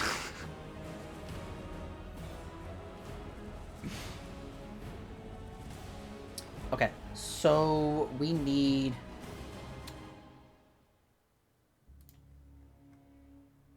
This is just knock up and harass. Nimbus Strike's bonus attack speed. Like, he's just... Wukong is just annoying and sticky. Dude, Ben, if you had heard... If the things that I had said about a week ago off stream were typed to a Pyke player while I was learning Kha'Zix, I would have been banned. And I've never been punished on my account, ever. It's kind of embarrassing, actually, but... I was, like, emotionally fucked. No, I never got punished. I've been Honor 5 every season.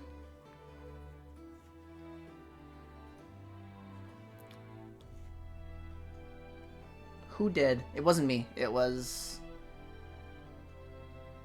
Darian got 2 weeks once, which was funny as fuck, but I wasn't, because I was coaching him at the time, and it was really annoying.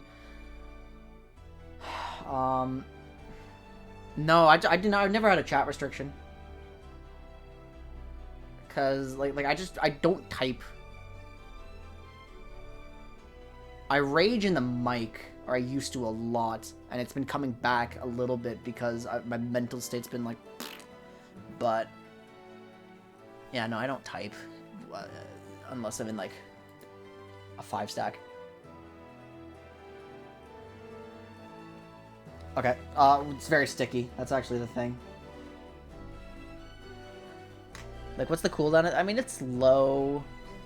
This is another dash.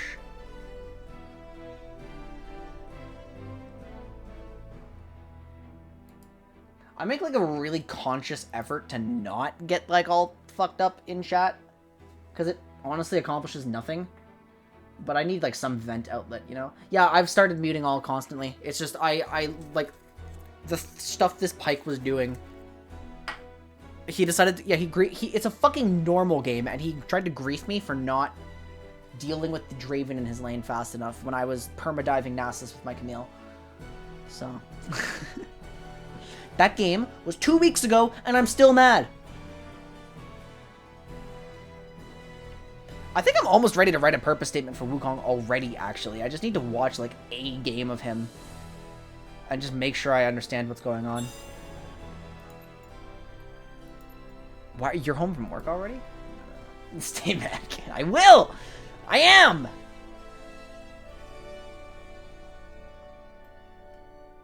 Where are the fucking Academy VODs? This is infuriating.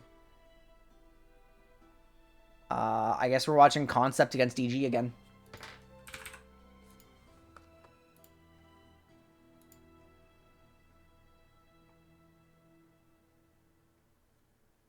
Thank you for picking Weirdo Champions, Concept. You've done me a great service. What is it? TL. TL versus EG somewhere. Here it is.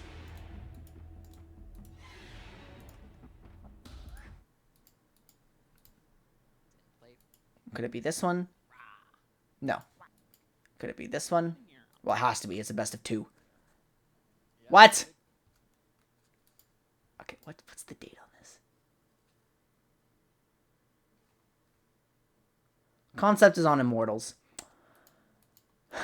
And I fucking closed the wrong tab.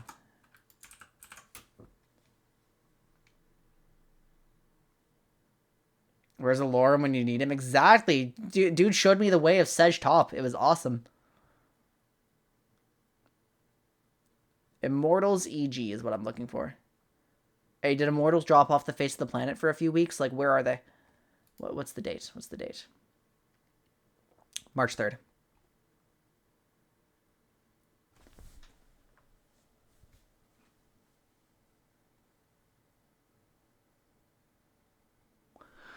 Okay, yeah, that's all well and good, I guess. We'll just find a different one.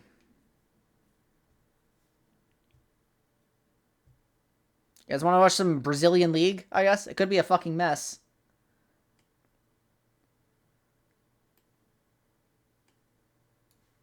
Alright, let's do it. It's totally fine to use minor regions for this stuff. Hui. Okay, when does Wukong get drafted? Jace is shown early, so Wukong is drafted like 4 or 5 as a Jace counter pick.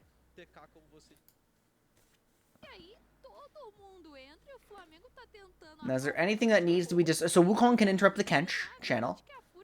Wukong... yeah, no, he just gets in people's faces. He's annoying.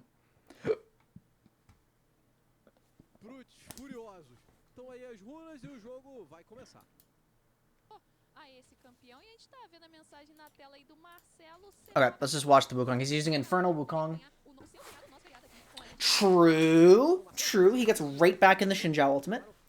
Yeah, the things I've written already. He is a Disruptor, Skirmisher. He's good at harassing range. He's very sticky. That's what I've written.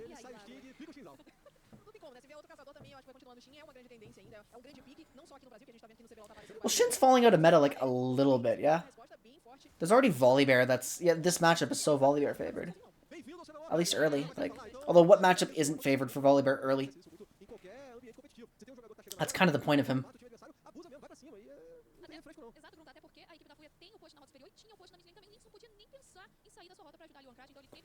I know I said Volibear's like fine into Trundle, but yeah, even then, I think he actually can outduel the Trundle in some situations. It's just not as hilariously one-sided, I guess.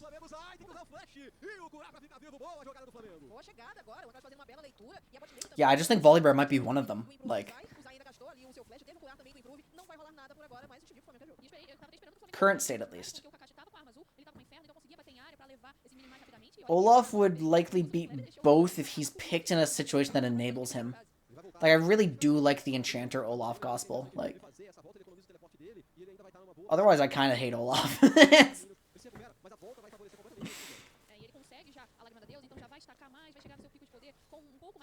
Pure 1v1 jungle. I would definitely need to see Olaf again to really make that call. It's been too long. I don't know.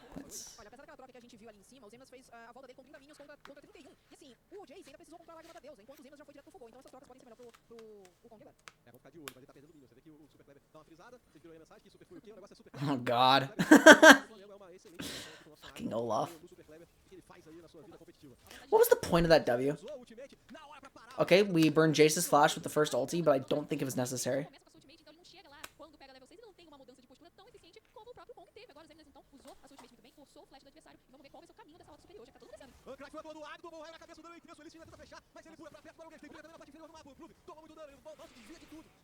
Yeah, it's like a can win. Yeah, okay, Wukong is just scrappy as shit in lane. He's down a ton of CS, but he's constantly fighting. The minion wave size doesn't really matter if he's like... Okay, well, he's also down a ton of CS because he keeps recalling, like, in situations like this where the wave is pushing out. And he's just boned. Because he's going to lose this entire wave, and then it's going to slow push into Jace and gift him a freeze. So... Probably was not a good time to kill Jace, actually.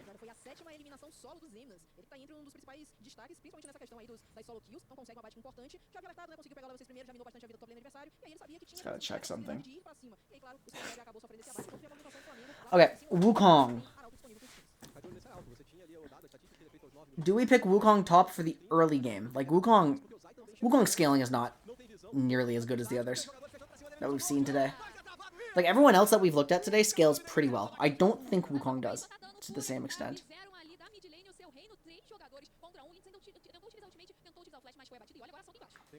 I think Wukong is supposed to like win before team fights become the norm.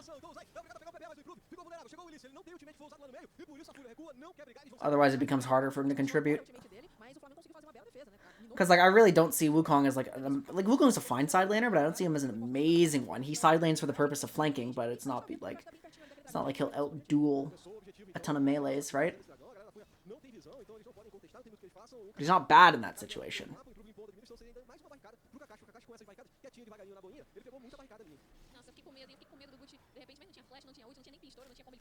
He's still top lane. He's still dealing with his... It's not... Yeah, he's being pushed in now. He gets... See, I don't know why he's like 20 CS down. Well, I do, because his recalls are weird as fuck, and he keeps basing in like this situation. So he's gonna go down again. With no TP.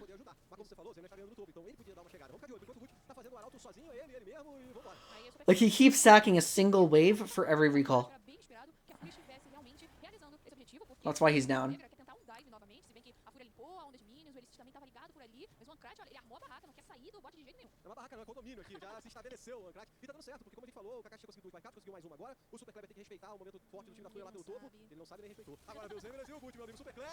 Wukong should be really... Yeah, okay. That should be free, and it was. Looks like they might actually just blitz down the whole turret now with the Herald. Yeah. So lane phase is over because bot tier 1 fell. Top tier 1 wouldn't be enough to actually end lane phase. But bot or mid absolutely does. So we're going to see rotations from the red side. Wukong, we'll see how he actually answers that. I don't know if he'll just go straight back to his lane. It could be high risk. Because there's actually a means for bot lane to get there now. It's more likely... Yeah, he is going pot side.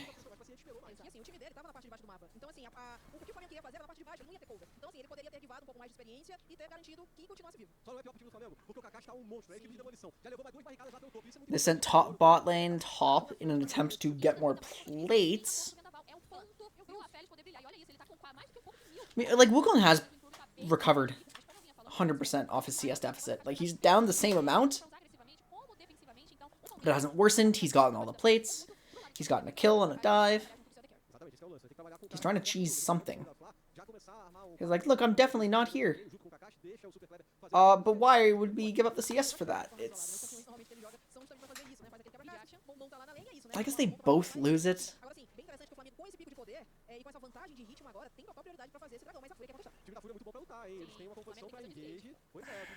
So, like, as long as Wukong is ahead or people are grouped up, like, if Wukong found an initiation onto this isolated Jace Azir, I think he'd be really happy. He's actually focusing entirely on the Kench. Let's watch that one again, slower.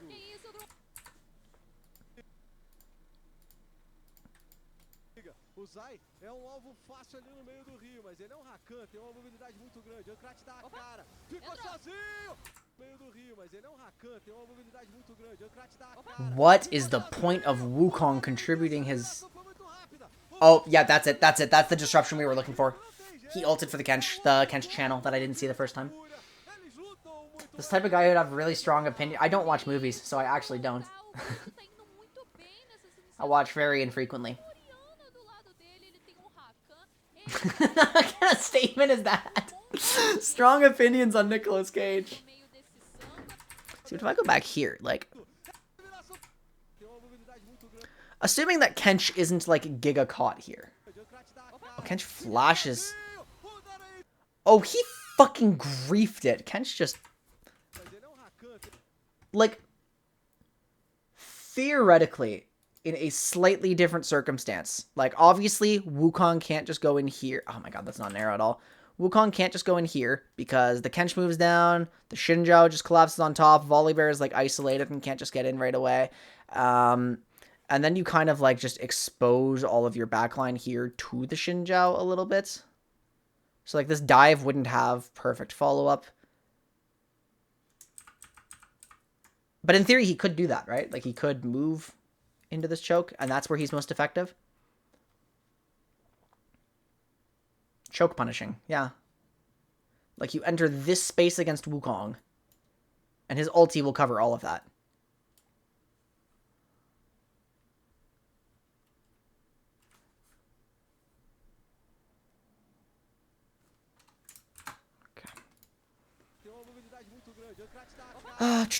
Back to 2 times speed. I didn't notice the Kench channel, but that's exactly what we were looking at the beginning of draft, or the beginning of the game when Wukong was locked in.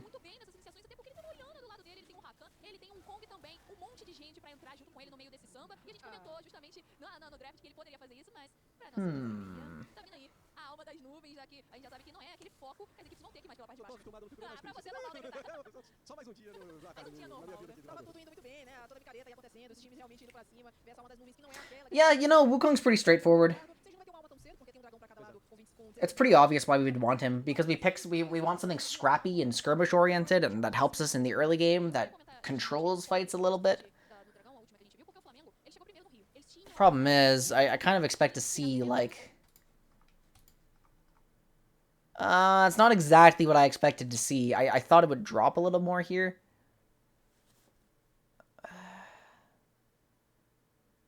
I really thought it would drop a little more there. Wait, we're watching CBLOL Academy! We're watching the Brazilian Academy scene!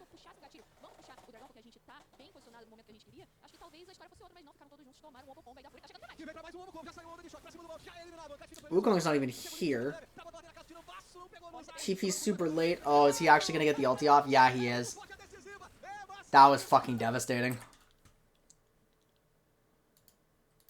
In an even team fight where initiation hasn't already taken place, Wukong would not get away with this. But because it's so chaotic already, Wukong just rolls through the entire team.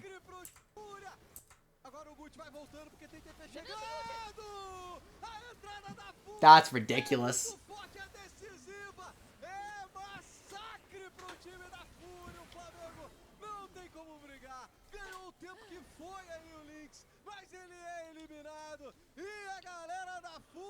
Oh, excuse me. Fenomenal aquela wardzinha marota ali na Tribush. Ele conseguiu chegar muito bem com seu ultimate. Pega aí vários. If Wukong's knockup duration were longer, he would actually be a true team fighter. So, thank goodness his knockup duration isn't longer. Olha, eu quero chamar o pessoal de casa pra olhar ali o placar de abates, porque eu não sei se vocês perceberam, mas é 10, nota 10 pra aqui, pra equipe da Fúria, pro... Yeah, look at this. See, the fight's already all over the place. Wow, that's funny. They're already they've already committed. But once they're this deep, 100%. So Wukong TPs, they're like, oh shit, it's Wukong. This is no good for us. The flash, yeah. Wow. Champion looks really useful in this situation. Dies to the Azir turret? Oh, he doesn't!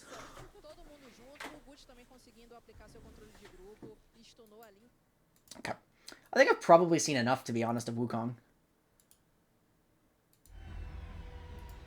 But I've been drinking so much water today that I have to use the washroom again, so I'll be right back.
Let's get this going. I already know how to start. Wukong is a skirmish-oriented disruptor. And I saw he, like, perma-fights in lane.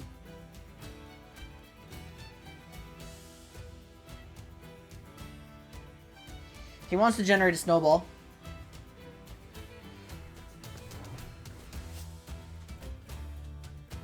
Oh, this is the battle theme!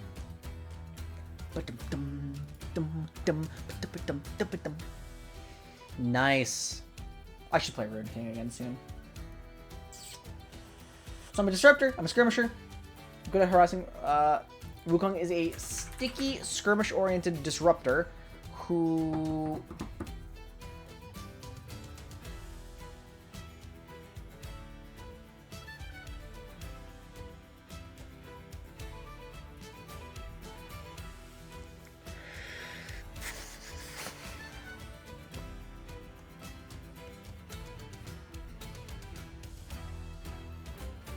Yep. Who looks to fight his way to a lead, which he can convert... Oops. Which he can convert into sustained backline chaos. Wukong just wants to cause problems. Wukong is the problems clown. That's what he is.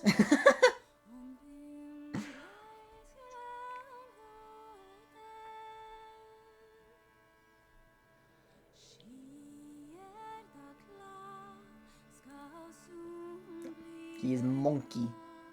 He's 100% the problems clown. I think if we do a simple one, I'm good to do one more champion, guys. But who would it be? Who would it be? I'm leaning towards Gwen. It's definitely like Gwen or Irelia. What's going on here? Ornn's image just disappeared. While his song is playing. This is discrimination.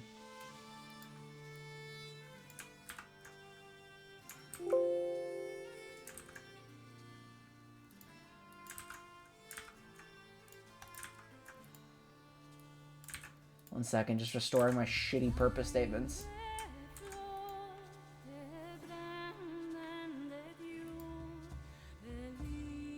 Do Irelia? Sure. Any interest in playing? Not right away, but once I take a break, maybe tonight, actually.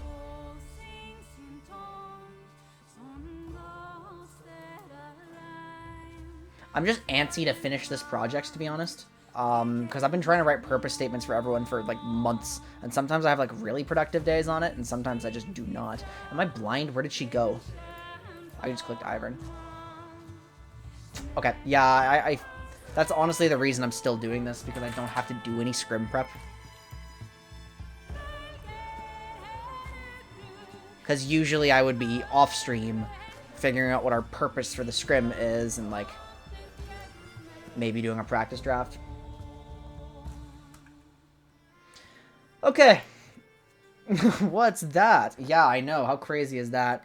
I actually have to start giving us, like, intentional goals. Otherwise, we're just gonna waste our practice time again. Okay, fucking Irelia. Everybody hates fighting this champion. What I know about Irelia is that she is way more competent in a team fight than a lot of melees. I do like Ornn's theme a lot.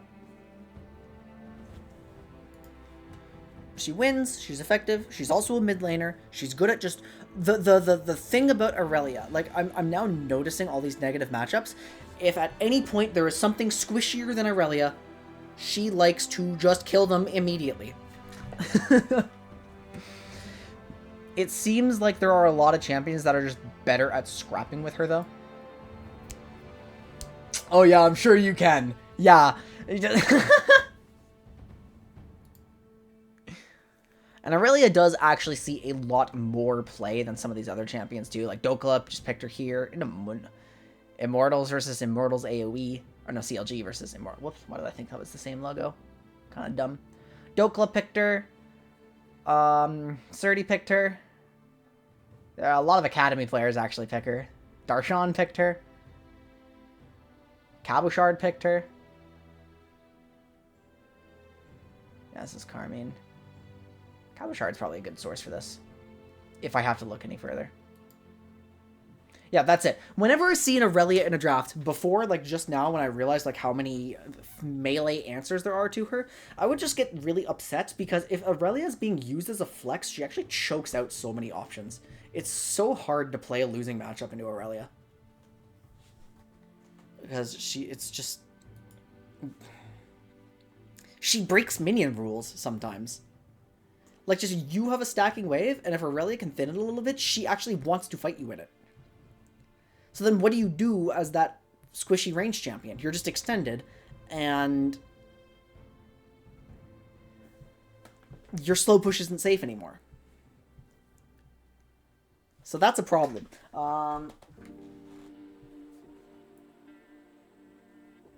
Irelia, okay. Breaks slow push. Rules. Irelia... Okay, so what do we have? We have Defiant Dance, which actually makes her a good team. Like, Irelia became a good champion again when the W got changed. Like, because Irelia had that, like, bit of work done on her a while ago, right? That... Yeah, I think it was this patch where it just did a lot. They reworked her passive a little bit. Her passive's easier to stack. Blade Surge is slower. But Flawless Duet has changed, so it's not undodgeable anymore. This makes you stickier without landing marks now. Defiant Dance just it has a lot of damage reduction. Reduces magic too.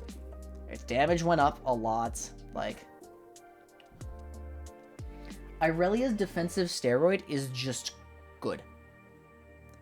40 to 70% physical reduction, 20 to 35% magic. Like, that's nuts. That's half of the physical, but it's still a lot. And then Irelia, like, consistent healing. I actually should put the healer tag on her, actually, come to think of it.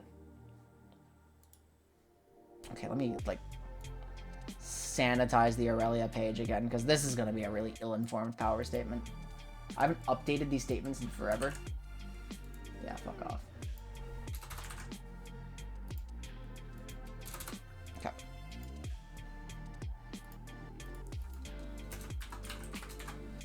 And the fact that we do see Irelia mid also tells us that she's better with her team.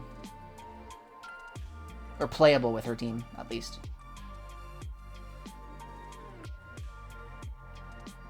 The shield bow build is by far the most common right now after the gore nerfs from a while ago. Do you guys, oh my god, Irelia's Reign of Terror with old gore. Ugh. No thank you. Let's pull up a... Never mind.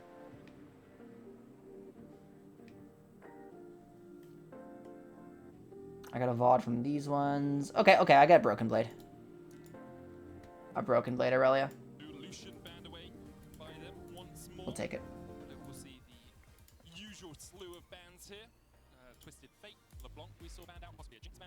I'm curious if Tryndamere's banned in this draft. Oh, I guess it's Jace Tryndamere. You know, oh, wait, no, you just know early that it's Jace. Now you have the Irelia. It's not flexed, so Irelia does not exert nearly as much pressure on the draft as she usually does. And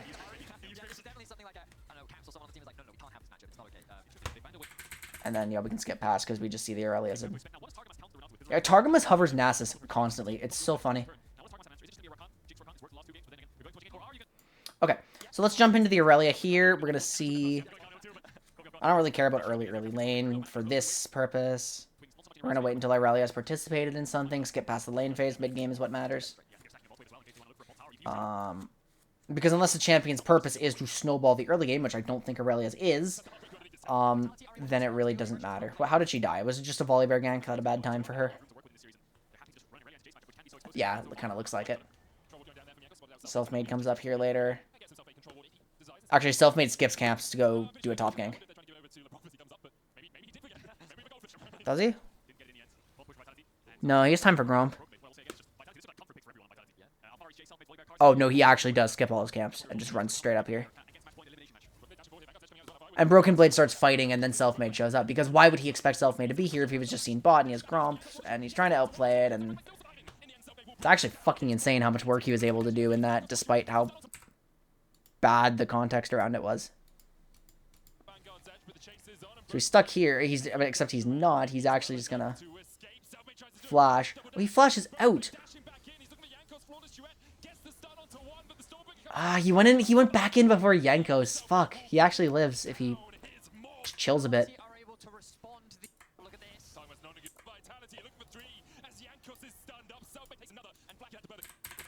Broken Blade. That was antsy.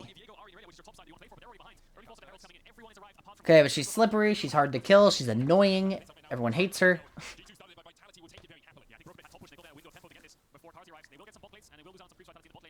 You know, I think I tried to learn Irelia mid at one point. I wasn't terrible at it, but I wasn't good at it. If I'm going to be playing a melee champion, it almost always has to be a tank or an assassin, and that's what I can play. That's why these skirmishers and divers and stuff have been so hard for me. I can play Jarvan, but Jarvan's easy.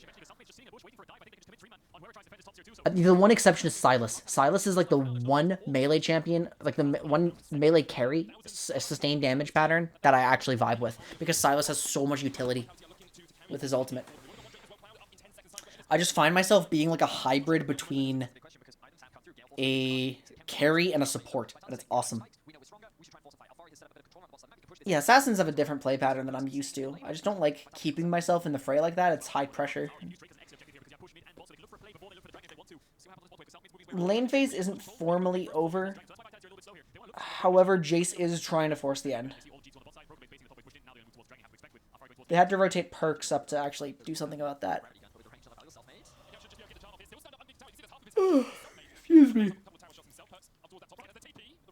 Definitely the last champion we're reading into today. So, Irelia.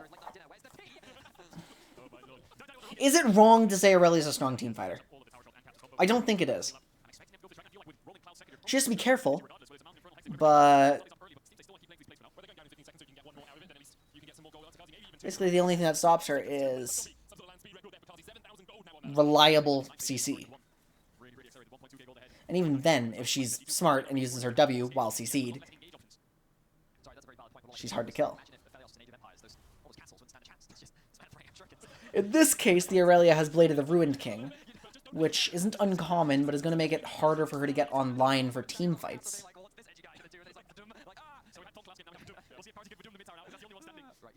Still, that's just the thing. I said the problem is that I view melee champions as just, they kill you. I was about to say, but in Irelia's case, it's not that wrong. And then I saw that happen to Irelia, so yeah, whatever. But thanks for disproving my point before I said it.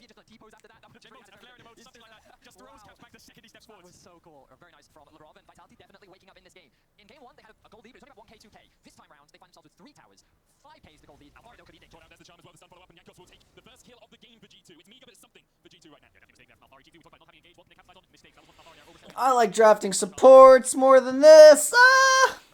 I like picking the right support. I'm good at that one.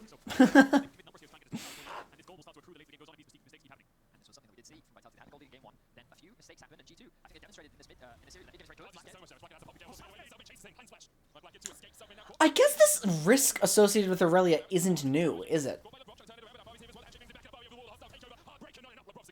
Like, Irelia's always struggled if you just dogpile her. Old Irelia was a win lane, lose game champion. Or not old Irelia, but this iteration of Irelia before she got more defenses. Broken Blade's 0-3. Not a great start for our Irelia. And because I need to see a game where Irelia is like the driving force, I'm beginning to be concerned about how much I can take from this. 0-4. Mythicless DD. Interesting take.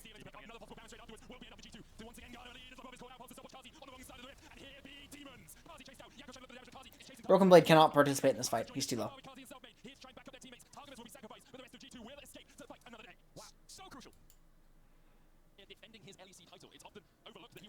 Okay, well, at this point, I skipped ahead. Irelia has Bork DD Gore. Has a ton of farm. Has participated in the game. I want to see what she does, because if this was a Fiora, more likely she just sits there. But Irelia is with her team.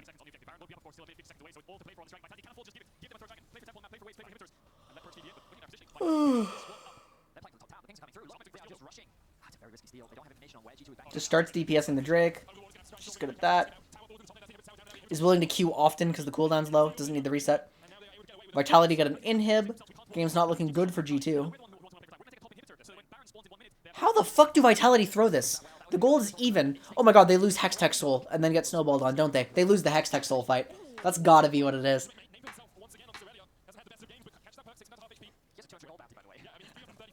They let Irelia scale. They didn't keep her down. Then the Irelia actually contributes to a fight at Hextech Soul. Jesus. That's gotta be it. Oh, or they just donate Baron. That could also happen. It doesn't, thank goodness. Good blue orb. G2 back out. Okay.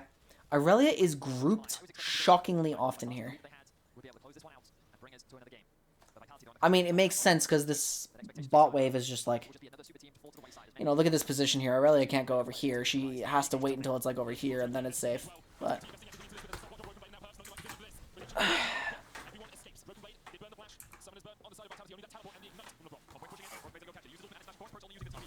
now she's catching a side wave. She's responsible for that. Makes sense. I know if I'm playing with an Irelia on my team, it's annoying as hell to try to get CS when she's in my lane. She just confirms everything. Okay, Vitality, don't give away Baron for free. In fact, they get it. G2 have a very feeble contest. How the fuck do they win this game?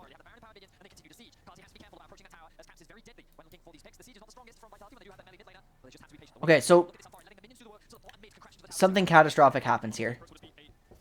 Irelia is actually strong. Like, Broken Blade has items.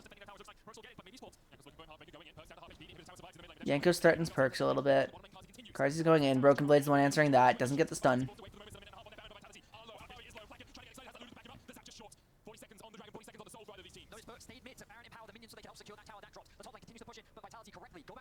Does Irelia's ult funnel people into it if it hits?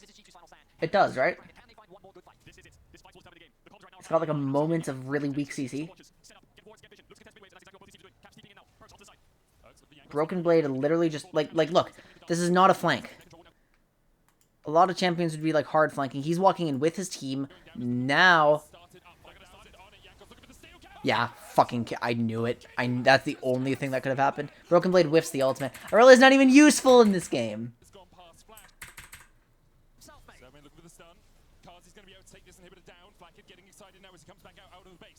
Broken Blade's looking for this, but he can't find it. Perks continues to play in that mid lane. Okay. Stopwatch from Caps. Perks flash will get Perks to safety. It is fun to see Caps versus Perks again. So Caps dashes in. It's, I don't believe it. And we're just gonna wait until the last fight because there's clearly only one left. Find a way to flank. You have to find wave answered now by Vitality. To escape. Perks pushing in the mid lane. Two inhibitors for G2, but now Perks is not with the team, and because of that, Broken Blade has contributed so little to the direct fights of this game.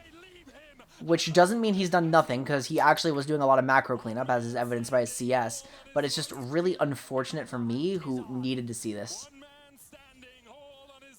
Revealed. Wow.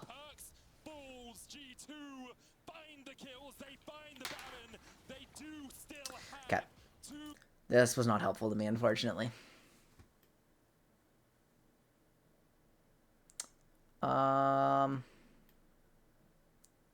Do I recognize the names? Yeah, I recognize this one. It's OCE. We can watch this quickly.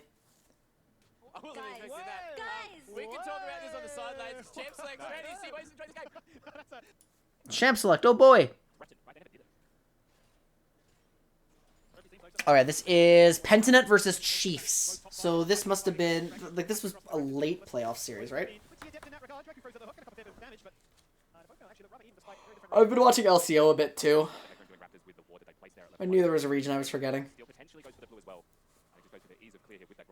It's all the ones that are on late at night when my sleep is fucked up. Has got the potential to move out of lane, but the way that the lane is built obviously does mean that there's a chance that now we get here for the play. Junglers about to meet. They're going to climb the jungle here, and instantly the ghost has to come on through, but it does not matter because the red buff ticking and ramping up with the damage. Another 3 minutes. Okay, that was weird. We're actually skipping through the first half of the game. Irelia starts 0-1-0. She's high risk. Extra item in the hands, Draven.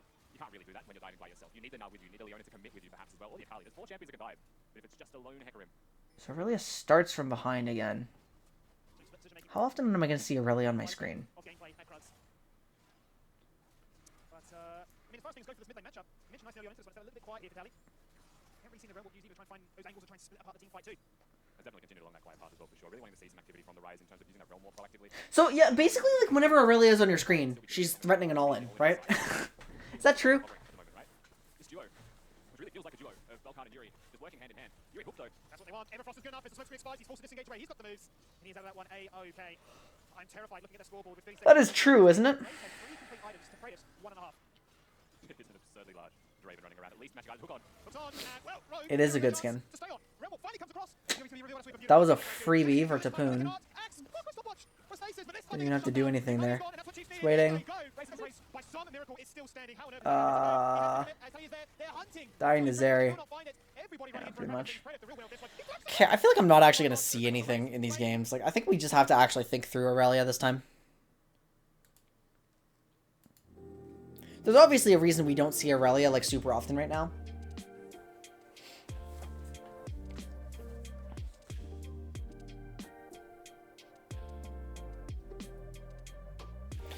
So the most important thing about her is that she distorts wave states. Makes weird situations favorable for her when you would expect them to not be favorable for any other champion. She just needs to snowball. I think she's high risk for sure. High risk but high reward.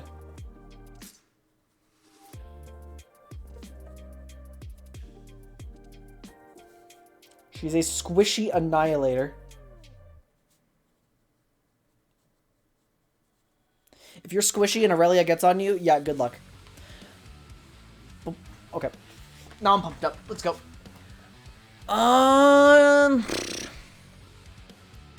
Gangplank doesn't like her. Gnar obviously doesn't like her. That matchup's fucked for Gnar. All actual tanky champions seem to be completely fine.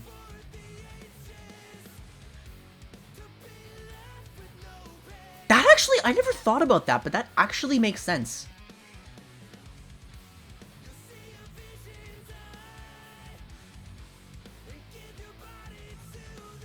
So when I say Irelia, like, exerts pressure on the draft, it's mostly because there's so many mages that die to her.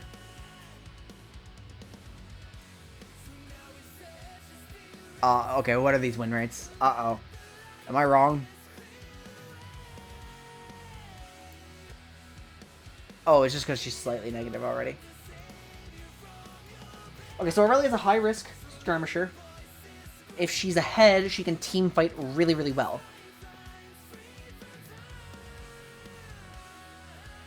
Dirty moms. Yeah, I don't know. We'll go back to top lane, and then... How many Alawi games are there? 3,000. I mean, that's a decent amount. Irelia is definitely a champion that could tip her team comp in a direction that makes Alawi good.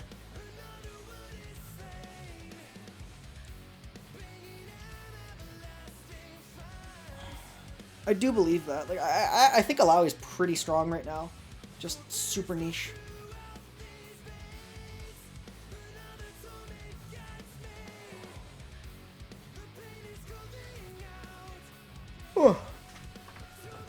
They definitely keep buffing Alawi. Oh, whoops, I went back to mid.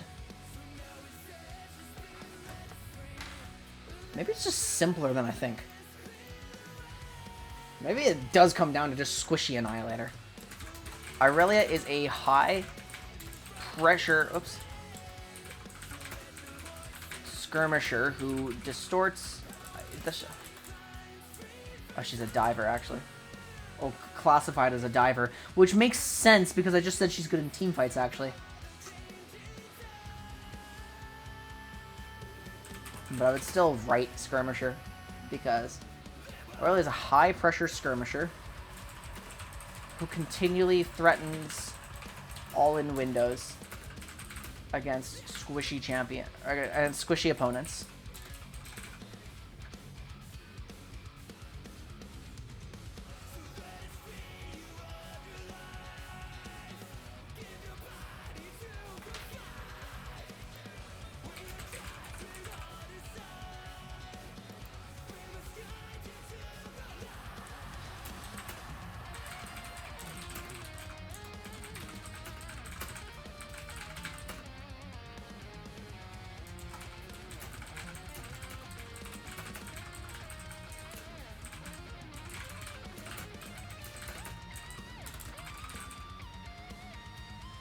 Is that true? No, don't exaggerate her. I think that's just how she is. Isn't Irelia just... Is that the point of her? Just to, like, really get laning advantages? Actually? It might be. Because if we identified Irelia as really high risk, win lane, lose game before she got her changes... And we've seen how bad she is from behind in, like, those games where she really doesn't seem to be able to do anything, but she keeps wanting to group.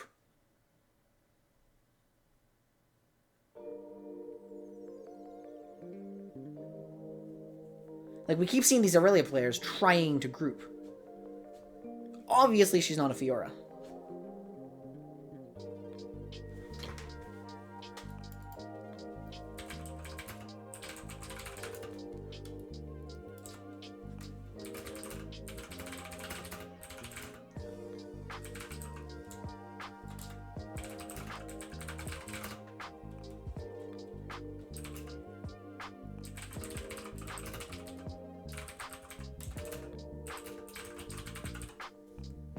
Type, apparently. My second L didn't go through. I think that's better, isn't it? So Irelia is a high-pressure, high-risk melee team fighter who continually threatens all-in windows against squishy opponents by distorting conventional wave advantages, but who relies on early advantages to meaningfully contribute to team fights. Which explains why we never see her as, like, a really early pick, and why the best situations for her are as a flex pick, where, like, if you're gonna pick her early, she's best as a flex, where she is able to get a higher likelihood of winning lane.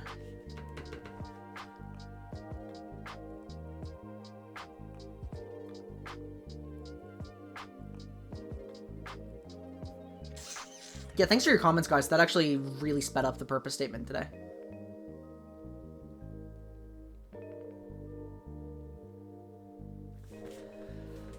Okay, I'm gonna go restore the power statements, and I will show you guys those things, like, later, but it's fucking cringe right now. I need to rework them all, except the power statements can only be made once I've reworked everyone's purpose statements, and I can kind of, like, review everything.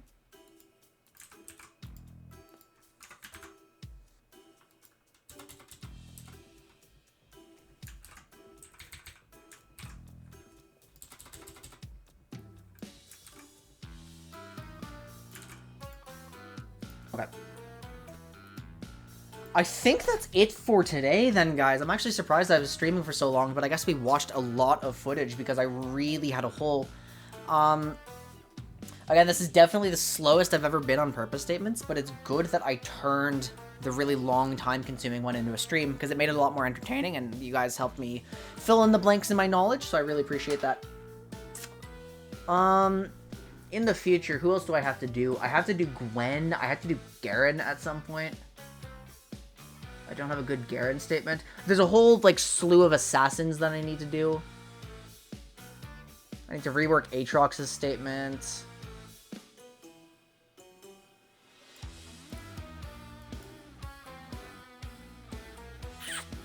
I know what Gangplank does. Gangplank is like... Gangplank is specific enough that... Oh, I need to do a Tryndamere statement at some point. Yeah. I might just do some of that off stream. But... I guess... Okay. Did you guys enjoy, like, this style of stream? Because this is the first time I've done this. Probably get most of the Garen stuff from... Yeah, probably.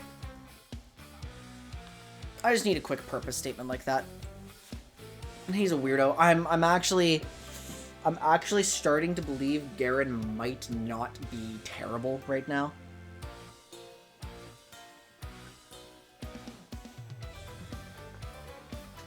I do intend to do more research analysis streams like this in the future, just because it's what I've been excelling at lately. We'll see. Now that I'm streaming today because I woke up and I felt amazing. Like, just really, really good.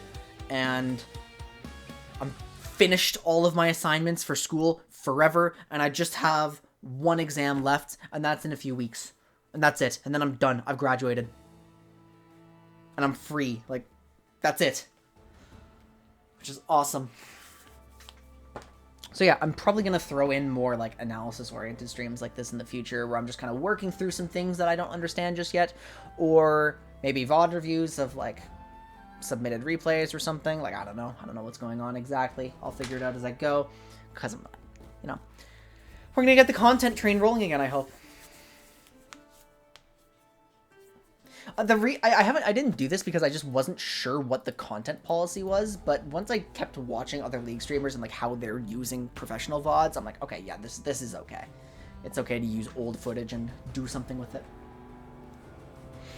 This is fun. I think there's not enough of this kind of League content out there, so.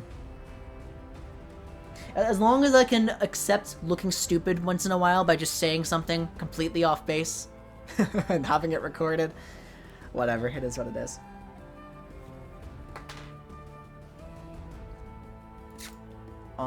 Oh, right, I forgot to, swap scenes. Do I have a raid? Nah, not right now. I need to build back up my network and connections and all that. Okay! I'll keep you guys in the loop on Discord with what I end up doing. I don't know what I'm gonna end up doing. But that's all for today. Thank you so much for tuning in. Don't forget to love yourselves, respect each other, and I will see you all next time. Bye-bye, everyone.